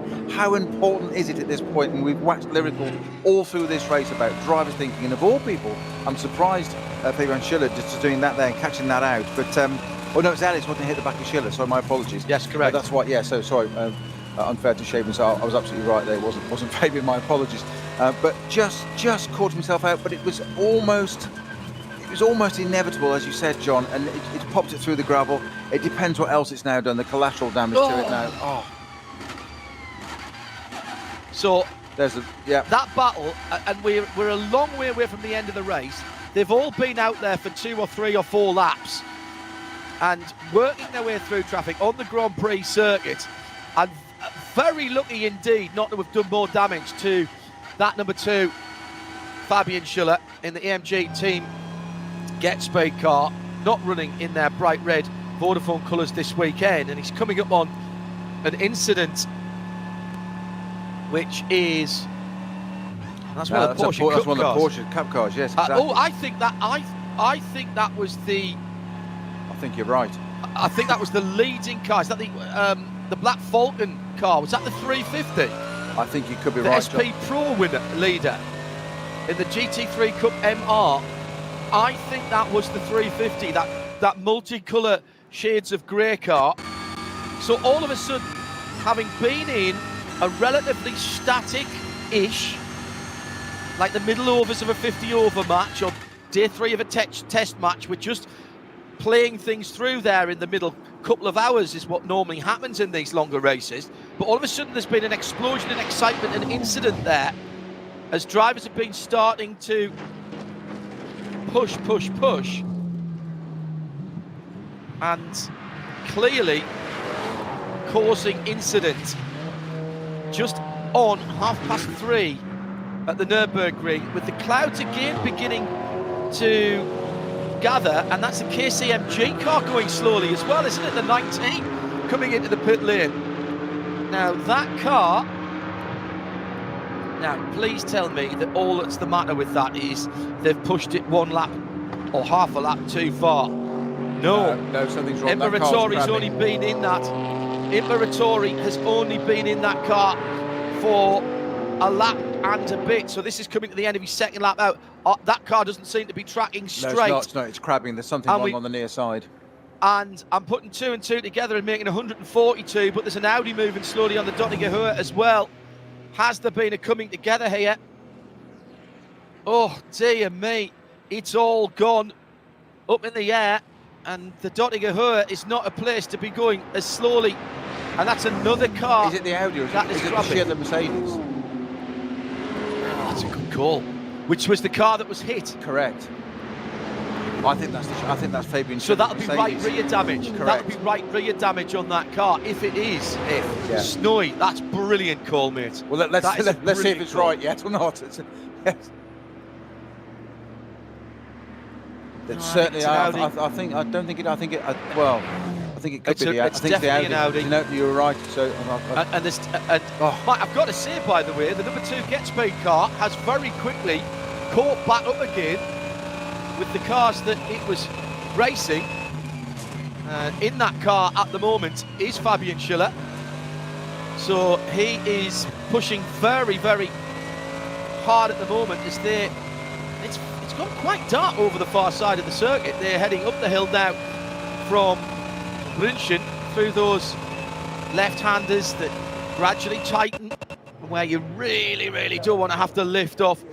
It's a left front issue for the 19. That car's been off because the mirror, left door mirror, is hanging by its control thread, control wire, and They've managed to get it onto the dolly jacks, and then that car's going straight in to the garage. And it's there's missing a tyre. Rear three-quarter panel damage on that car as well, just behind the door. So it's obviously had some fairly hefty contact with something. So I'm guessing what's happened there, whatever it's contacted with, whether it's another vehicle or the barriers, John, what's happened is there, I'm suspecting it's potentially actually barriers, you know. It's damaged the front tracking and done the rim, which is then... And it's the Audi Sport number 20. It's the Audi Sport number 20. It's got front right damage. That's got front right damage. So have those two collected one another. Well, and that's Vantour in that car. Again, you know, my dad was a detective, so I heard these kind of discussions going on plenty of times in my youth. We need CSI Nürburgring to give us the physical evidence. That's a whole new channel there. Yeah, whole new channel. Right front tyre damage on that number 20, confirmed on the ticker, the information ticker on the website. What it doesn't say is whether there was any contact which precipitated that. The other thing I would say,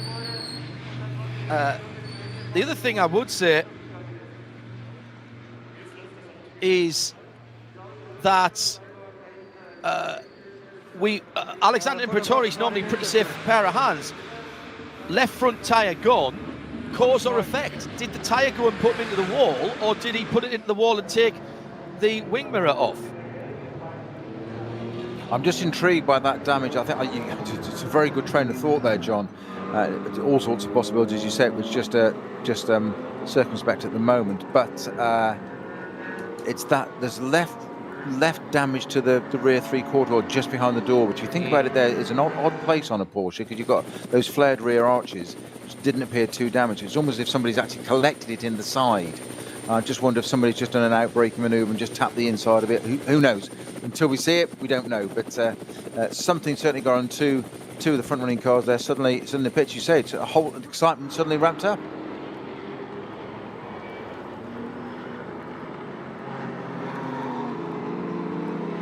Number 29 Audi still out on track. Just a little view on that. It's the second place car, Van der Linde, at the wheel of that at the moment. The Octane 126 Ferrari with Grossman is at the wheel. That was the car that, or the driver of that car, Grossman, had such a stunning run in round 3 of this series. Just a couple of rounds ago. They've done 24 laps apiece and 3 pit stops each for the top running cars, so it is fairly reflective and indicative of what we've got at the moment. So we've got Ferrari leading 2 Audis, Porsche, BMW, 2 Mercedes, Porsche, BMW and Ferrari top 10. So Ferrari top and telling the top 10 running cars at the moment. Grossman and Van der Linde it is at the front, 22 seconds apart between them. Ferrari and Audi R8, Audi Sport team that really have been at the front of this pretty well since the beginning of it. Been the two teams to sort of get 2 cars to get ahead of here. The Lamborghini dropped down the order a little bit now. That car was the Conrad Motorsport cars in 14th at the moment. Di Martino at the wheel of that. Unsurprisingly, the SP9 Pro category dominating the front of the field there with the top 18 cars. It isn't until we get to Alexander Kolb and the Huber Motorsport 911 in SP Pro Am, number 25 car running in 19th. So that's the first car. Westbrook in the Phoenix Racing Audi in 16th at the moment. Its sister car being driven by Schramm at the moment in 12th. Just popped up to 11th as I speak. David Pittard back in the number 34 Valkenhorst Motorsport M6. And the top 11 cars are completed, 12 cars now completed 12 laps.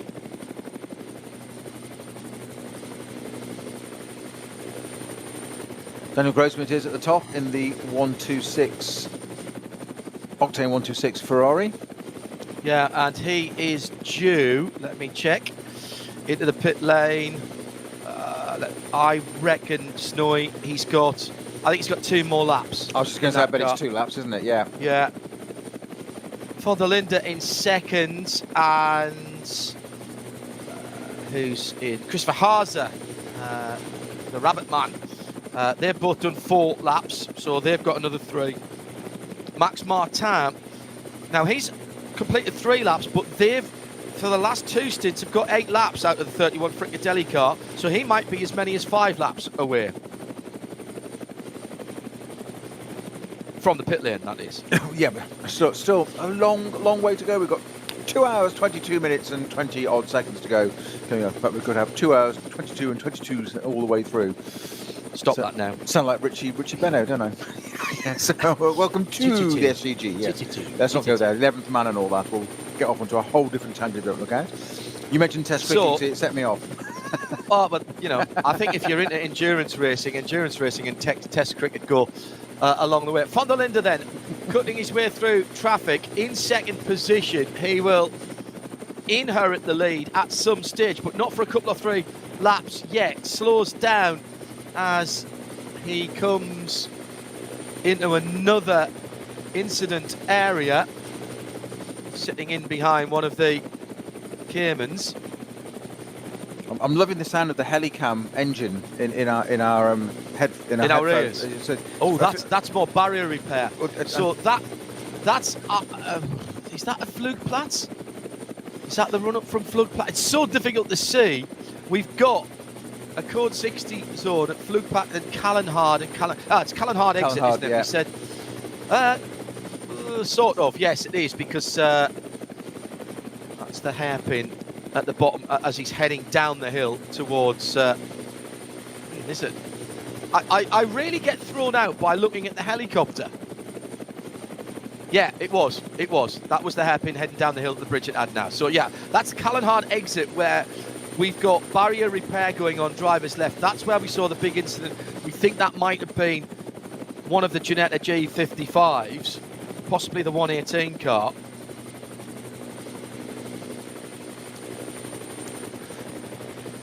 I'll have a quick look for that, John, to see if we can get. I think it's the only one in the race actually. The 188 car, the Kramer Racing entry. Yeah. 118, I think it was, wasn't it? 188. Oh, no, sorry, 188. You were right. Yeah.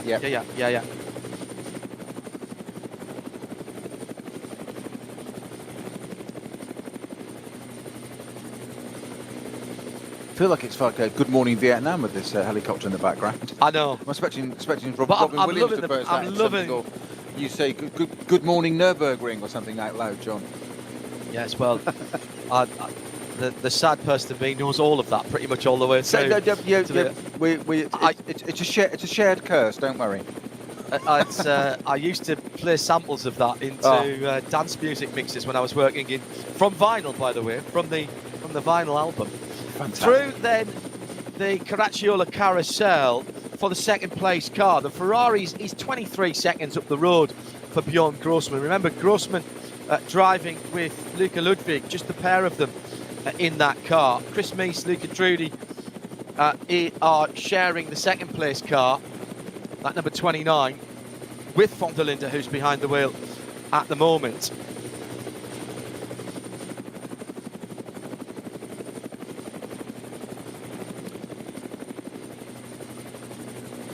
So a bit of a pause just here for a while. They've got these couple of slow zones where we pick up the pace, but fastest car on the circuit still remains with that number 32 Audi with that time of 7:57.7. Set quite early on, in fact, in the first stint of the race, wasn't it? That was set by Robin Fringe in that car. Great time, Robin. Yeah, and we have seen the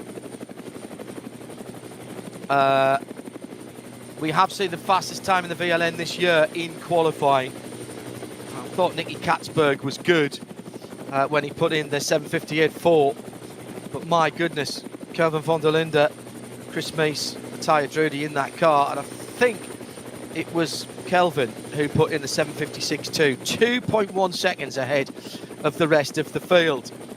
Just a quick catch-up, by the way, before anybody tweets to me. The Scuderia Cameron Glickenhaus, which had a fire yesterday, was rebuilt overnight. We've reported that, but I accept that people are coming to the coverage all the time. That's also had problems in the race, where it did a decent stint from the start of the race, and then came in for around about 30 minutes. It's had a couple of longish stops since then as well, and 23 minutes and a 13-minute stop. So clearly not everything has been resolved, but remember they had to try and rebuild that car after an onboard fire overnight, and you never really know what's happened there until it happens. You never know what's gone wrong and what's had damage. So those guys very much playing catch up on the car. It keeps throwing them a curveball, but what a great way to learn the car, learn its systems in its competition debut for the 004C. Jim Cameron, just a brilliant bloke. I was just going to say, actually, what a baptism of fire then. Actually, it wasn't meant to be. Well, no, it was. I wasn't meaning to be that corny. My apologies. It was just a set phrase, isn't it? And I suddenly thought, oh, that's possibly a little bit too topical for that one. Oh, I mean, it is just unbelievable how much work has gone in to everything that they've done, whether it's the off-road cars, the road legal cars of the race cars that they build up in Connecticut there in the US. And everybody is just so enthusiastic.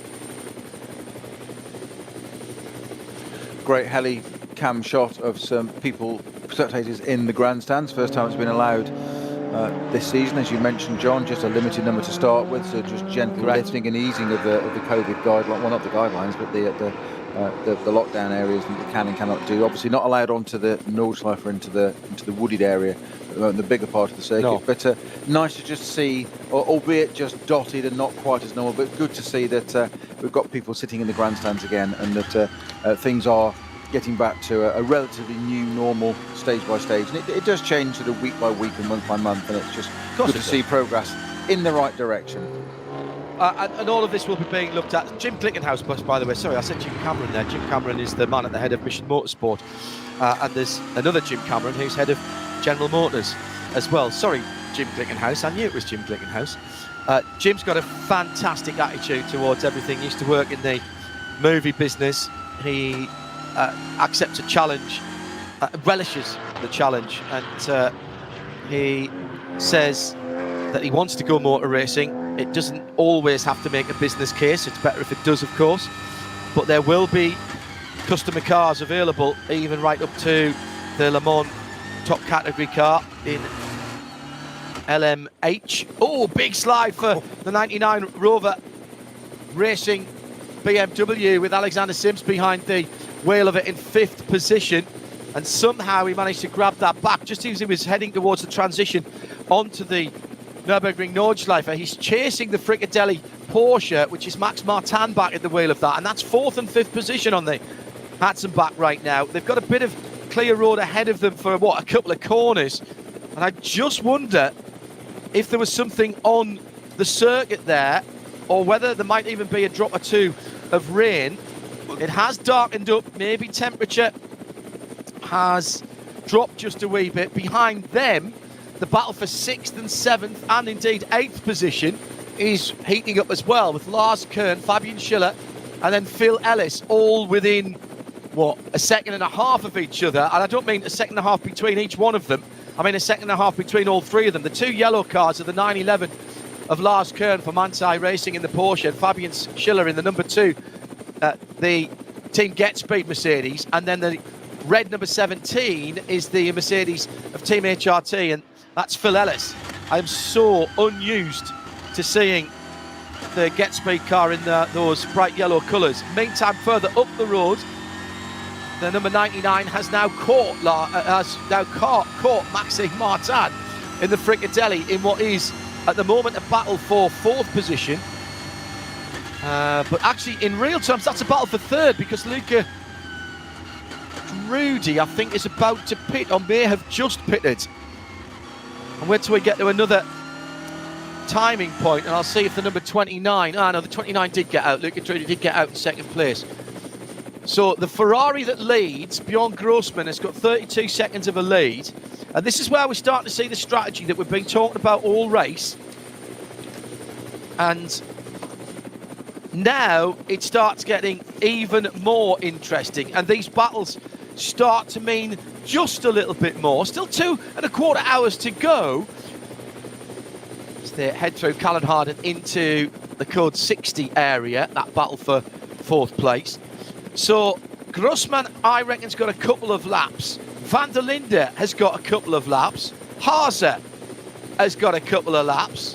Max Martin has got 4 laps in this Frickadelli, the red and white Frickadelli, which is just going through the barrier repairs and all of the cleanup beyond that, which is clearly a lot of essential fluids from a car that hit the barrier very, very hard. Hello to Randy Sherwood, watching from San Diego, California. He's tweeted at RSL_studio. Starting to get even more interesting now. Down through the hairpin on the run down to the bridge at Adna is the 3-car battle now. That's Kern, Schiller, Ellis, Manthey, Mercedes Get Speed, Mercedes AMG, HRT, all inside the top 10 this Snowy.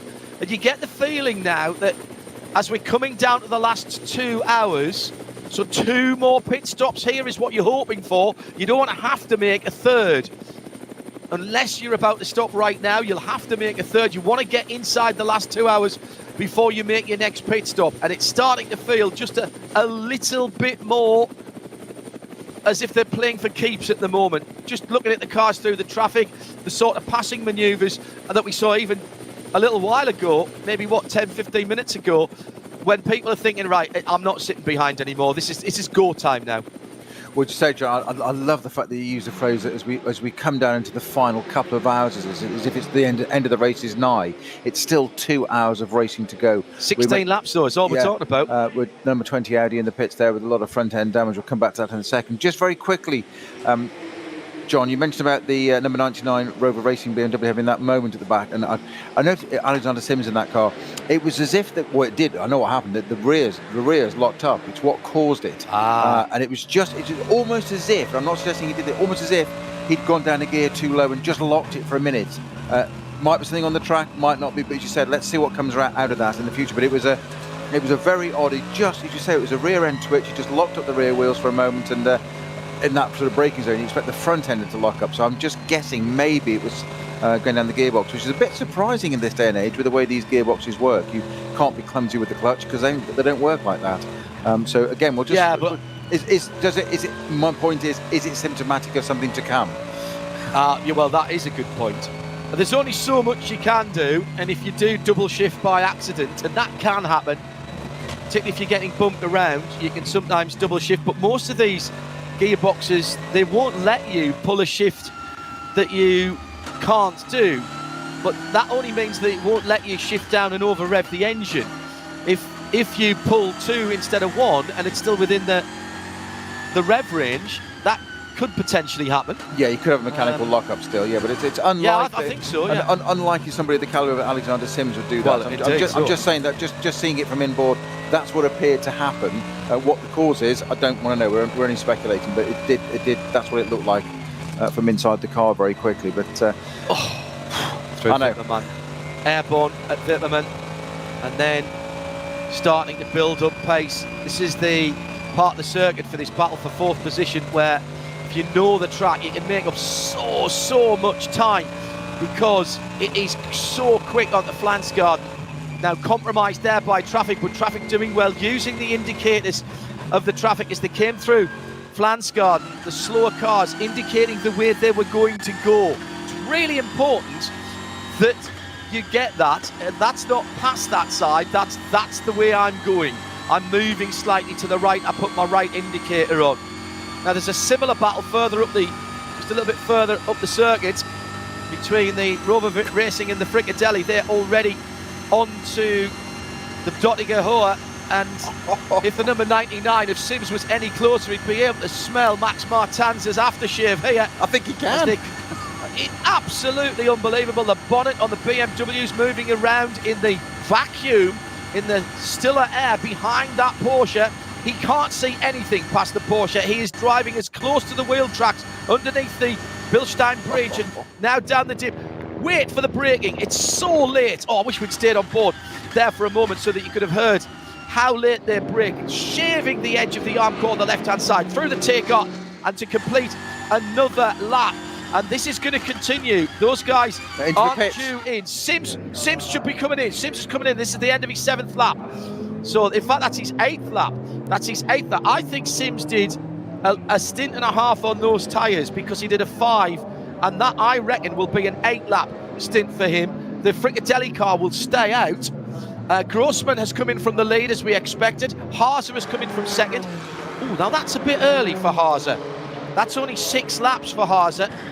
I did expect him to go a bit further. And look at the time, Snowy. 2 minutes and 7. 2 hours and 7 minutes.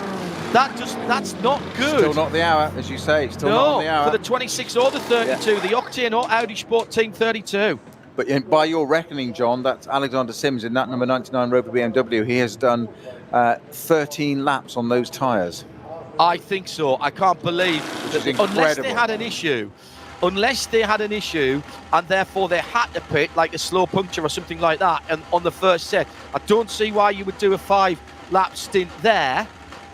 And obviously, we don't get the tyre data here as we do in some series. And is it my eyes? Is it the way the cameras are racked in the car, or does it start to look just a little bit darker now on the pit straight? A little bit ominous, I would agree. Oh, that's all we need now. All we need now. At RSL _studio. Let's have your thoughts about what's going on here. How are you reading the tactics and the strategy? You've got access to the strategy software via radio-show.co.uk. You see all the information that we've got here. Whilst we're in the pit stops at the sharp end of the field, I'll quickly give you some of the other categories and who is leading them. Black Falcon SP8T leads with the 155. It's a Mercedes AMG GT4. That's in 31st position. The SP Pro leader is still a 350, so that wasn't that car at the side of the road. SP7 still the Menzel Huber Motorsport Porsche. It's the 80 car in 30th. The number 1 SP10, last year's champions, Pixum Team Adrenaline in the BMW, 33rd. Cup 3, 976, Porsche 718, FK Performance Motorsport. That's a new leader there. Wasn't them last time around, I mentioned that.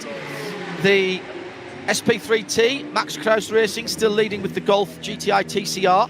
That's the number 10 car in 47th position. Cup 2 for Porsches. Porsche GT3 Cup, that's the Gouda number 120. Frank Engsler behind the wheel of the Hyundai Motorsport Veloster leads TCR Pro. SP8, the GT Tyre Motorsport GT4 Audi now leading that. Cup 5 is the M240 Racing Cup. That's the 650. That's Sindre Setsat behind the wheel of that. Now, Sindre Setsat is a massively impressive racer in the virtual world and races in the digital version of this championship to some effect.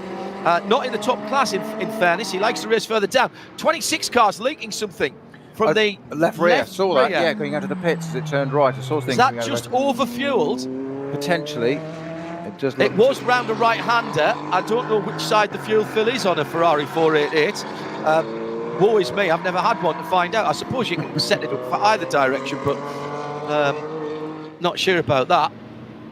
Pixum 650, the gold car, still leads M240i Racing Cup. It's still the Renault Clio that leads H2. That's the 614 car down in 70th position. The SPX category, we know, is Scuderia Cameron Glickenhaus with their issues today.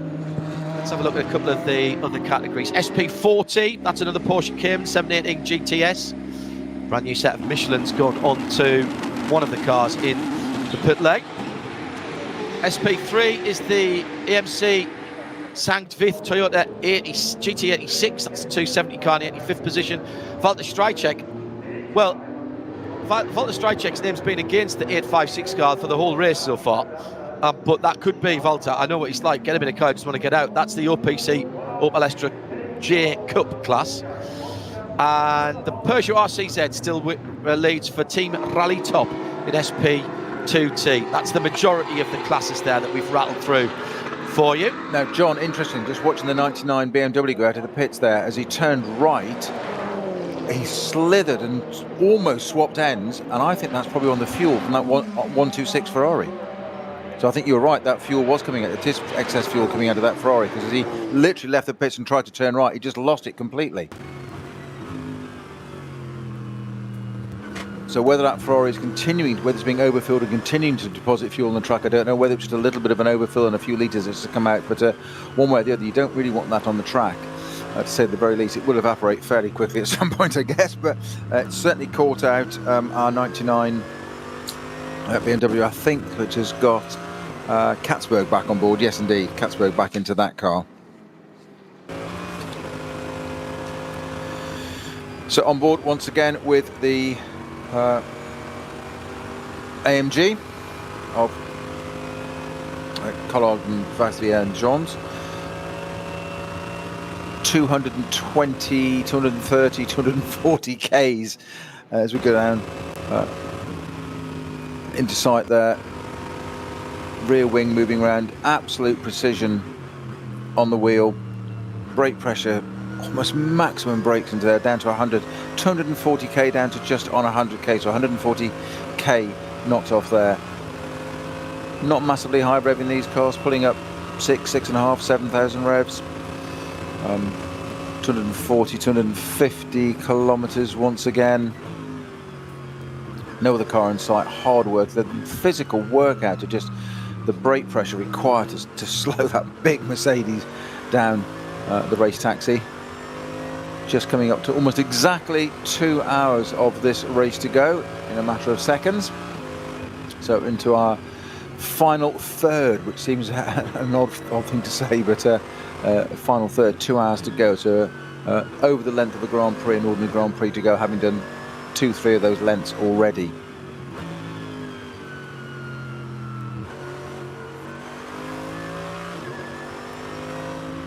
Ludwig it is that's leading currently in the Octane 126 Ferrari, so the car that we saw definitely depositing some kind of fluid from the left rear as it left the pits. We're guessing it's fuel, certainly by the fact that the 99 BMW then seemed to slither on that a matter of moments later coming out of the pits. As it caught that out, not a major problem, but it certainly would have caught the driver out completely in it. Would have completely surprised him on that, Nick Katzberg.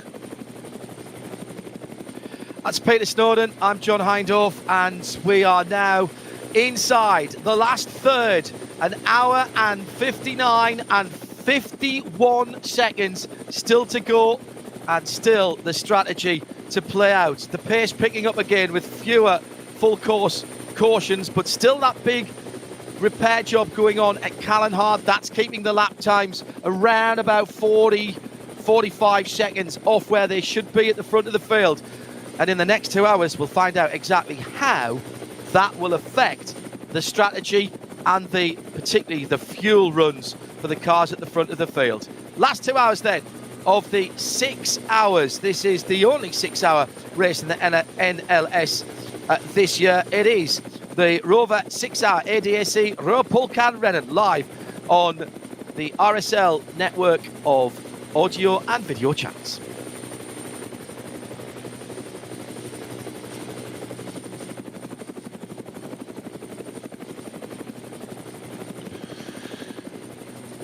Well, Peter. Yes, I was just. Well, you'd have been talking about, you'd have been reading off the results with Jonesy now on a standard race. This extra 2 hours, and particularly this long repair at Callan-Hard, that's throwing in an extra little wrinkle to what is going on. We've got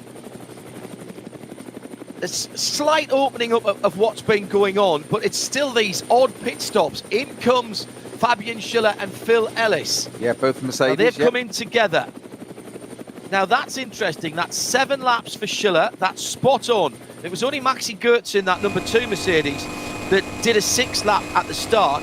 Phil Ellis, I reckon that's another 8 laps. So that's Nico Bastian, Hubert Haupt and Phil Ellis have all in their substantive stints, because Nico Bastian did a little 3 lap stint at the beginning. They've all done 8 laps. And look at the time. It's under 2 hours. That means after this pit stop, they've only got 1 more pit stop. And also look at the track, John. At certain parts of it, so around towards the end of the lap, it almost looks like it's a damp, greasy track. Now I've seen nothing descending from the sky, no wipers, nothing obvious yet, and the lap times haven't reflected it that badly. They're still, the front-running cars are doing 8:03s, 8:02s. It's a little bit off the pace. Well, that's probably a bit more where they are in the race than anything else. Well, they have been doing 8:45s because of that code 60, but that's been withdrawn now at Callan-Hard. So you're right, an 8:04 last time around by David Pittard, who's now back in the 34. That's that car's fastest lap of the race so far. That the car I'm talking about is the 34 car, which is the Total sponsored car. As in comes, that's the number 5 Audi. Is that Richard Westbrook driving that? It is. Phoenix Racing, the light blue car. So he's in. I see what you mean, though. There's almost a sheen on the top of the tarmac, even in the pit lane.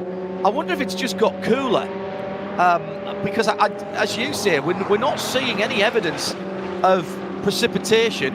It's quite deceptive, isn't it? Very. So just after 4 o'clock in the Eiffel, and under 2 hours to go. And again, so these are the penultimate stops for these teams. Now there is, as always, a very complicated sliding scale of how many laps you do to how much you stop is, but that is waived for a stop inside the last 40 minutes. And so what we're looking at here is the potential of some people.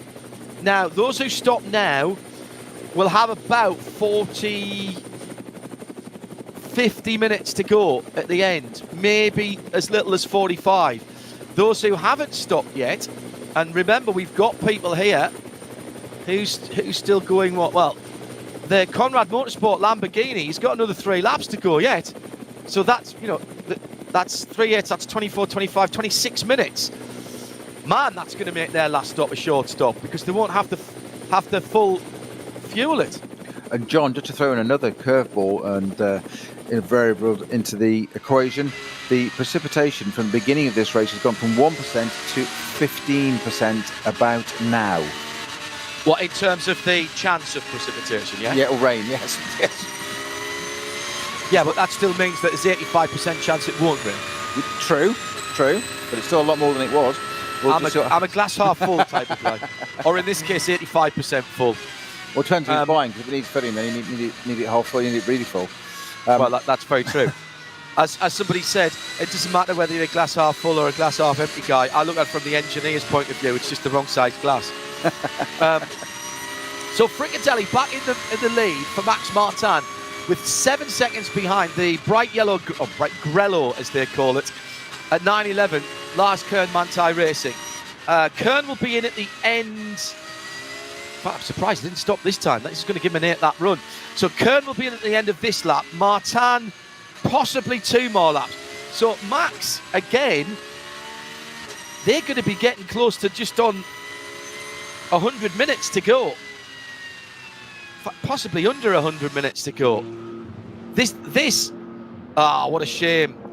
The 616 GTI, that is the Mark III 16 valve. That's the car that we saw spun off, I think, on the first lap, wasn't it? That's the one, yep. Nose into the barrier. And he's gone off at the start of the Nürburgring Nordschleife. Oh, I see what he's done. He's pulled off on the way on to the start-finish line. Normally, if you're on a tourist day, you come up through the Tiergarten and turn right. And there's a pit lane just where the driver has jumped out and got over the wall. So within sight of the entrance to the pit lane, how galling is that for the number 616? After that first incident, they had been circulating quite well. And after the first lap incident, It's got to be in pretty terminal to park it there, hasn't it? Because you'd thought he could have coated. You can't block the pit lane clearly, but it's true. Maybe that's exactly what he's done and thought. Actually, I better not park, better not block the pit lane if you can't get any further. It's got no power, can't get any further. So perhaps it's a very, very courteous thing to do to pull it out of the way there before he goes and blocks the pit lane completely. Just want to see how far up the standings they got with that Golf. And I can't at the moment. What did I say? That was the 616? 616, yeah. Yeah. I'll start from the bottom. There it is. He was 6th at H2. And laps off the rest of his category. Some laps off the rest of his category. 4 laps off the rest of his category. He was all the way up into about 151. Actually, I think he was above that till a moment or two ago. I'm going to say he was inside the top 150, just to make him happy about that. The Cup X class, exclusively for GT4 KTMs with the Audi engine. GT4 style performance in those cars. Very sophisticated little machine with a carbon fibre monocoque chassis. The clamshell bonnet that flips up and away, makes it look like a spaceship. And there's a newer GT2 version of that. They've gone from the 4-cylinder Audi engine to the 5-cylinder Audi engine, and that is going to be an amazing thing, putting out 700 horsepower plus. Change the front end and the aerodynamics a little bit on those cars. They have their own crossbow series in Europe, which is very well supported. We had the chance to see it and talk about it at Mugello last year when it was supporting the Creventic 24-hour series, and it was tremendously exciting and entertaining with the closed cockpit GT4s, the open cockpit cars, all battling together in different classes, Pro and Am, different states of tune for some of those engines as well. Another good way to go racing. You can buy yourself a whole season, and the cars are all run by KTM, so it's effectively a works run series. Just at the moment, nowhere to go in the hats and back for that KTM, as the Audi in behind it is trying to get through, heading down towards Flugplatz now. Should be able to pull over and go down through the twisties and make the difference there. Still more traffic to do across the bridge. Flugplatz, so called, not because the car's got airborne there, because up on driver's left at the top of the hill used to be an aerodrome and a glider base. All the names around the Nürburgring mean something. They've got great history. The car with a track that's been here since the 1920s, you'd expect that. Some of them, of course, referencing the towns and villages that the track winds its way around or past. Others referring to geographical or topological features. Through comes the Conrad car again, Snowy. So very slowly. That's staying out. Now, is that a bit slow there? Yeah, that definitely didn't look slow. Up to speed. The Falcon Porsche just shot past it. Right. So that's definitely not up to normal speed there on the pit straight. No, I'd agree. So now the option here is, does that clear on the number 7 car? And that was a pass for 6th position, by the way. Michele Di Martino's given up that 6 to the Falcon Motorsports car of Martin Ragginger. So does he do the Control-Alt-Delete, or does he peel back in at the end of this lap and come back in the pit lane? Because what you don't want to do is go out onto the Nordschleife and have something fail out there. Well, Kern, he's keeping up with it. So, sorry, John. He's keeping up with the Porsche that's now did he just headed. let him go then? One of two things. He either did Control-Alt-Delete, as you suggested, on the pit straight, or he had something. I don't see why we would let him go, because he's almost starting to hunt him down again now. So it's almost as if it did something very odd on the pit straight, but it definitely slowed, didn't it? Yes, it did. And they're on exactly the same pit stop strategy. So maybe a bit of fuel saving sitting in behind the Porsche, I don't know. Into the pits last time around, as we suggested, Lars Kern in the 911 Manthey Racing Porsche. That's another 7-lap stint. Von der Linde in the BMW 42 Team Schnitzer, 7-lap stint. David Pittard, that was just a 6-lap stint for Valkenhorst and Pittard. Also in the number 15 Phoenix Racing Audi, Thomas Schramm with a 7-lap stint. I reckon Ragginger, depends how hard he's pushing.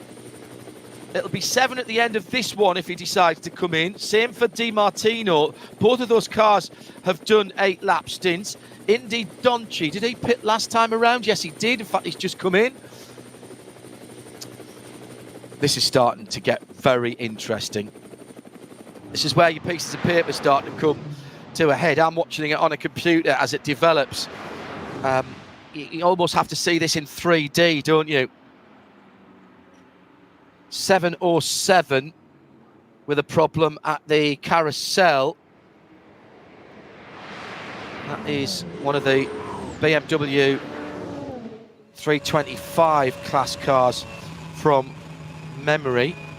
We've got a code 60 at Stylish Strecker as well. It's now sorry, so that's now been downgraded to a slow zone. They're very quick, aren't they? Yeah. Yeah, that was the literally as I said, it changed. Yeah, Florian Quandt, Olivier Friese and Maximilian Hackländer from Germany in that 325. I love that 325 class. I think it's a brilliant idea. I really do. So we've got what appears a yellow flag session going on to, onto Tiergaard, onto the pit straight, because then it's a green flag as they come onto the pit straight of the Grand Prix circuit, and that's where they've suddenly picked up speed again. Yeah, and that is exactly what has been pointed out by Yoda's uncle. Of course, the 616. Thank you, Yoda's uncle. The 616 is parked not quite out of harm's way. So yellow flags starting the pit straight, and he didn't quite get back on the throttle quick enough, and there Ragginger did, and he's taken the position. Don't think at the moment that that's a massive issue. Is that what happened to the Conrad Lamborghini as well? Correct. Slow down. Correct. Yeah. Exactly right. So he's followed it, and Engelhardt didn't. Well, sorry, Ragginger. Yeah, exactly. It depends where the green flag was. You have to be right on your mettle here. Right on your mettle. Well, the green flag I saw is right on opposite the pit entrance, not the 60k line, but the entrance where the pit wall starts to build, literally. So it's only just after that 616 Golf is parked up there, but of course it's a long way over on the left-hand side. I'm not saying drivers shouldn't be able to spot it, but you're looking to the right-hand side of the car there. I'm just saying it's one of those things, caught out there. So whether they have to give that position back or not, I don't know. Hello to Gary Owen watching in South Africa, loving the heli shots on the big screen there. Echoes a lot of us when he says, shame we don't see a McLaren in this championship. We have seen McLarens in the 24 and the odd run out in this championship. McLarens and Ferraris, for some reason, Ferrari never won here, but they haven't done a lot of entering either. It's good to see a couple of privateer Ferraris here, but it's I've never understood, and no matter who I've asked within this championship or outside of it, I really don't know why there's been so few Ferraris down the years. Well, of course, Octane's win 2 rounds ago, which was obviously then excluded, but that was the first one for 3 years, in 2017, since the Ferrari last one here. So exactly what you're saying, John. Just not it's almost like it doesn't really suit in it. It's one of those sort of enigmas. Sorry, yes, they haven't won the 24 hours is what I meant there, but they have. Sorry, they have won my apologies. NLS. Sorry. Yeah, yes. No, you're absolutely right. I was. Yeah, you're talking event. I'm talking circuit. Sorry, mixed messages. Yeah. No. It's it just, the point still remains exactly that it just doesn't seem to suit Ferrari stroke McLarens. And I can't, like you say, I can't find why. I do sense there that there's a bit of homework for me to go and do and talk to some people that race those things and say, why don't you come and do NLS? So I can see myself making some phone calls this week. Yeah, that's a good idea.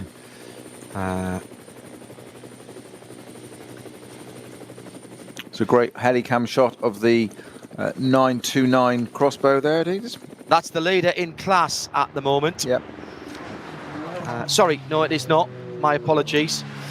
The crossbow category not quite as close as I thought it might be. Cup X at the moment is led by the 930, the Teichmann racing car that we were watching earlier. All three entries are Teichmann racing, aren't they, in that class? I think so, yes. Yes, they are. Yeah. And I think the 929 is the second place car. Yes, it is. That was the car that was down the Dottinger a moment or two ago. They're very, very sophisticated cars. You don't need a lot of power when they are so light with that carbon fibre construction. The KTM Crossbows normally run a version of the 1.8 Audi turbocharged engine, 1.8 or 2 litre. And as I say, they've gone to 2.5 to get the extra horsepower and the 5-cylinder, the old Quattro off-beat burble that you get from those multi-valve 5-cylinders. One of the best sounds in motorsport ever. Oh, agreed. Yep. Totally agree with you. And those 20-valve engines, that I remember them crackling through forests in the northeast of England. Music to my ears. 700 horsepower plus is what I'm being told by KTM they're expecting for that GT2 version of that car. GT2 starting to take off now. Porsche straight in. Audi have got a version now. Looks like KTM are evaluating a car at least. It's still a production prototype or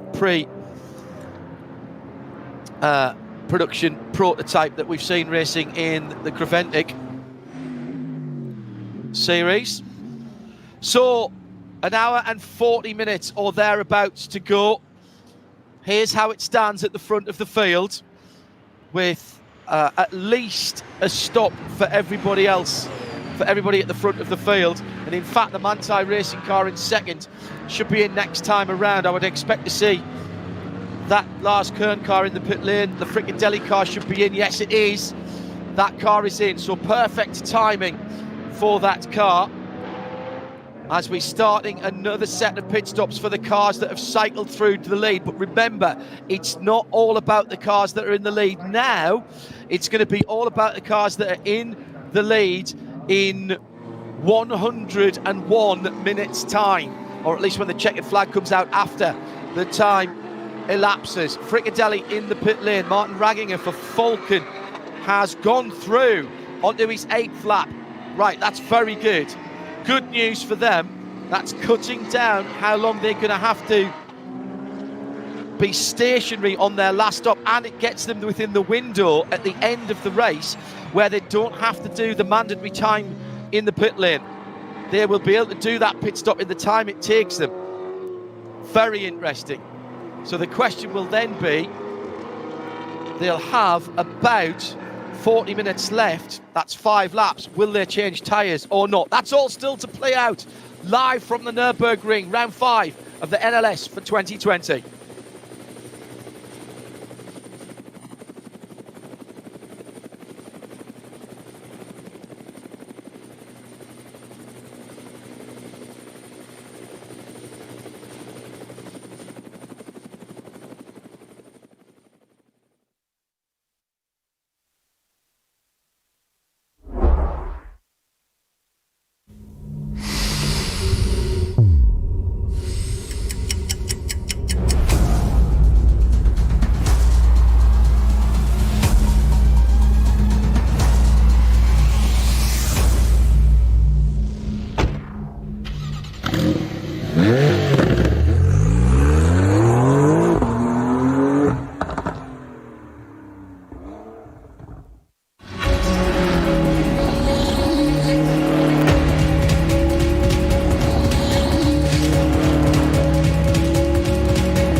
Tires.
RS3 is the ELMS weekend event, the 240.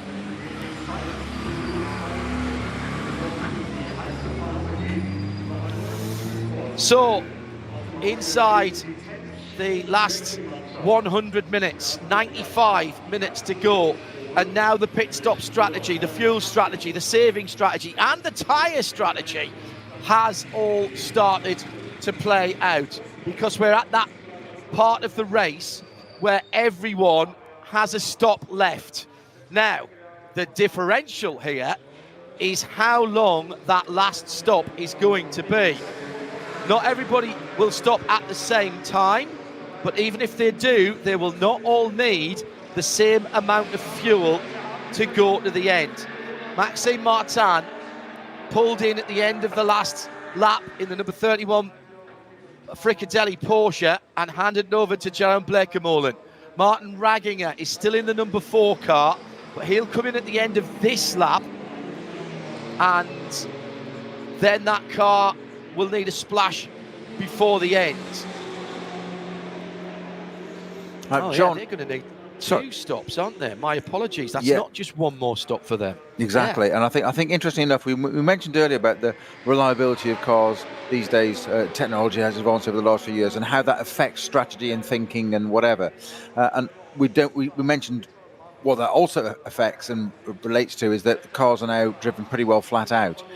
I'm going to surmise that hours 4 to 5 in this, or thereabouts, or 4.5 to 5.5 hours, roughly where we are. 3.5 to 4.5 where we are, is almost a consolidation bit. I think people did ease off a little bit. I'm talking maybe 5-10%, probably not even 10% actually, just to see what everybody else is doing. And I think there's a little bit of gamesmanship going on there between the teams, just to see what everybody else does. We've all done 4-hour races, so they're all pretty well aware of one of the strategies. So something that stands out all of a sudden gets noticed. And I said we saw some real conviction of courage of convictions last time of the team holding on to their strategy, and it was quite brave.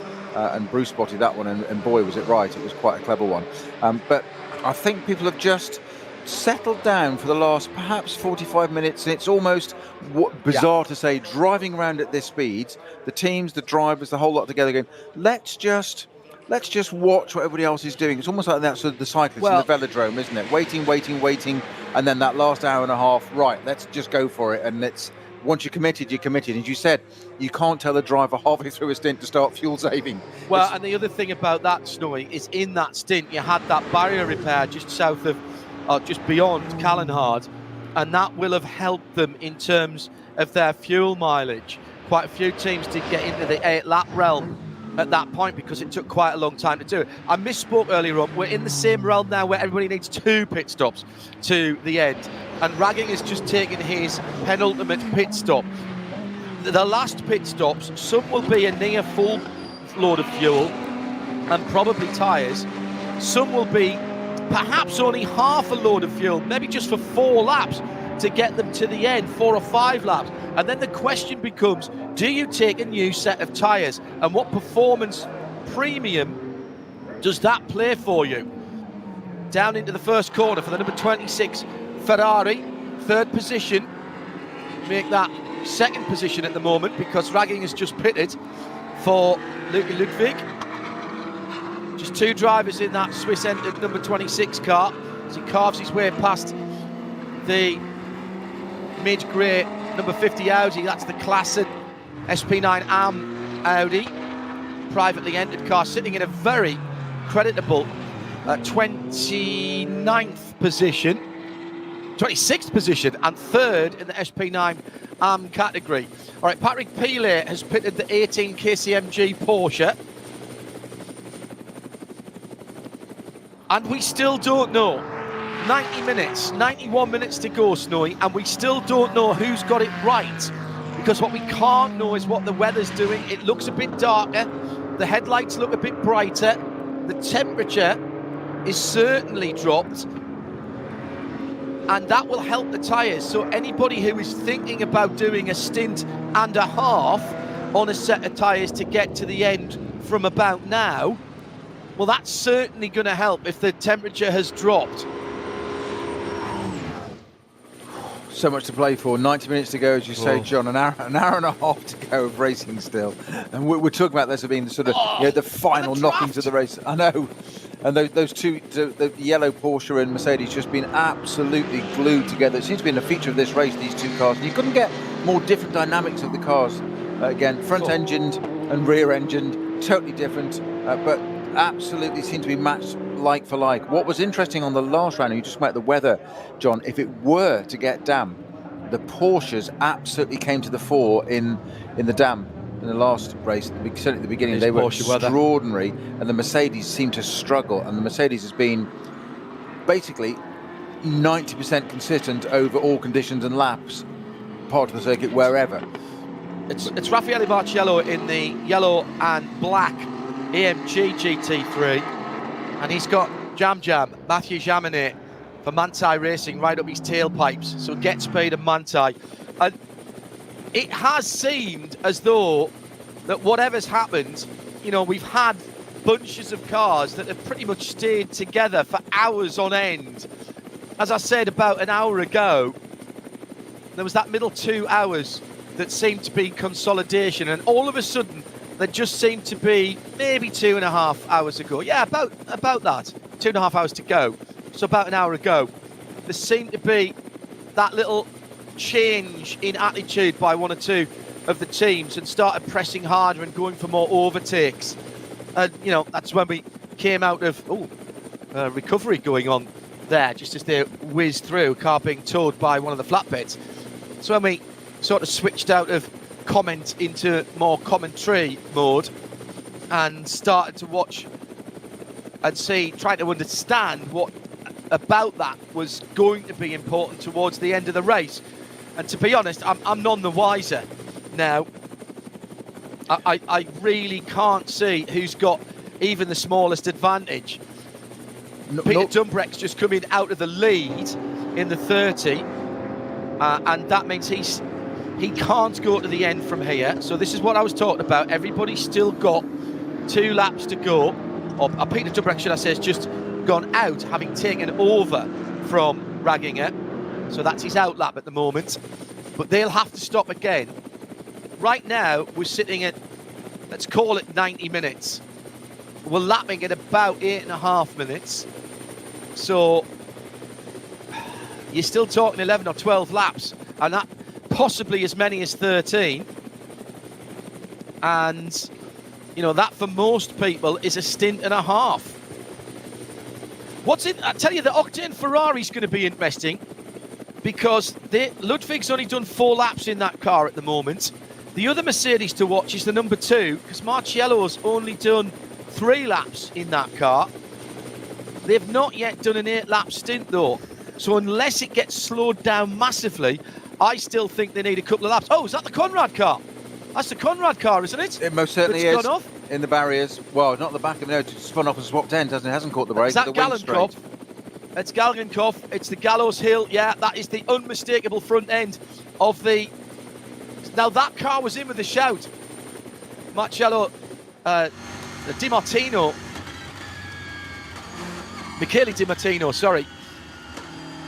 Well, that happened about 3 or 4 minutes ago, maybe a bit longer. So that car in the barriers, and then that's definitely a car that was in with a shout.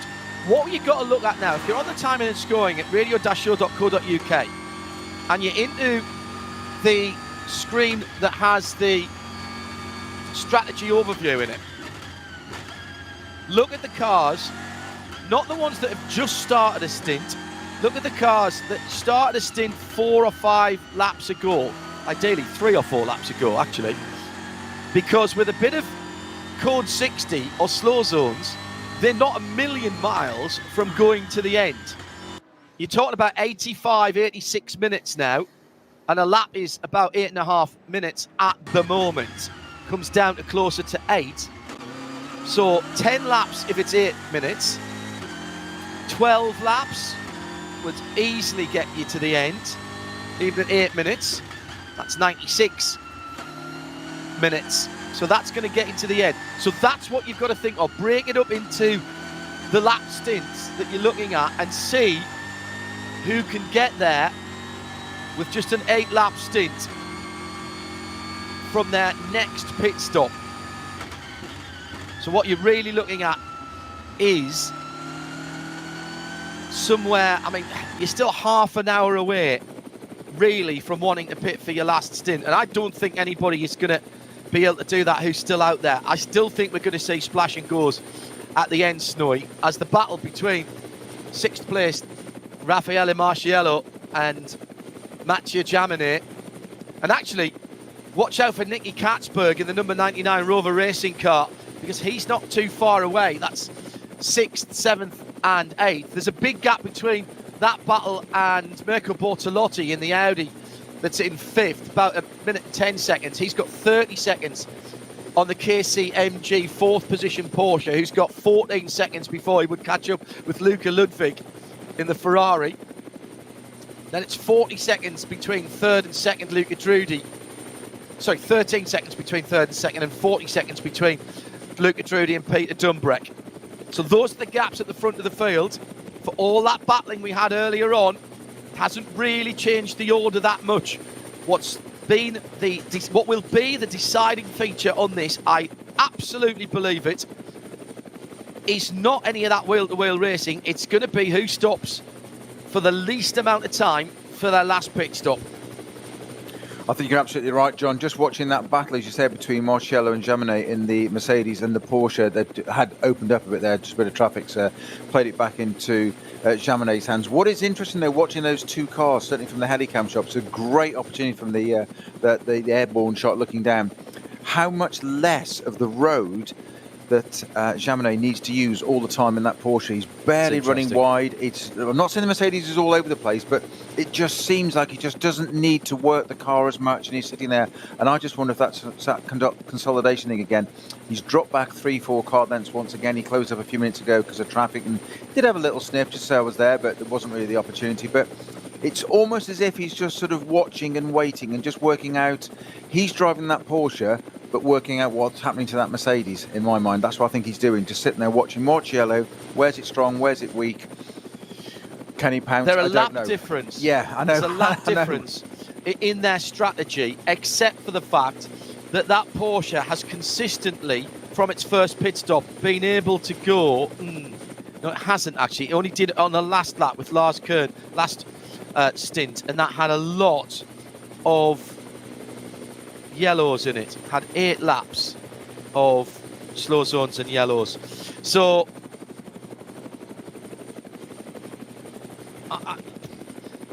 Jaminet potentially could go 2 laps longer than Marciello, which would take them a little less time to fill with fuel. I presume they both changed tyres at the last pit stop. We can't know that, but it would make sense. So then the question will be how many laps to go after that. What have we got in terms of time remaining? An hour and 21 minutes.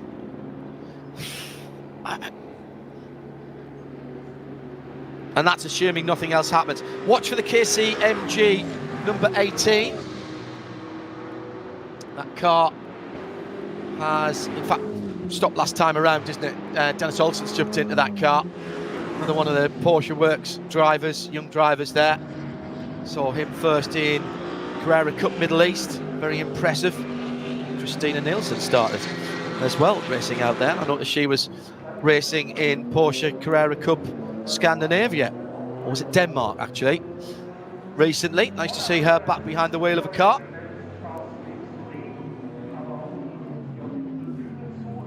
Champion in IMSA racing. Thanks very much for Kerry and her hard work up in London. It will be Rob Lomax who'll take us to the end, so he's come in to be the closer for this race. Hour and 20 minutes to go. Gets the glory laps after Kerry's done all the hard work, and all that fuel saving. Don't forget, tomorrow it's Pikes Peak, and we'll be involved with that in the Mobile One Facebook page. Sound and Vision with some splendid guests. And after this race, go to RS3 for the audio and radio-show.co.uk. Go to the homepage there. We've still got some ELMS racing to do this afternoon. in the latest round of the European Le Mans Series.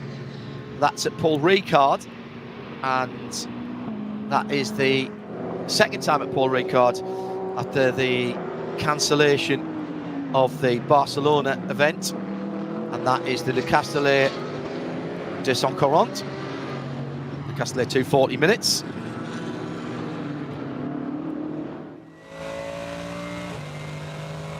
Well, Peter,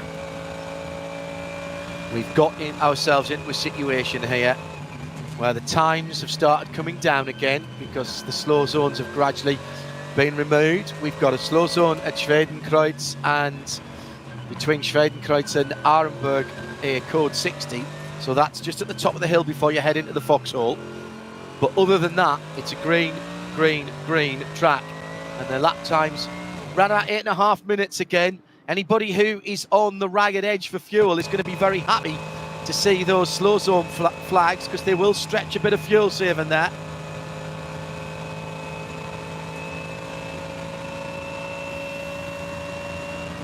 And the Get Speed AMG just heading up to that area now as he comes through the last of the left-handers before he crests the hill into Schwedenkreuz. There's the double yellows, so he'll have to get on the brakes and slow right down, all the way down to code 60. That's 60 kilometers an hour. There's out on the track, there's a track vehicle, one of the Q5s, two of the Q5s in fact. That looks like there's been a big accident at the top of there. There may be some barrier repair. Is that driving the Conrad Lamborghini? I thought that was at Gallenkopf, to be honest. No, it's just that was it. It was just there. It was on the, on really? the left there. That was the Conrad Lamborghini. Okay. Unless it's something else very similar, which I hope it isn't. Just to throw I it didn't into see the piece of right in front of the Get Get Speed car in the middle of the foxhole. That was one of the BRZs, wasn't it? Yeah. Pulling across from extreme left to extreme right. New set of Goodyears going on the 39 39 Ferrari, the blue Ferrari. That's the SP9 AM leader, sitting in a very handy 11th position. But they will have to make another stop from here. 60, 70, no, maybe not actually. Maybe not. And that answers answers your next question, John, your previous question. Where do you fill a Ferrari on a 488? It's on the offside. Well, but there's got an overfill on the other side. And that's what it was. That's exactly. the breather. Yes. So that was coming out of the breather on the left-hand side. So it was slightly overfilled. We were right then. Yeah. And still the oddity of seeing a pistol grip going into the fuel filler for a race car, and all the fuel pumps fill slightly differently, which is one of the reasons that why for a quote-unquote standard stop there is a mandatory pit lane time to try and equalise some of those differences in how the fuel is delivered. But that disappears in the last part of the race. So if you can get into that window, your fuel stop or your last pit stop is as long as it needs to be and no more.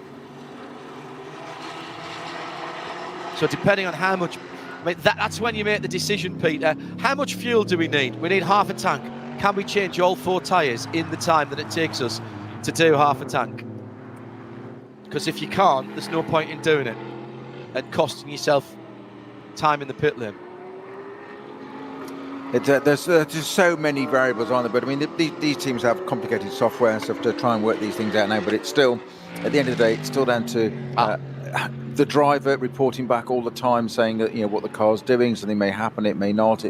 Temperatures make things different, and of course, it's such a long lap here. You just get one sequence of corners here. Normally on a lap, a corner, it doesn't really make that much of a difference. It does, but percentage-wise, but it's not that bad. Whereas here, you can suddenly have a bit of a rough sector, if you like, in terms of time-wise, getting through traffic.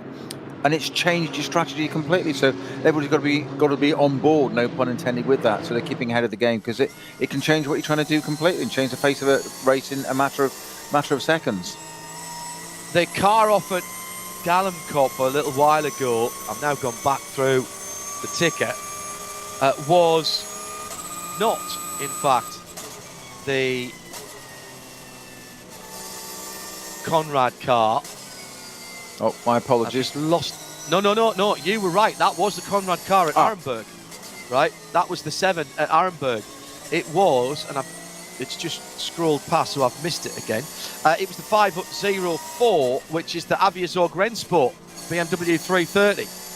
The Thomas Aldelts, Emir Azari, and Carl Frederick Kolb with Philip Schurate. So you were right there, mate. I'm really struggling with these overhead shots. I see the sort of radius of the corner, and then have a bit of a sort of think about where it is. The Glickenhaus into the pits once again. I just wonder why the yellow flag has been waved into the pit lane entrance. It's because the Glickenhaus, it's so low. It's behind that first bit of concrete going into garage 1 there. And then I saw it reversing back out again because we know that car hasn't got the lock to get it over there. Now we've got looks like a 3 Series, or is it an M4 over on the right-hand side of just coming up to Tiergarten, and it looks like... Yeah, Donniger Hall, just where the tourist laps comes out. So that is going to cause an incident as well. And at the moment, it's being looked at under yellow flags. World's gone mad, says Marco Baransford. Paul Ricard, south of France, rain. Le Mans, central France, Moto 24, rain. Tour de France, rain. Spa, dry. Nordschleife, dry. World's gone mad in 2020, he says. It's a great summary, actually. If anything, as if we hadn't had enough. 2020, Mark, you just have to say it's 2020, mate. Exactly. That's the way it is. Yeah. The world's most useless purchase this year being a calendar or a diary, wasn't it, really? I think we're on our 3rd iteration of wall planners. Now, we've made little tents out of them. You know, we've done... listen, it's... What you've got to say is well done to all the series for getting things going, and however it happens, it's happened. Another pit stop, which will be close to, maybe not, I was going to say close to the last pit stop. That might be. They get a clean run for number 54. Not the house with the bamboo door, but the Glickenhaus, of course. This is its first ever race. They have moved up to 123rd in that car, and tell you that their last couple of pit stops have been more regular than the longer stops for clearly remedial work. I'm certain from the result of the fire, last pit stop was only 5 minutes and 4 seconds, so that's absolutely perfect. And it's mine, in fairness, they had only done 3 laps before that, but they've done another 4 or 5 laps there. 4 laps since it's come in. So it's still not good, but you know, spirit of endurance is keeping that car running and learning about it. And that's exactly what they've done. The car that looks absolutely stunning and is clearly a continuation of the styling from the P45 that Jim Glickenhaus had a few years ago, which was a glorious looking machine. And why nobody thought at Ferrari it was a good idea to go along with something like that. They have had success here with the 003, which used a detuned LMP2 engine from Acura, from Honda. Some very clever engineering on that car as well. And now with the V8 supercharged motor for the sharp end of 700 horsepower in that car, in the competition spec, a car that you can buy for the road.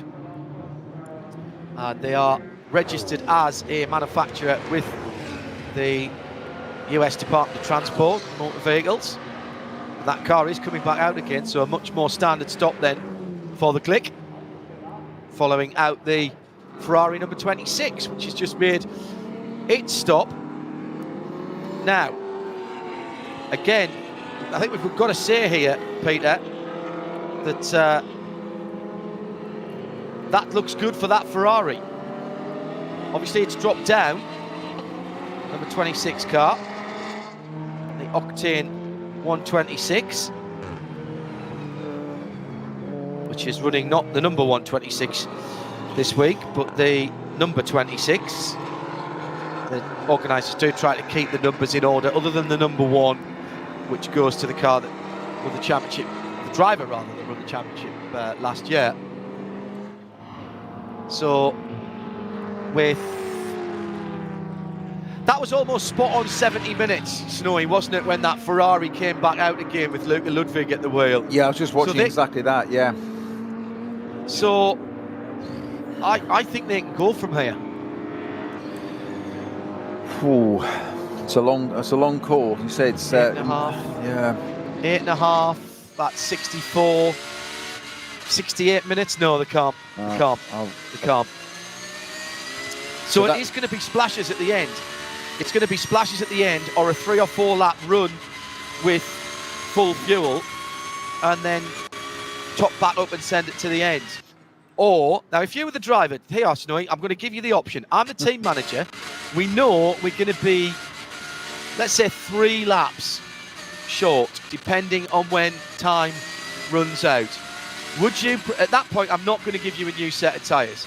So you're going to do 10, 11 or 12 laps on the set of tyres that you've got right now. So you're going to have to look after them early on. Would you rather I got you filled up at the first possible opportunity and you went to the end, or would you rather I left you and brought you in as close to the end as possible and did a time stop for fuel only so that your tyres were carrying less weight around at the end? Definitely the latter. As you say, it's all about the tyres on here, so the less weight on them, less fuel on the tyres, the better. Just look after those tyres. It's better to do the stop later on, I would say. Okay. That'll be completely disproven now. Of course, now I've said it. It's not set in stone. It's just an opinion. But yeah, that's what I would tend to go to. The thing about this that makes conventional wisdom in any endurance race is that if you're at the sharp end of the field in any way, shape or form challenging for the lead, and you don't have to do something silly to try and get yourself some places back, you make your last pit stop as early as you can, because you don't want to get caught on the wrong side of a safety car. However, that doesn't apply here, because there won't be a safety car. There might be slow zones, but you will never get stuck behind a safety car around here. Might get stuck behind a very slow moving course vehicle or some code 60s. So I think your workings out there, as you've explained it effectively in the margin of the exam paper there, Snowy, I reckon that stands up, because you want to put this little extra energy through the tyres when they're at their worst at the end, is what you're saying. Exactly. Take a little life, give them as much chance as possible, take a little life out of them as possible. And I think the absolute key point you've made there is that at this circuit, and it's different, you're not going to get a safety car. You are going to get potential slow zones, gaps, a little bit of pausing, whatever, but you're not going to get stuck behind a safety car for 2 or 3 laps of an ordinary stint, and that could completely throw a spanner in the works. Given that we know that's not going to happen, I would just try and look after the tyres, as you said before, are absolutely key around this place, but they're now the most important element towards the end of this race. So make them work the best for you. Always make the car work for you as much as possible. So why wouldn't you give them the chance? Look after those lovely 4 tyres for you. I'm just pausing for a moment, checking a couple of things out. I'm indebted to Mario Paulsen, who has tweeted at RSL_studio a couple of significant penalties coming through for code 60 speeding. First for the number 34, Jordan Pepper's behind the wheel at the moment. Oh, the Valkenhorst car. Valkenhorst car, which is only 0.3 of a second behind Frickadelli, and I thought those 2 cars were in pretty good shape. And secondly, for the number 3, that's the Dirk Werner-driven Falcon Motorsports car, and that is in 15th position at the moment, and that is 35 seconds apiece for speeding code 60. Now, they will be assessed, of course, at the end of the race. Talked about earlier on, the Frickadelli racing team normally running 2 cars Well, in the Pro-Am, they are indeed running a car. I missed that earlier on. And that car has gently, quietly, and rather stealthily worked its way to 21st position, but more importantly, to the top of its class by about a minute over the Iron Force Racing Audi, which seems to have been at the head of that field for quite some time. Now, give me a second. Lance David Arnold behind the wheel of that car. I will tell you how they're standing on pits. They're both on the same pit strategy, those cars, so they pitted exactly the same time. So that is a real gap then for the Klaus Abelin number 30, currently in the charge of Lance David Arnold. So Arnold and Reicher battling to the end with probably still a splash of fuel at least to go, and some very, very threatening dark rain clouds that look like a science fiction movie that is Armageddon in an hour. But the question is, how long will it be before those clouds dump? Will they dump? I mean, that's another good reason, Snowy, isn't it, to stay out as long as you can, because it would give you, it opens the window if you absolutely have to go to another tyre rather than the slick you're on. Absolutely. Just while you're talking about that, the lead car coming to the pits, number 29, that Matteo Drudi driven Audi Sport is into the pits. Okay. He squeezed, I reckon he squeezed 8 laps out of that. Yeah, but a 7:58 was his best on that, so extraordinary. Yes, doing pretty well there. So Drudi into the pits. I should expect Bortolotti in as well in the 32 car, unless he's going to go for another one. Ludwig's got at least one more. Sorry, Ludwig's in. Ludwig's in, isn't he? In the No, Ludwig's back out on the track. Gone out. Yeah, he's back out on the track. He did a short stint. Yes, sorry. Short stint. Then that's the one we discussed about now. So we've got the two Audi Sports at the top of the table again. You said Drudi. I think you're absolutely right. Bortolotti will be in very shortly, but we've still got that battle between Marciello and Jaminet, who are now in 3rd and 4th, and they're still duking it out. Should be in next time around as well for Rover Racing. And it was a BMW, you were spot on, by the way. Oh, a little bit of weaving around. Yeah, a little bit of gamesmanship going on there between the BMWs. Yeah, jinked out, didn't he? And just said, no, you don't, Sunshine. It's not gone green, yeah? I'm not going to give you... Well, it was, actually. It was green, but never mind. It was. See how they come through Tiergarten. The 2 BMWs, line astern, and... still not really there if you want to go to the end. They go across the line and complete the lap. And in there behind them is the 31 Blekemolen car. So that was Schnitzer Klingmann, Valkenhorst with the 35-second penalty for Pepper, don't forget, Jordan Pepper. Then Blekemolen.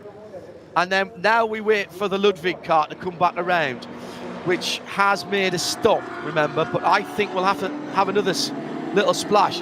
The 2 BMWs, well, they're not teammates, they are mark mates, and through goes the 34. Great move by Jordan Pepper. I would presume, Snowy, that whoever's talking to Jens Klingmann there will be saying to the young BMW driver on the phone, you've still got 34 seconds on him, even if he pulls out a second. You're not actually racing him. Let him go. Yeah. No point. And that's so important, isn't it, that the team lets us drive, because you could be battling him and do yourself a mischief. And in fact, even now, in fact, the positions are reversed in terms of how if it was to finish now. Really important to give the driver that information.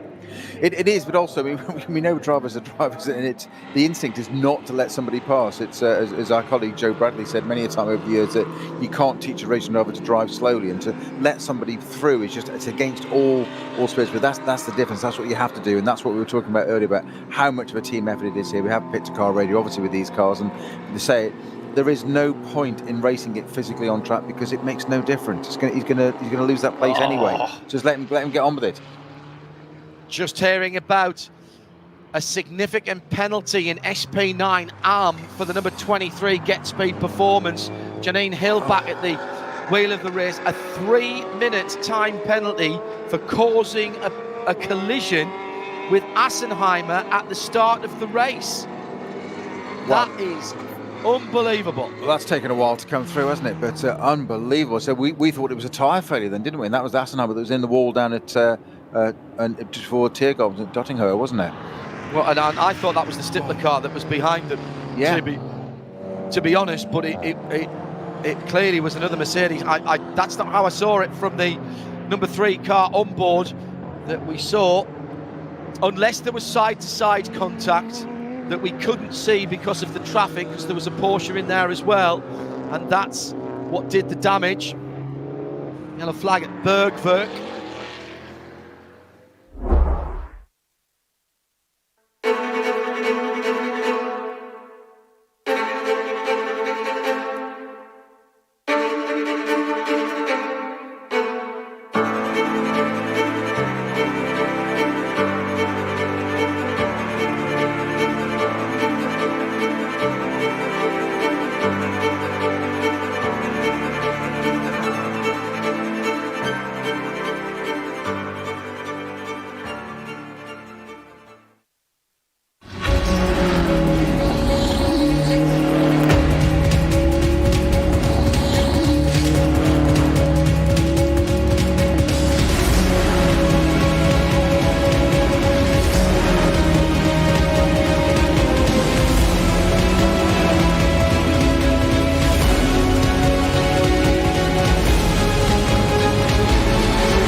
So pit stops, and crucial pit stops at that. Final pit stops for classes throughout the field, as we're now under an hour, 55 minutes to be precise.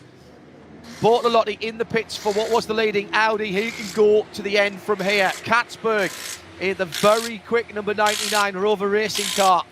Now, what about the cars in between? It's Raffaele Marciello for Mercedes, and the number 2 car has gone through in. Oh, the four cars yes. had a problem. Oh my goodness. Peter Dumbreck out on the circuit is getting a tow back from one of the DMSB staff cars, the Opel Mockers, that will tow that car back. Oh, the Glickenhaus goes by. That, what a cruel blow for that car. Had been running right at the sharp end. It's been stopped for a little while as it's dropped a couple of laps away from the lead. Dumbo was out. I think he was on his out lap. He might have just completed a lap and been going on to his second lap. Wow. Drama then for a car that has been right up there. That will obviously now drop down. Let me give you the rundown of who's doing what at the front of the field. Bortolotti has stopped. So when that car comes back out again, whoever gets in the Audi Sport number 32, it will be fueled to the end of the race, and I would suspect that that's going to get a brand new set of tyres. Raffaele Marciello for Mercedes, let me get back to that, who has a 2-second gap to the Manthey 911 with Mathieu Jaminet. Well, both of those guys have got to make a stop. Marciello probably in at the end of this lap. Jaminet maybe one more at the end of this lap, but that still means they've got to stop. Giorgio Piana in the 17, the bright red Mercedes AMG HRT. He is in at the end of this lap as well, I would think. Piana. Yes, because they've been doing 8 laps fairly regularly. So that is going to leave Jordan Pepper in the lead in the 34, but he's only got one more lap to go, and he's got a 35-second penalty for speeding in, might not have been him, the car has got a 35-second penalty for speeding in a code 60. Then we go down to 7th, 42, BMW Team Schnitzer, Jens Klingmann. That car, nope, he's got a couple of laps before he comes in. So we finally get down, I think you've got to go down to the Octane 126 Ferrari. So the number 26 car in 9th position is 3 minutes 28 off the lead and stopped just on a lap ago. So depending where that car is, it's just starting its second lap out of its pit stop. Just going onto the Nordschleife now. Onto the Nordschleife now. If that car can go to the end, the pit stop, it's going to be down to how quick the last pit stop for all those other cars I've mentioned. So where Bortolotti comes out is very, very important. He's come out behind the Octane car, but he doesn't have to stop anymore. So what I need now, and we probably won't get it till the end of this lap, I'll just see how it works, is the gap between Luca Ludwig and Bortolotti. Because Ludwig, it might be worth Ludwig just stopping for a splash. 1 lap of fuel. Good to see that the Scuderia Cameron Glickenhaus SCG 004C, after a terrible weekend, well, terrible Friday, the car was a little bit noisy. They made some changes to the exhaust. That caused a fire in the car. Fire was put out, car was rebuilt overnight. A few of the other teams helped with some noise attenuation devices. Snowy and I would have used big tins back in the day if we'd needed to. Just bend them over and so that the exhaust noise goes down and away from wherever they had the decibel meter. That's it, a big fat Jubilee clip or a U-clip and your job done. Yeah, you've done that before, haven't you? What was it? Is it Gun Gun? Was it? Are we allowed to? Other mates are available too. Oh, you've taken me right back there to patching up exhausts to get them through an MOT because you didn't have the money to buy a full new exhaust. By the way, stainless steel exhausts, manufacturers, thank you very much indeed. I remember how many times I had to change my exhaust in my early days of motoring. Nowadays, stainless steel exhausts seem to last longer than the cars. I can remember doing the complete opposite. You couldn't afford an exhaust system, so front and rear silencers. The rear one rotted, so cut it out and put a bit of straight pipe in. Yes, yeah. Wouldn't be allowed to do it now. It wouldn't pass the MOT. No. JG, thanks for your help today, JG. Good to hear from you. So, what do you reckon? Should the pit lane arrangement with the COVID circle be retained post-corona? I think it works quite well. I don't disagree with you. I agree. The problem, I think it's all right for NLS, Johannes, but I think the problem would be for something like the Nürburgring. There's so much, that takes up so much room for the 24, should I say, with the additional room needed for the support races and the young timer and all that sort of stuff, that it might be an issue. And don't forget, we've got World Touring Cars, WTSC, for the 24-hour race weekend as well, so they'll need a bit of paddock space. So I'm not sure how that's going to work. BMW coming into the pit lane with a right front puncture. I'm not sure. I think he just locked it up, actually, John. Has he got a puncture? No, you're right. I think you could be right. Yeah, you have. You're absolutely well spotted. Yeah, it has. I think he just locked it up under hitting the speed limit. That's the reigning champion car, number one. That's last year's champion car. Yeah. So that is the Pixum CFM Teen Adrenaline BMW. So that'll be able to go to the end from here. That's leading SP10 in a brilliant 21st position overall. He's got laps in hand. So he's got about 14 minutes on second in class. Oh, no, he hasn't. Sorry, he's got 26 seconds on second in class. FK Performance BMW, the 169 car coming through shortly. But that should be his last pit stop. Rather lucky that it didn't happen too far out. He kept a decent run through.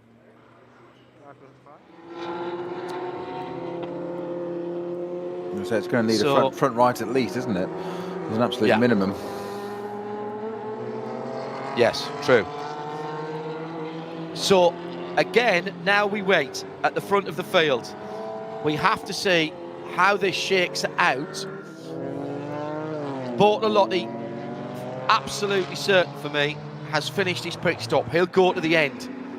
And he may be the first car that can do that. It's between that car and...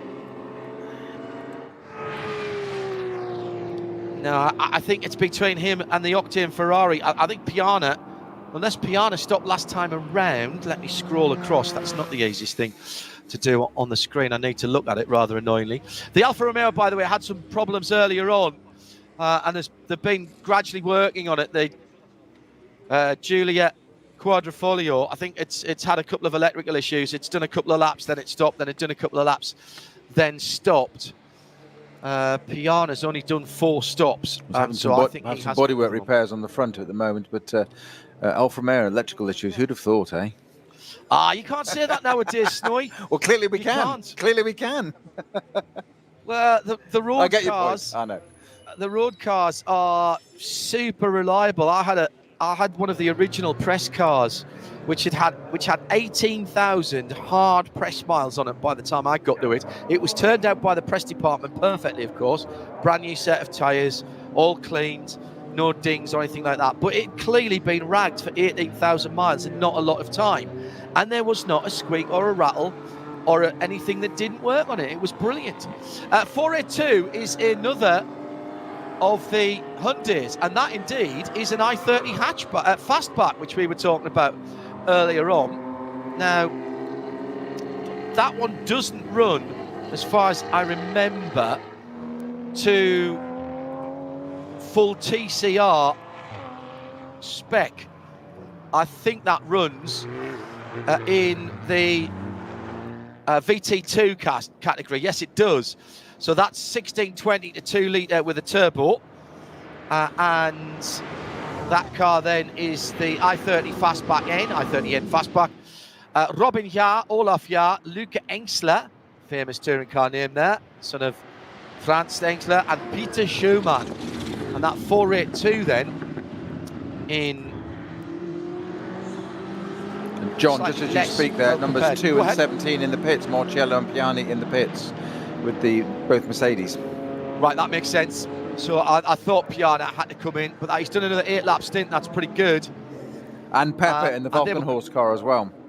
That'll be his last stop. So that's all of their last stops. So, okay, so what we need to watch now is down the front straight and see who comes through, who we think can go to the end. The 42 Klingman can't. I think he's got one more lap in the 42, so it's not going to be the 42 that cycles round to the lead. What about Bleekemolen for Fricatelli? Bleekemolen, no, 2 more laps before he comes in. Bortolotti is the car. Bortolotti is the car.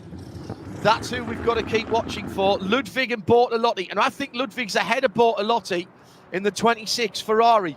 So when that Ferrari crosses the line, it goes into the lead of the race. And that is going to be really close as to whether that can go to the end. That Bortolotti number 26 Ferrari, the Ludwig 26 Ferrari, the Octane 126 car. But I cannot see any other car that will go through that can do that. Just let me check the Manthey. No, Jam Jam's got to come in next time around. Into the pits comes Jamie Green for Phoenix in the number 15 car.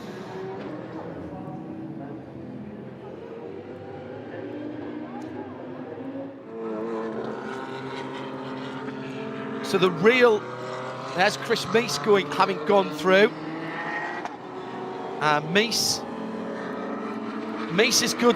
Meese is probably good to the end, and right behind him, the 32 of Bortolotti, I think, is absolutely to the end. Meese has been out 1 lap longer than Bortolotti, and the Ferrari has been out 1 lap longer than Ludwig.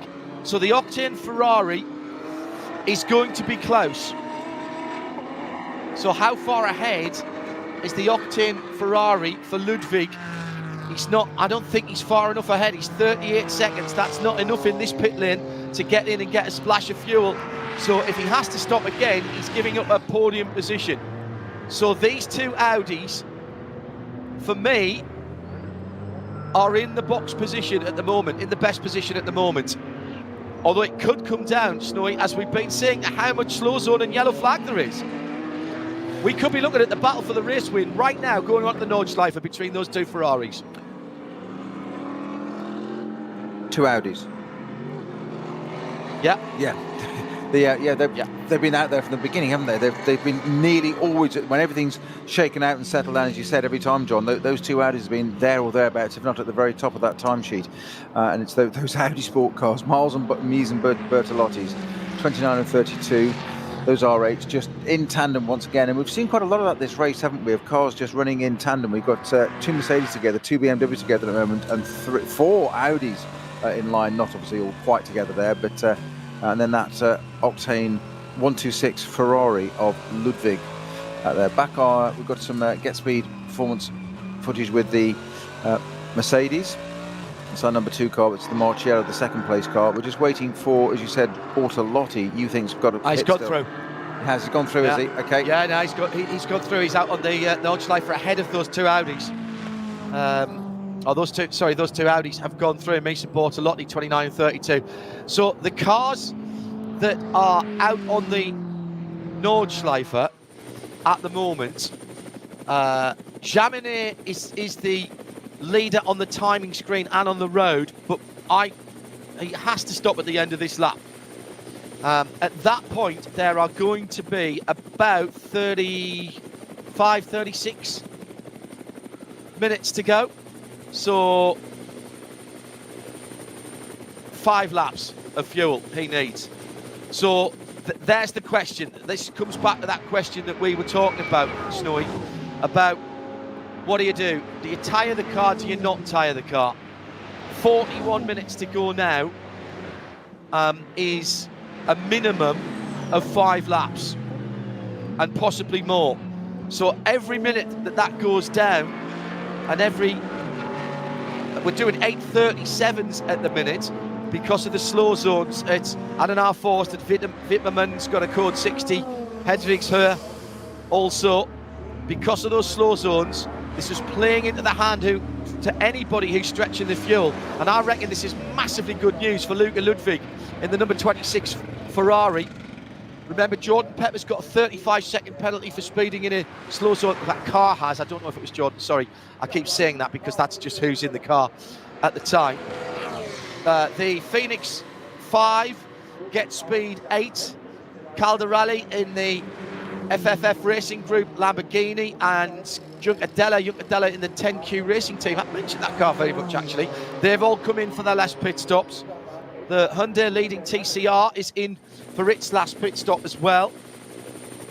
So this is all playing out nicely, I think, to Luca Ludwig. And I'm going to now do what I should have done before. I'm going to see when he came out the pit lane. So driver stints for Ludwig started 15:49.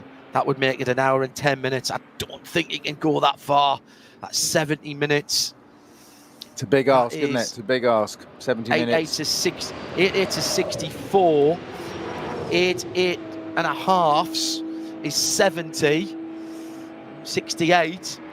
No, 68. Oh, I think that Ferrari might still need a splash. But these slow zones are definitely helping it, and they're not going to jump right now just in case something happens. If it was to rain, although it's lovely sunshine on the Dottinger and the Tiergarten now, then, you know, it's all bets are off, Snowy.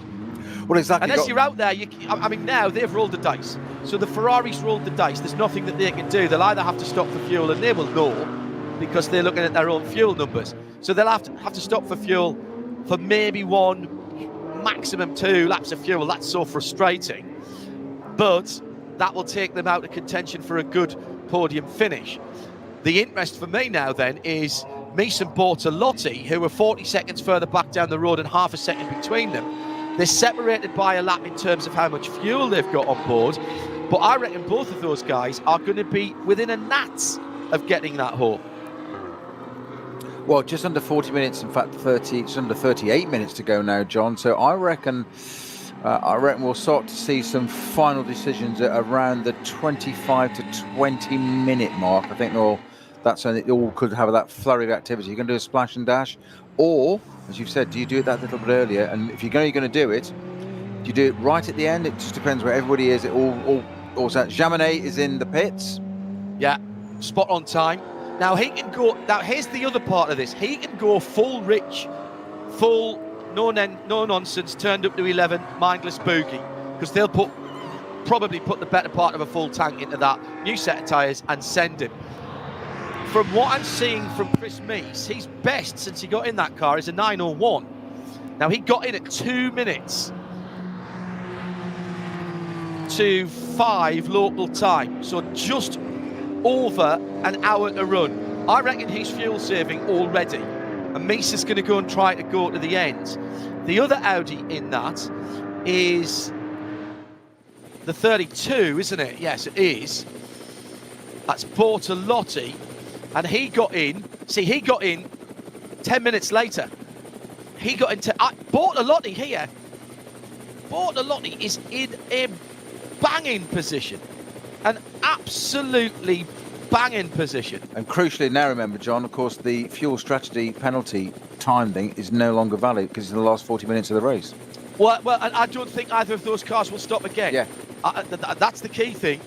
All the pit stops that we saw just under the hour, I think people will try and stretch it. I mean, Jaminet's going to be very interesting because, you know, you drop a lot of time in the pit lane because you've got to drive around. But let's see. In fact, he's still in the pits at the moment. Jens Klingmann will have to stop. He's just come on in the pit lane in the 42. We mentioned that car wasn't really in contention, but he's rung another 8-lap stint out of that car, as Van der Linde Farfus did before them. But they had a couple of 6-lap stints early on, which is rather upset the apple cart there. 9:16 coming into the pits for Klingmann. 9:06 coming into the pits for Jaminet, so 10 seconds difference there. And also, is on the Chamonix in-lap. going to stay in the car, John, do you think, or going to hand over? That's a good question. That's a good... All right, so this time I'll swap over. And I will say to you then, you are Olaf Mantai, and in your armoury, in that car, this is the 911 that we're talking about, you have got Chamonix, young Porsche driver of some repute, works driver. Lars Kern, fastest round in a Porsche road car ever round the Nordschleife. Or Matt Campbell, Australian superstar. Which one do you put in? Well, you'd have to look at the data, wouldn't you, and see who's done the best times on... Oh, yeah. Have you got wood chippings in your backside there, Snowy? I would be potentially... I don't want to disenfranchise anybody here, but tempted to either lead Chamonix in it or maybe take a punt on putting Matt Campbell in it. Okay. You've got nothing to See lose. What they do. They've left Chamonix in it. Yeah. And I think that's not a bad move. He knows the circuit. He's in the groove. Exactly. He's got the rhythm. He's dialed in. Yeah, exactly right. New set of tyres, full fuel, and sending. So Chamonix and Klingman will drop down the order. Niederhaus has come in as well at the end of that lap from what was 7th position for car collection in the Audi R8 number 44. So now we're getting a clearer picture, a little bit of a clearer picture in terms of pit stops, at least. Blake Molen in the 31 will come in at the end of this lap that he's on at the moment. And where is he on the circuit? He's about halfway round at the moment for the Frickadelli racing team. Then again, you've got Blake Molen, who's fueled to the end of the race and on full attack mode. So then Klaus Ludwig, I knew I was going to do it. And Luca Ludwig will take the lead of the race. He's 2 minutes down on the current leader, Chamonix, or was when Chamonix came into the pits. So whatever Chamonix spends in the pits, take 2 minutes off that, and that's what he's got to start to claw back in the last half an hour or thereabouts of this race. Wow. Ludwig last time around did an 8:52. So again, and we've still got a code 60. In fact, we have 8 code 60 zones, but that doesn't mean 8 separate ones. Some of those could be strung together. The weather in the distance on the Eiffel, there's rain. You can see the rain in the distance, but which way is it going? I think we're going to stay dry. But my rubbish weather forecasting credentials are legendary. I was the one at Quarter a few years ago when it started to drizzle, said, it's been raining this time every day this week. It'll be a passing shower. You stay out on slicks now, tough it out. Anybody else goes in, that's the wrong idea. Within 4 minutes, you needed a canoe to get round turn 17. And we had about 6 cars in the gravel at the end of the back straight because they just couldn't stop even at walking pace. Although Darren Turner, in fairness, and next time I see Dazzle, I've just remembered this, I must thank him for this. He stayed out there on slick tyres and was brilliant, and they red flagged the race. And he didn't really get the benefit of that because they undid the Parc Fermé regulations and let everybody else, because by the time they restarted, it was good enough for dry tyres again, and they let everybody else come off the wets and put onto dries again. So Dazzle proved me right. I knew I liked him for some reason. We haven't run through the gases for a little while, and we're coming into that time when we really should do. So Chamonix stopping at the end of this race is leading SP9 Pro for a moment at least. I think that will go to Luca Ludwig, but he's on the bubble as far as fuel's concerned. I think he's the wrong side of the bubble, if I'm brutally honest. Pro-Am Frickadelli, the number 30, sitting in 19th position. That's David Arnold in that car. SP9 Am, in fact, that car's just come into the pits for Frickadelli. Helipagid Racing 1, SP9 Full Am, it's the 39 car in 20th. SP Pro has the 350 car of Black Falcon, That car is in 25th position, 169, leading SP10 FK Performance BMW. I think that's led the whole race, as has Black Falcon, and the number 155 in 28th for SP8T. Cup X, another one of the Teichmann racing cars. It's the 930. That's the white car that we saw spun, actually, but has regained the lead. Team Mathol Racing AV Porsche 718 Cayman is leading Cup 3. That is the Cayman class. And that is in 31st position for the 966. 79 SP7 as a GT3 Cup car. 35th position for that 79 car. 320, the Bio Concept car still leads its class. 40th position, 830.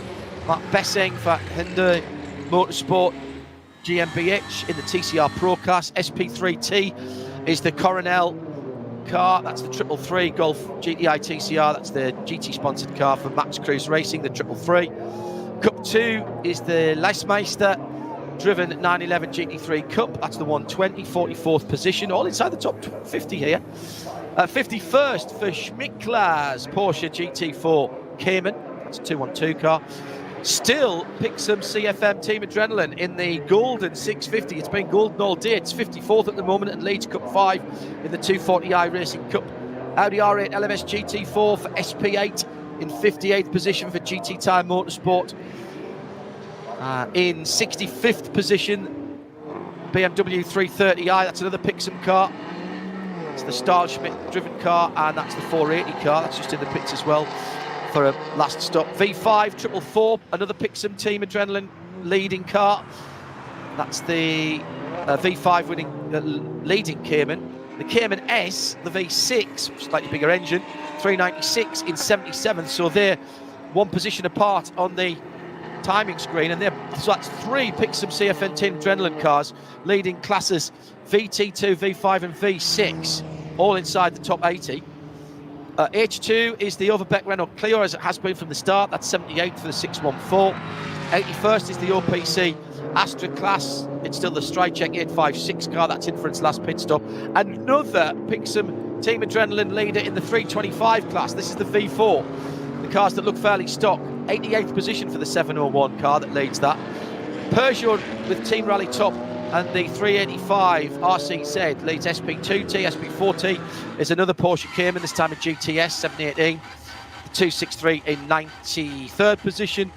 SP3 Toyota GT86, the pit lane AMC Zank 5th Motorsport car. That's 100th position for the 270. SP5 Subaru BRZ, the 222 BRZ. It's a car with a weird engine transplant, isn't it? We talked about earlier. That's in 110th. Scuderia Cameron Glickenhaus have worked their way up to 115th from dead last early on and lead the SPX class, of which they are the only entrant, of course.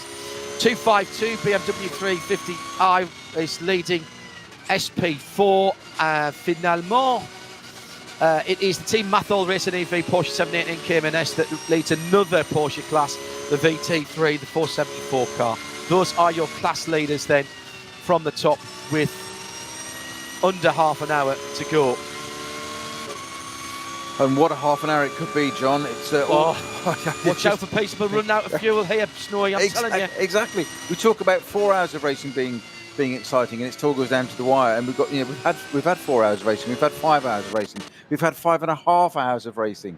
Still just under 30 minutes to go, and it's still undecided. What's the car at the top at the moment? Bleekemolen's in the pit, so the Octane 126 Correct. Ferrari of Luca Ludwig, not Klaus, Luca Ludwig is in the car, in the lead.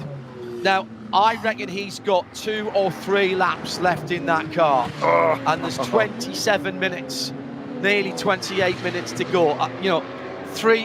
At the moment, he's running at nearly 9-minute laps. 3 9s is 27. My goodness, that's going to be close. It'll depend where it comes out. 30 seconds over Mies, hasn't he? Yeah. Yeah.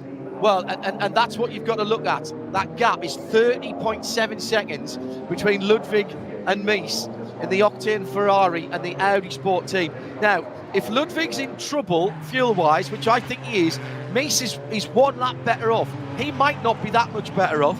Bortolotti is another lap better off. And then look back, another 15 seconds, and charging by far the quickest car in that last lap is the number 911. And that's Chamonix 8:26 for Jaminet.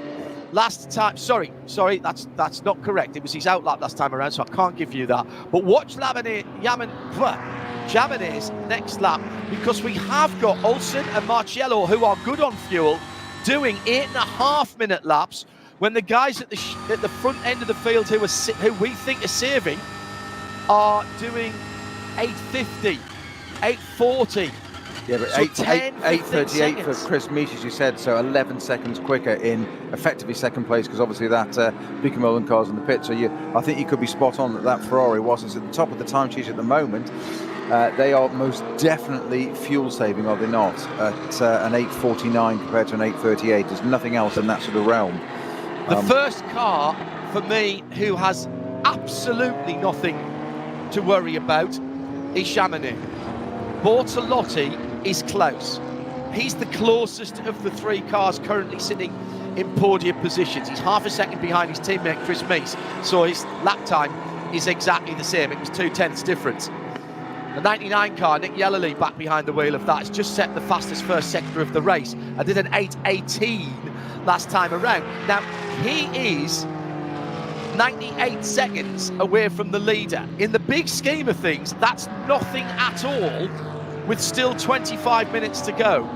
Because if he starts taking 20 seconds a lap, which is what he's doing at the moment, out of the leader, that is going to evaporate in 4.5, 5 laps, which is certainly doable. But he's got to do that every lap, and that's the problem. Sad sight as the number 4 Falcon Porsche, that was Dumbo who was driving at the time, is on the back of the flatbed. John, just going back to what you're saying, also look at the car in P6, number 18, Daniel Olsen in the KCMG Porsche. Correct. He's doing an 8:26, whilst it's not the 8:18 of the BMW, but that's still very, very quick, and he's 5th overall. So that's a car that could still come into play yet. Oh, and Olsen's very, very quick indeed. He's another young charger. And he's only 3 seconds behind Jaminet, so those two will be charging up to the Ferrari and the 2 Audis that are ahead of them. They've got no worries about fuel. Those 2 cars, no worries about fuel, and I suspect they're on brand new tyres as well, which were the perfect tyres for the conditions. The bright blue 311 Seat Leon Cup Racer, 4th in its class, SP3T. There goes the number 3. That's the Falcon Motorsports car into the pits for its final pit stop. So that car's going to drop out to 10th position. Dirk Werner at the wheel of that now. Yeah, he's coming out, isn't he? Yeah, coming out now. I think we've got a clear track, and that's not necessarily the best news for Luca Ludwig, for Chris Meets, and possibly for Bortolotti. I still think they're managing their times. Bear in mind, their best times for those cars, those 3 cars, the leader's best time, an 8:01, 8:49 last time around. 7:58 for Meese, 8:38 last time around. 7:57 for Bortolotti, fastest lap of the race, 7:57, 7:77, and another 8:38 last time around. Let's see who's got the power and who's got the fuel at the end. That's what it's going to come down to. You can still be quick around here, Snowy, as you well know, and save fuel. But losing 5 or 6 seconds around here is really the blink of an eye. Even losing 10 seconds is fairly easy to do, particularly if you're saving fuel and you hit traffic. And if you've got the right, lad, turn that up to 11 and go for it. There's no better thought with a new set of tyres, less than 40 minutes or thereabouts to go when you've got that fuel and tyres, you're going to be in pretty good shape. And they're basically saying, right, let's get it up to qualifying pace now for those 2 young Porsche drivers. The only problem with that is there's 2 elements to that, John, as you're quite rightly saying. 5 or 6 seconds can be in the blink of an eye here. If that happens 2 or 3 times in a lap, it's not just the cumulative effect of that, the 10, 15, 20 seconds of that. It's the fact that because you've backed off out of it, the way to fuel save is nice and steady pace all the time consistently. Correct. Keeping it flowing, keeping the car momentum. If you've got to back off, you've then got to pick up again, so you're using more fuel. It sounds silly, just like the road. It's like your cruise control cutting in. Your balanced throttle is going to save it all the time. accelerating, you're going to use more. So you're going to, and if it's that marginal, if, and we're into the last, we're 30 seconds off, 20 minutes to go. If you've got to suddenly start using fuel, and it sounds silly because we're trying to get to the end of a race and have as little fuel on board as possible. It could just make all the difference in the world. I want to see what the what Ludwig's last lap time when he comes around, as you say, 8:49 compared to an 8:01. That's a big jump. As you say, the other cars around it board for 8:38, 8:26, 8:27, 8:29. It's I'm not saying the writing's on the wall there, but we need a better lap than an 8:49, don't we? Really, for that to be in control. Yeah. Fricadelli racing car in second at the moment. Likamot still sitting there. Don't think he is. No, he's not. Timing script is it? At best, he is. My apologies. You're right. Sorry, it's got to come out on this lap. My apologies. He's battling with the Muller-driven Falcon car. Those are the two cars there. But what's he dropped down? He's dropped probably somewhere in the region. Well, let's see where he comes back out when they go through the next. So Ludwig is the leader on the road, Luca Ludwig. We've got under 20 minutes to go. He will definitely go 2 laps, I reckon, after this one. No, he'll definitely go 1 lap after this one. It's a question of whether he can do another one. So 1 lap after this one. Where's Ludwig? He's coming into the final sector now in the Ferrari. So let's see what it is. It's 19 minutes. Here he comes to cross the line. He's got another Ferrari with him, but that's a lapped car. Stay down. Well, no, he's going to stay out now for sure. He's got at least this lap in the tank, possibly one more. 18.5 minutes. So it's too much. It's too much. He's going to be about 30 seconds. I reckon he's going to be 30 seconds wrong, unless he can. No, he can't. He's only got 18 seconds now on the chasing Audis. His last lap was an 8:10. Yeah, so he's picked up the pace. That suggests to me they're going to splash. So they're not going to win. They aren't going to win. But now what he's got to do is, if he's got half or 3/4 of a tank of a lap of fuel extra at the end of this lap, then it will save him a little bit of fuel fill time, but he might as well get his foot down and try and get as big a gap as possible and drop in for a better result in the top 6. Dennis Olsen comes in for KCMG. Yep, that's spot on. That's another 8 laps for that car. So Mies now becomes the car we've got to start watching, because he now, at the end of this lap, he'll have about 16, 7. I think Mies can go. I think Mies can go. It's going to be close. Yellowy just getting past Haupt as well there on the run up to Tiergarten.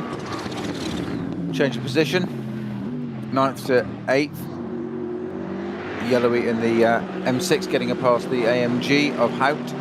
Team HRT car right in front of him. Getting that done on Dottingerhoe on the run up to Tiergarten. I've got goosebumps here, Snowy, and it's not because I'm cold, because I'm not. This is all going to be about when the clock runs out and when they get back to the line, because it's always the case here that one more lap is not like one more lap anywhere else in the world. But today, with the way the strategy has run, now Audi Sports team seldom get things wrong. Bortolotti is sitting 2 tenths behind Chris Mies, and at the moment they are 42 seconds actually behind Ludwig.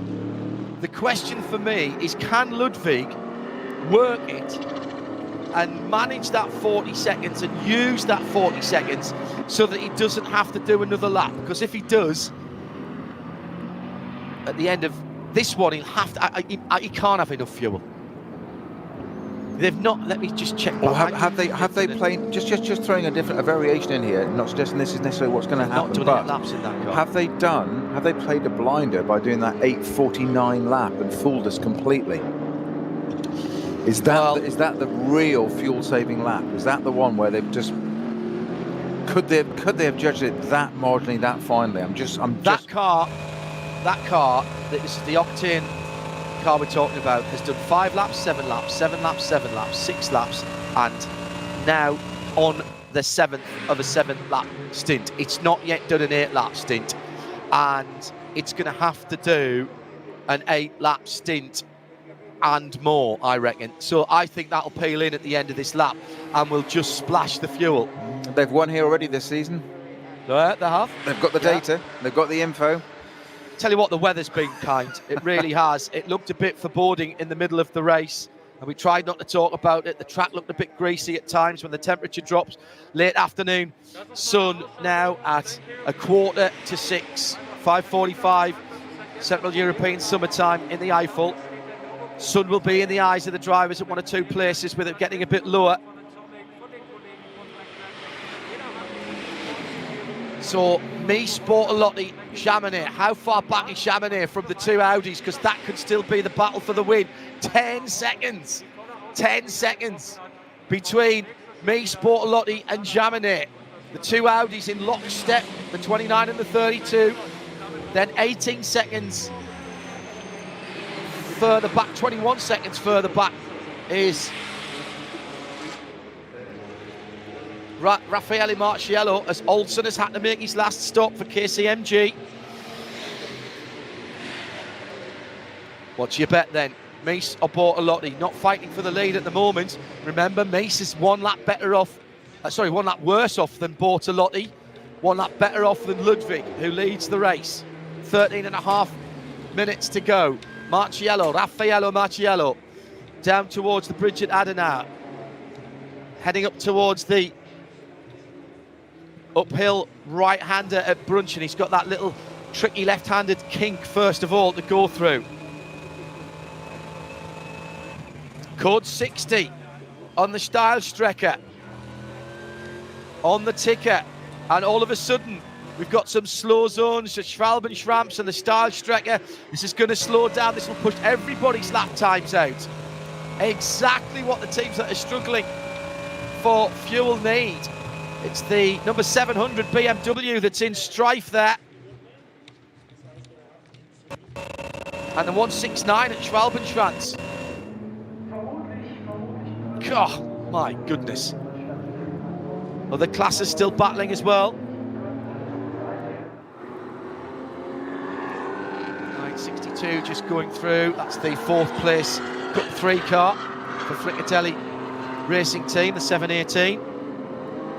Not likely to gain up on any of its competitors. Still 42 seconds at the front of the field. But in that last middle sector, that long 3rd sector, Snowy, 5 seconds taken out of the leader Ludwig by Chris Mies. 5 seconds. Yeah, that's the sort of thing we're talking about. There's only 12 minutes to go, though. Yeah, but 12... I'm a believer. Come on. Oh. This next sector is round about 3.5 long, and then you've got a short minute or 50-second sector for 5. So I can't see Ludwig ringing 9 laps out of that car. I just cannot. And I think more to the point, you're saying that Chris Mies in that sector 3 there took out 6 seconds, as you say, just in that one bit. Couple in sectors 1 and 2, maybe 3 seconds, but then 6 seconds in that sector 3 was a pretty impressive jump there. 8:22 was his last lap for Chris Mies. 8:10. I love side-by-side racing, particularly in an endurance race, but I get as much, if not more, pleasure sometimes from seeing a couple of tenths or a couple of seconds going either way in cars that are, 40 seconds away. They're fighting just as hard as if they were racing side by side. And Chamonix, by the way, matching the 2 Audis, 10th for 10th, took a couple of tenths out of them in the first sector, half a second out of them in the third, 3 tenths out of them in the fourth. So he's now under 10.5 seconds away from the Audis. As I say, if Luca Ludwig stops, and I think he will, that is going to be the interesting battle for the lead. Bortolotti and Mies, both Audi Sport teams, team orders, question mark. I don't know. Here comes the Ferrari, down the Dottinger Höhe, past the entrance from the tourist fahren and heading towards the bridge, a 3:59 fourth sector. Remember that. Remember that. Where are the Audis? How much time have they taken out of him? If he's stopping, he loses any chance of a victory. 10 minutes and 3 seconds to go. He's going to have to do a 9.5 minute last lap on fumes. 8 seconds in that last sector, the 2 Audis. Yeah. 8 seconds quicker, John. If he's got fuel, it's going to be close. If he's got fuel, it's going to be close. He's at the last part of the chicane now. Is he coming into the pit lane? Is Ludwig pitting? If he doesn't pit, they've really rolled the dice. I don't think he's pitted. I think the Ferrari's gone through. I'm not seeing it. It's showing in the pit lane. So they have rolled the dice and gone on to the 8th lap with 9.5 minutes to go. Well, he can't. His last lap was a 9:06. Well, he's not going to win, but does he think he can hold on to a podium by doing another 9-minute lap? Surely that's he going to can't be the problem. He's got to do another lap after that, hasn't he? That's the problem, to get to the flag. Well, unless he can control this, he's got 25 seconds. So 16 seconds has gone in that lap. 16 seconds have gone in that lap, Snowy, and he's got to slow off even a bit more to let the time elapse on this lap. We've got no slow zones. We've got no cone 60s to help him. So now the chase is on. John, when they won this round in round 3, I know they got disqualified later. Let's just talk about winning on the track. Cross the line first. Cross the line, exactly. Okay, so they went on to the last lap in second place, about 0.3 of a second adrift. They won it by 3 seconds. Right. It was that close. So they have done that before. The scene has been set. It's you say you can't get much closer though. A 9:06 and 8:48. Yeah. They are. The Audis are hunting in packs here. A 1:08.3 on the Grand Prix Strecke for Luca Ludwig. A 1:06.1 for both of the Audis. A 6.1 and a 6 flat. So there's 2 seconds gone. It was 24 seconds. It's now down to 22. But the Octane team from Switzerland are going to want revenge for that, winning that race round 3 and having the disqualification afterwards because of the incorrect compound left rear tyre. They're going to want to get that one back and prove they did. They won it on merit and they're going to win it again. They want to win it again. It's really, really important bragging rights here. As you say, though, John, Audi Sport rarely make a mistake. A helicam is showing us now, as you say, those 2 Audis hunting in a pack, coming down there to hunt down that Ferrari. What was it, 17 seconds a lap quicker than the last lap? It's going to be tight, but the problem will be, will they cross the line before time elapses? 1:06.8 in the next sector for Ludwig. This is what we're looking at. We're reduced now to watching sector times. What the Audis are doing is not racing. Mies and Bortolotti are not racing each other. They are getting their heads down and racing for the win. Jaminet, by the way, dropped a couple of seconds towards the end of that last lap. He's now 13 seconds behind the leaders and behind the Audis and 38 seconds behind Ludwig. So Ludwig here might be trying to play himself in to the checkered flag coming out. Now here's another thing. The Audis are pushing. The Audis are undoubtedly pushing. This is a clear lap. They've done 8 laps, but they've not done 8 laps at full speed. And Mies will have done 7 laps at the end of this one. So it may be that Mies doesn't want to go on to a last lap either, Snowy, and another lap of fuel.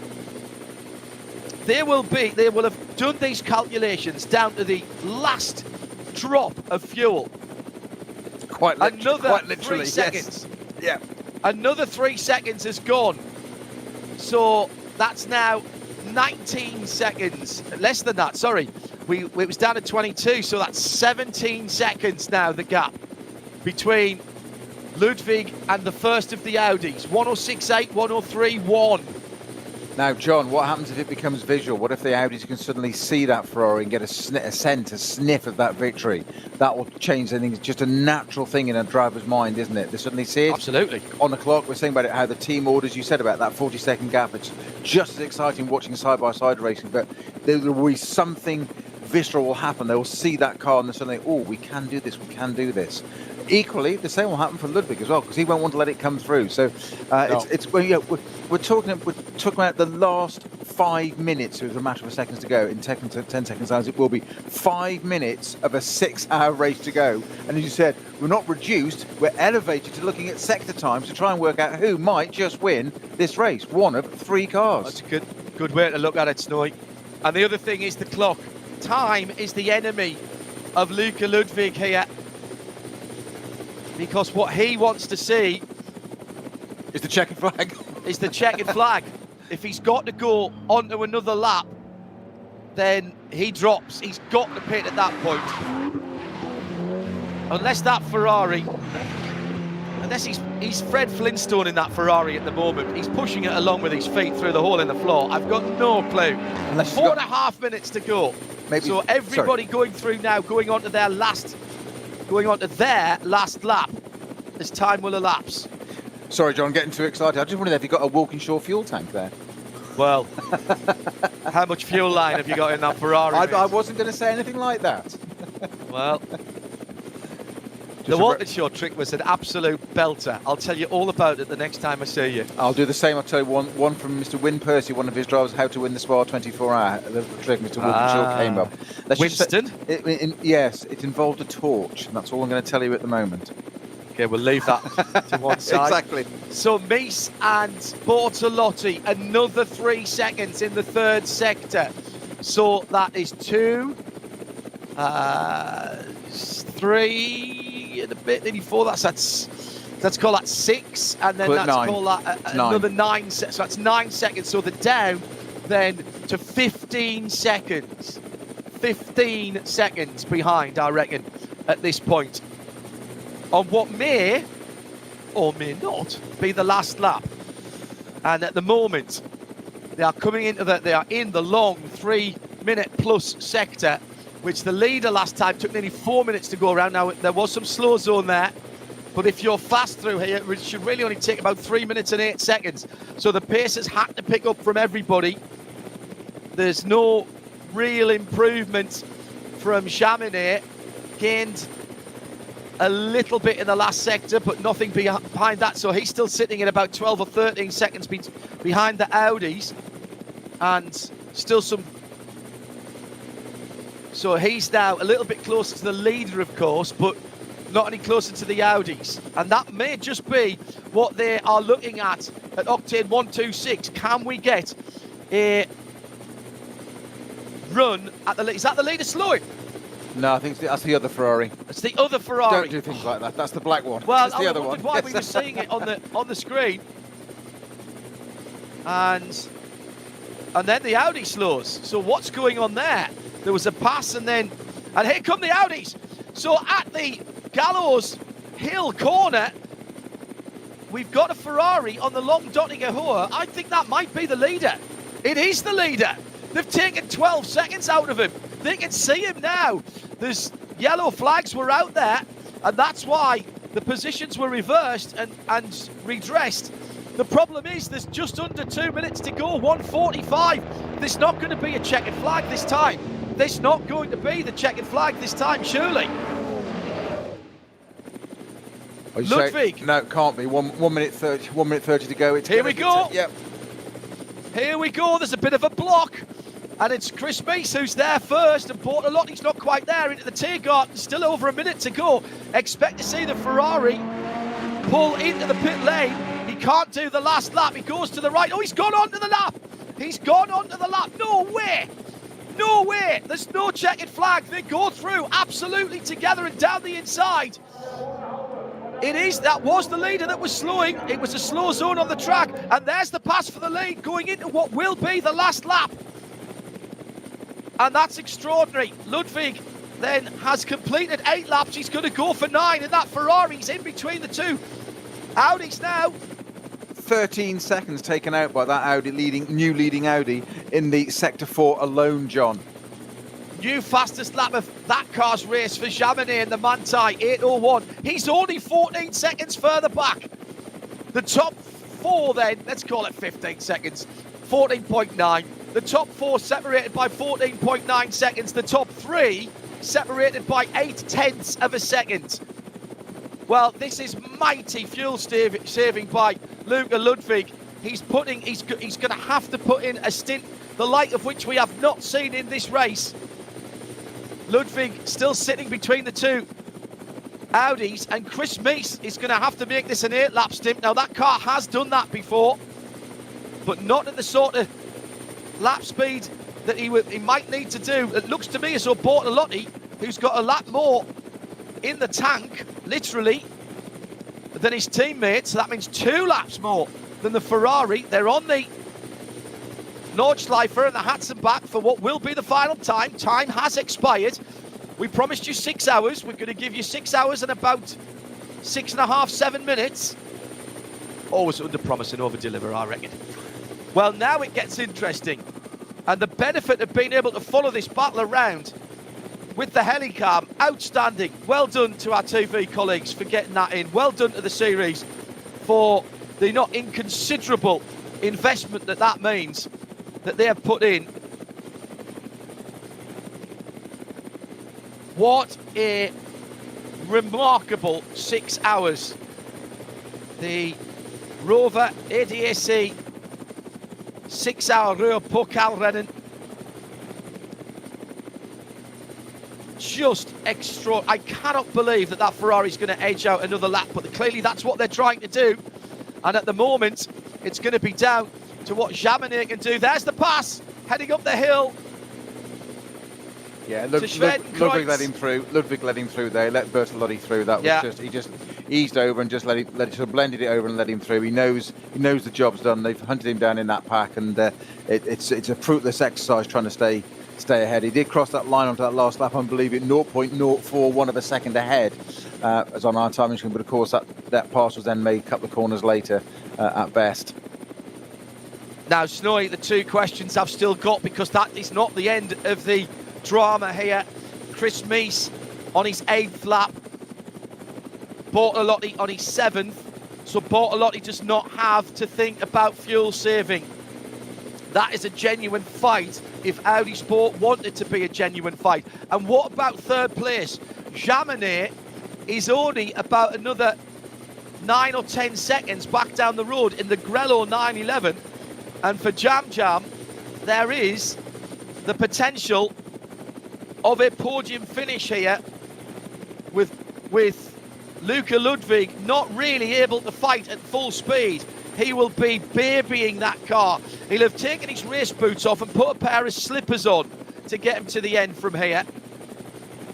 Down through Callanhard, round the hairpin, and now down the hill to the crossover bridge. You say that on the John, left-hand side. That Ludwig's sector times aren't that bad again now. He's almost picked it up again. So I'm not sure Jaminet can if he can get in touch, whether he can do it in time. To be honest, he's not taking enough out of him. He's only taking about another 3 or 4 seconds out of him. But he's got to be under 10 seconds now behind him.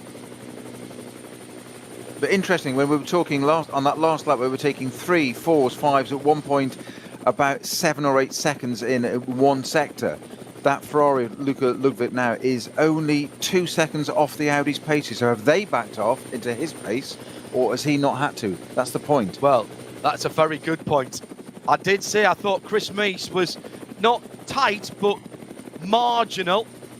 He's on his 8th lap. They've done 8 laps before in that car, and you never know just how much is left in the tank at the end of an 8-lap stint. You know, if it's half a lap, you could have gone a bit quicker. If it's, you know, a couple of litres. And Bortolotti now seems to me to be getting the hurry up. They're at the right-hander at the base of the carousel. They run up the hill to the carousel. And Jam Jam is, well, he was slower in that sector than Bortolotti. He was much slower than Meese, but he took 2.5, 3 seconds out of Ludwig. He's going to be able to see him shortly. There he is, as the Ferrari is just coming out of the Caracciolo carousel. The bright green-yellow, Grello as they call it, 911, is there. He's going to be able to see him shortly. We're into the twisties now. So for the moment, at least, Luca Ludwig is going to have the advantage of being round the next corner. For the next, it's going to come down to the Dottinger Hohe. It's going to come down to Flansgarden or the Dottinger Hohe for third place. And the win comes down to Chris Meese's fuel and or team orders, because Bortolotti is closing. No doubt in my mind that Bortolotti is inexorably closing every corner. He's running deeper. Yeah, photo finish. So is Meese managing a fuel situation here, Snowy? And a bit of lift and course going into the corners, because it looks to me as though Bortolotti is running deeper into any major braking area.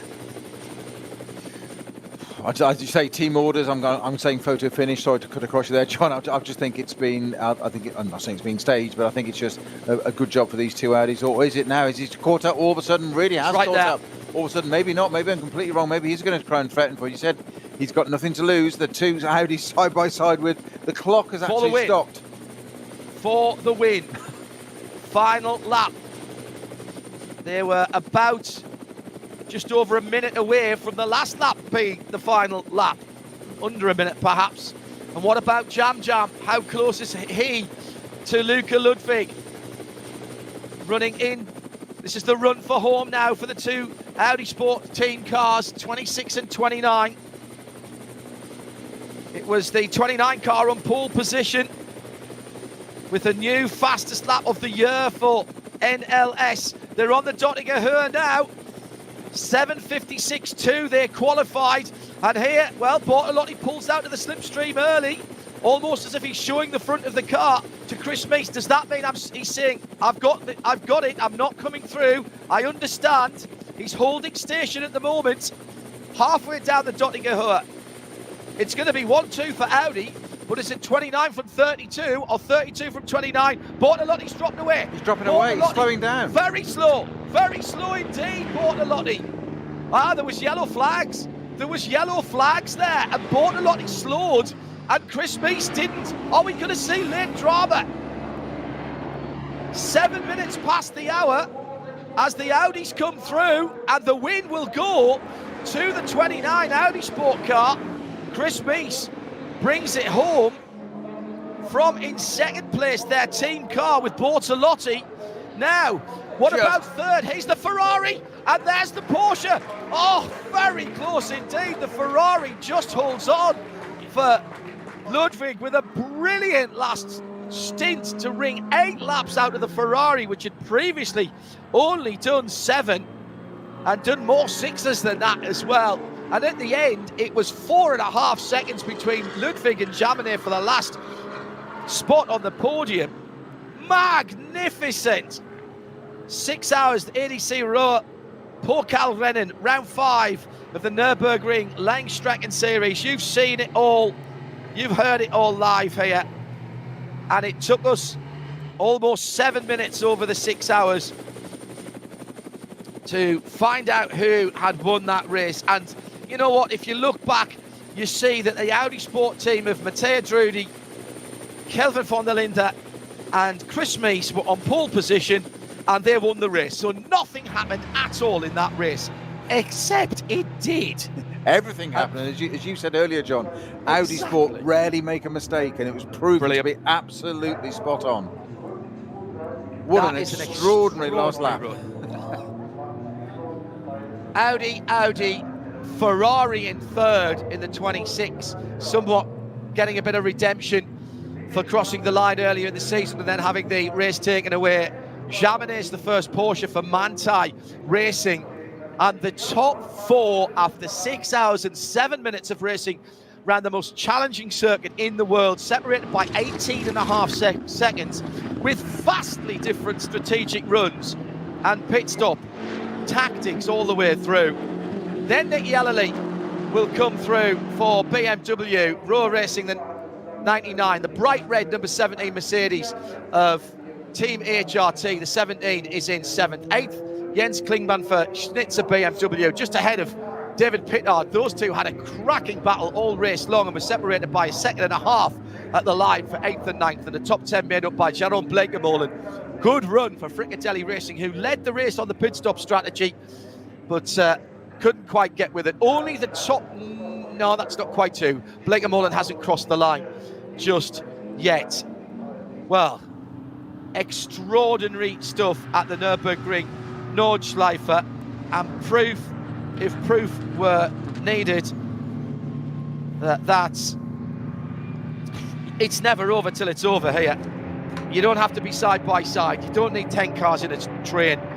We were watching the seconds tick away, and the addition of the helicam giving us a view that we've not had in an NLS race, certainly in my remembrance. Normally only get that for the 24. Brilliant stuff. And the rest of the season of the Nürburgring Langstrecke Series will continue here in sound and vision. And don't forget, the next time out on the Nürburgring Nordschleife will be the 24-hour race last weekend in September, the weekend after Le Mans, and it's live in sound and vision.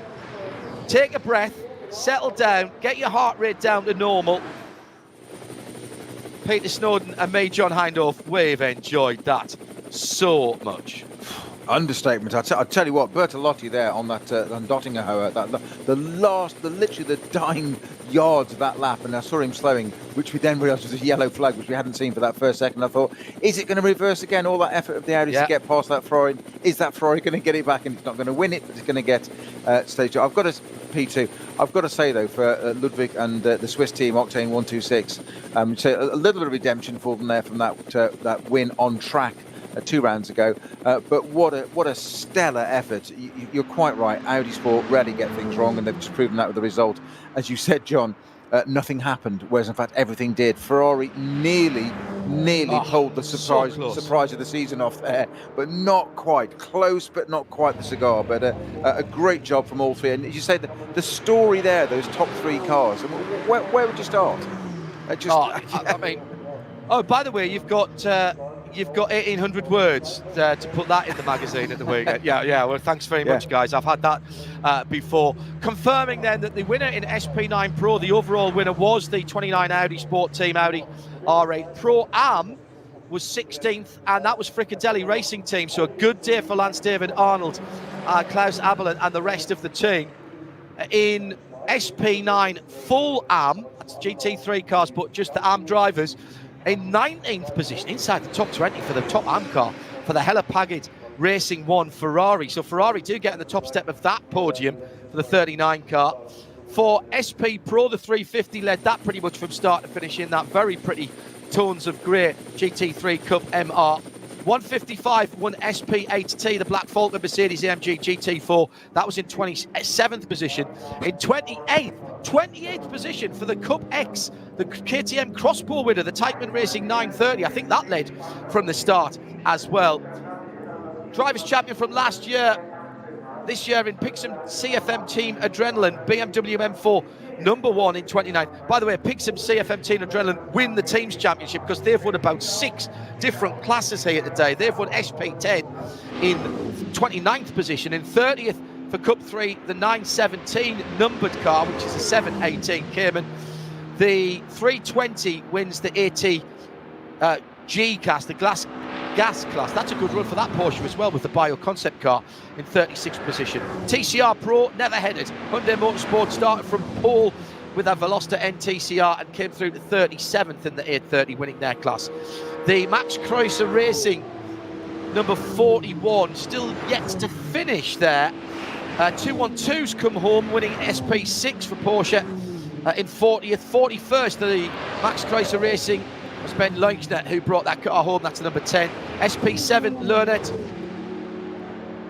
Porsche just going through. The 120 Porsche 911 GT3 Cup has won Cup 2 in 50th position. In 51st, Team Avia Zorg Rennsport with the 240i Racing Cup with the 695 car. Some of these cars still finishing. I'm watching for any changes. GTI tyre, GTI Tyre Motorsport, GT Tyre Motorsport 8, Audi R8 win their class, which is SP8 in 57th for the 128. That car has definitely finished. 614, the Clio, the Overbeck car, 71st, wins H2. The various Porsche classes. This is a Pixum Team Adrenaline benefit here. V5 won by 444 in 74th. 75th V6 winner is the 396. 82nd, the 701 is another Pixum car that wins the V4 category, although that is a BMW. The Stride-Check Opel won its class, the 856 and 83rd position. The SP4T was another Porsche. That was the GTS car in 86 for 263 team. Team Rally Top Peugeot won SP2T for the smaller engine turbocharged cars. 222 won SP5 for the Subaru BRZ. Glickenhaus got up to 94th position after their issues. And of course, win SPX, only car in that category. But a good turnout for them in their first competitive effort for the 004C. 270 and 97th won SP3 for Toyota GT86. That's the pit lane Zank 5th car. The next EK 252 BMW 325i win SP4. And the Team Mathol Racing EV Porsche won the VT3 category down in 474. That was in 120th position. I think that is all of the winners. Quick couple of final thoughts from you, Snowy. The extra 2 hours did make a difference, didn't it? You know, you were talking about 26, 27, 28. What did we get to in the end? We got 41 laps. So that was an extra 13 laps in 2 hours. So very, very interesting indeed how that came through. And that was clearly a strategic game as much as was a pace game, Snowy. Absolutely spot on. It's a little bit different. That extra 50% running another 2 hours. I hate to say it, the cream always rises to the top, as you said. So to repeat it again, John, but you're absolutely right. Teams like Audi Sport rarely get it wrong, and they got it absolutely right today. But what a fantastic effort, I think, from Octane there. And also that Glickenhaus car, I mean, given, as you say, it's its debut, what a weekend they've had. And to even finish that race, I think, is fantastic. They had the car on fire, for heaven's sake, and had to work on it overnight. We just say it so casually as, oh, they've done it and they've repaired it. Well, we know, we've seen it often enough in this endurance racing and these all-nighters, we just use as a phrase, but the work they've gone through to get that car out there. So, Jim Glickenhaus. Are we going to call that from now on the 004C?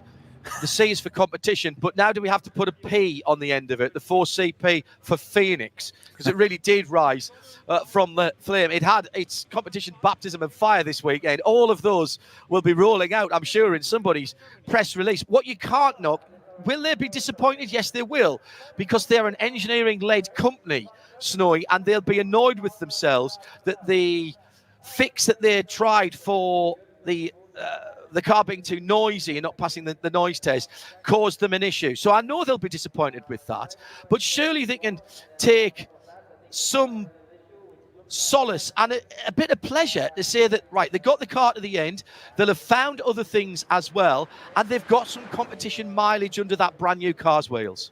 And the depth they've had to go to get that car right, absolutely right. Yes, it's had a problem, a fix that's created a bigger problem than they anticipated, and anybody could have anticipated. But to then recover from that, I think that's the greater achievement. As it comes exactly into the pit lane right now, I think that's the greater achievement, getting that car back out there and getting it finished, and they come around and. It's an extraordinary looking piece of car. It's an amazing piece of engineering, and there's obviously some serious quality in that team to get that car out there. I know it's not the winning car. I know we're talking about it quite a lot, but just to have it on fire and then I think it's fantastic. Well, brilliant work from all concerned. Thanks to Rob Lomas for bringing us home. Kerry Cobb in the MCR in London made sure that we were on the air this morning. To all of you who tweeted in our RSL_studio, thank you so much indeed. What a brilliant run. Peter Snowden kept it all together, having seen the first 4 round of this season. I was the interloper that jumped into that. I've enjoyed that massively. And a particular thank you to our TV colleagues at the Nürburgring, who made sure we saw even more of the Nürburgring Nordschleife than ever before. Over on RS3 now, we've still got some action for you this afternoon from Paul Ricard. I think that might just be coming to an end. In fact, it's just coming to start at the moment. The Le Castellet 240, very wet and starting behind a safety car with Bruce Jones and Johnny Palmer, and in sound and vision at radio-show.co.uk. Michael, David, the rest of the team on the TV side, thank you. The responsible adult kept us all in check. I'm John Hindorf. Don't forget, tomorrow it's Pikes Peak on the Mobile One Facebook site, but get yourself over to our coverage, live coverage from Le Castellet for the Le Castellet de Saint-Quatre. 240 minutes starting behind the safety car in the rain, which we've dodged here at the Nürburgring. Round 5 is in the books. Next time we're back here, it's for the full Monty, 24 hours on the Green Hell. Bye-bye.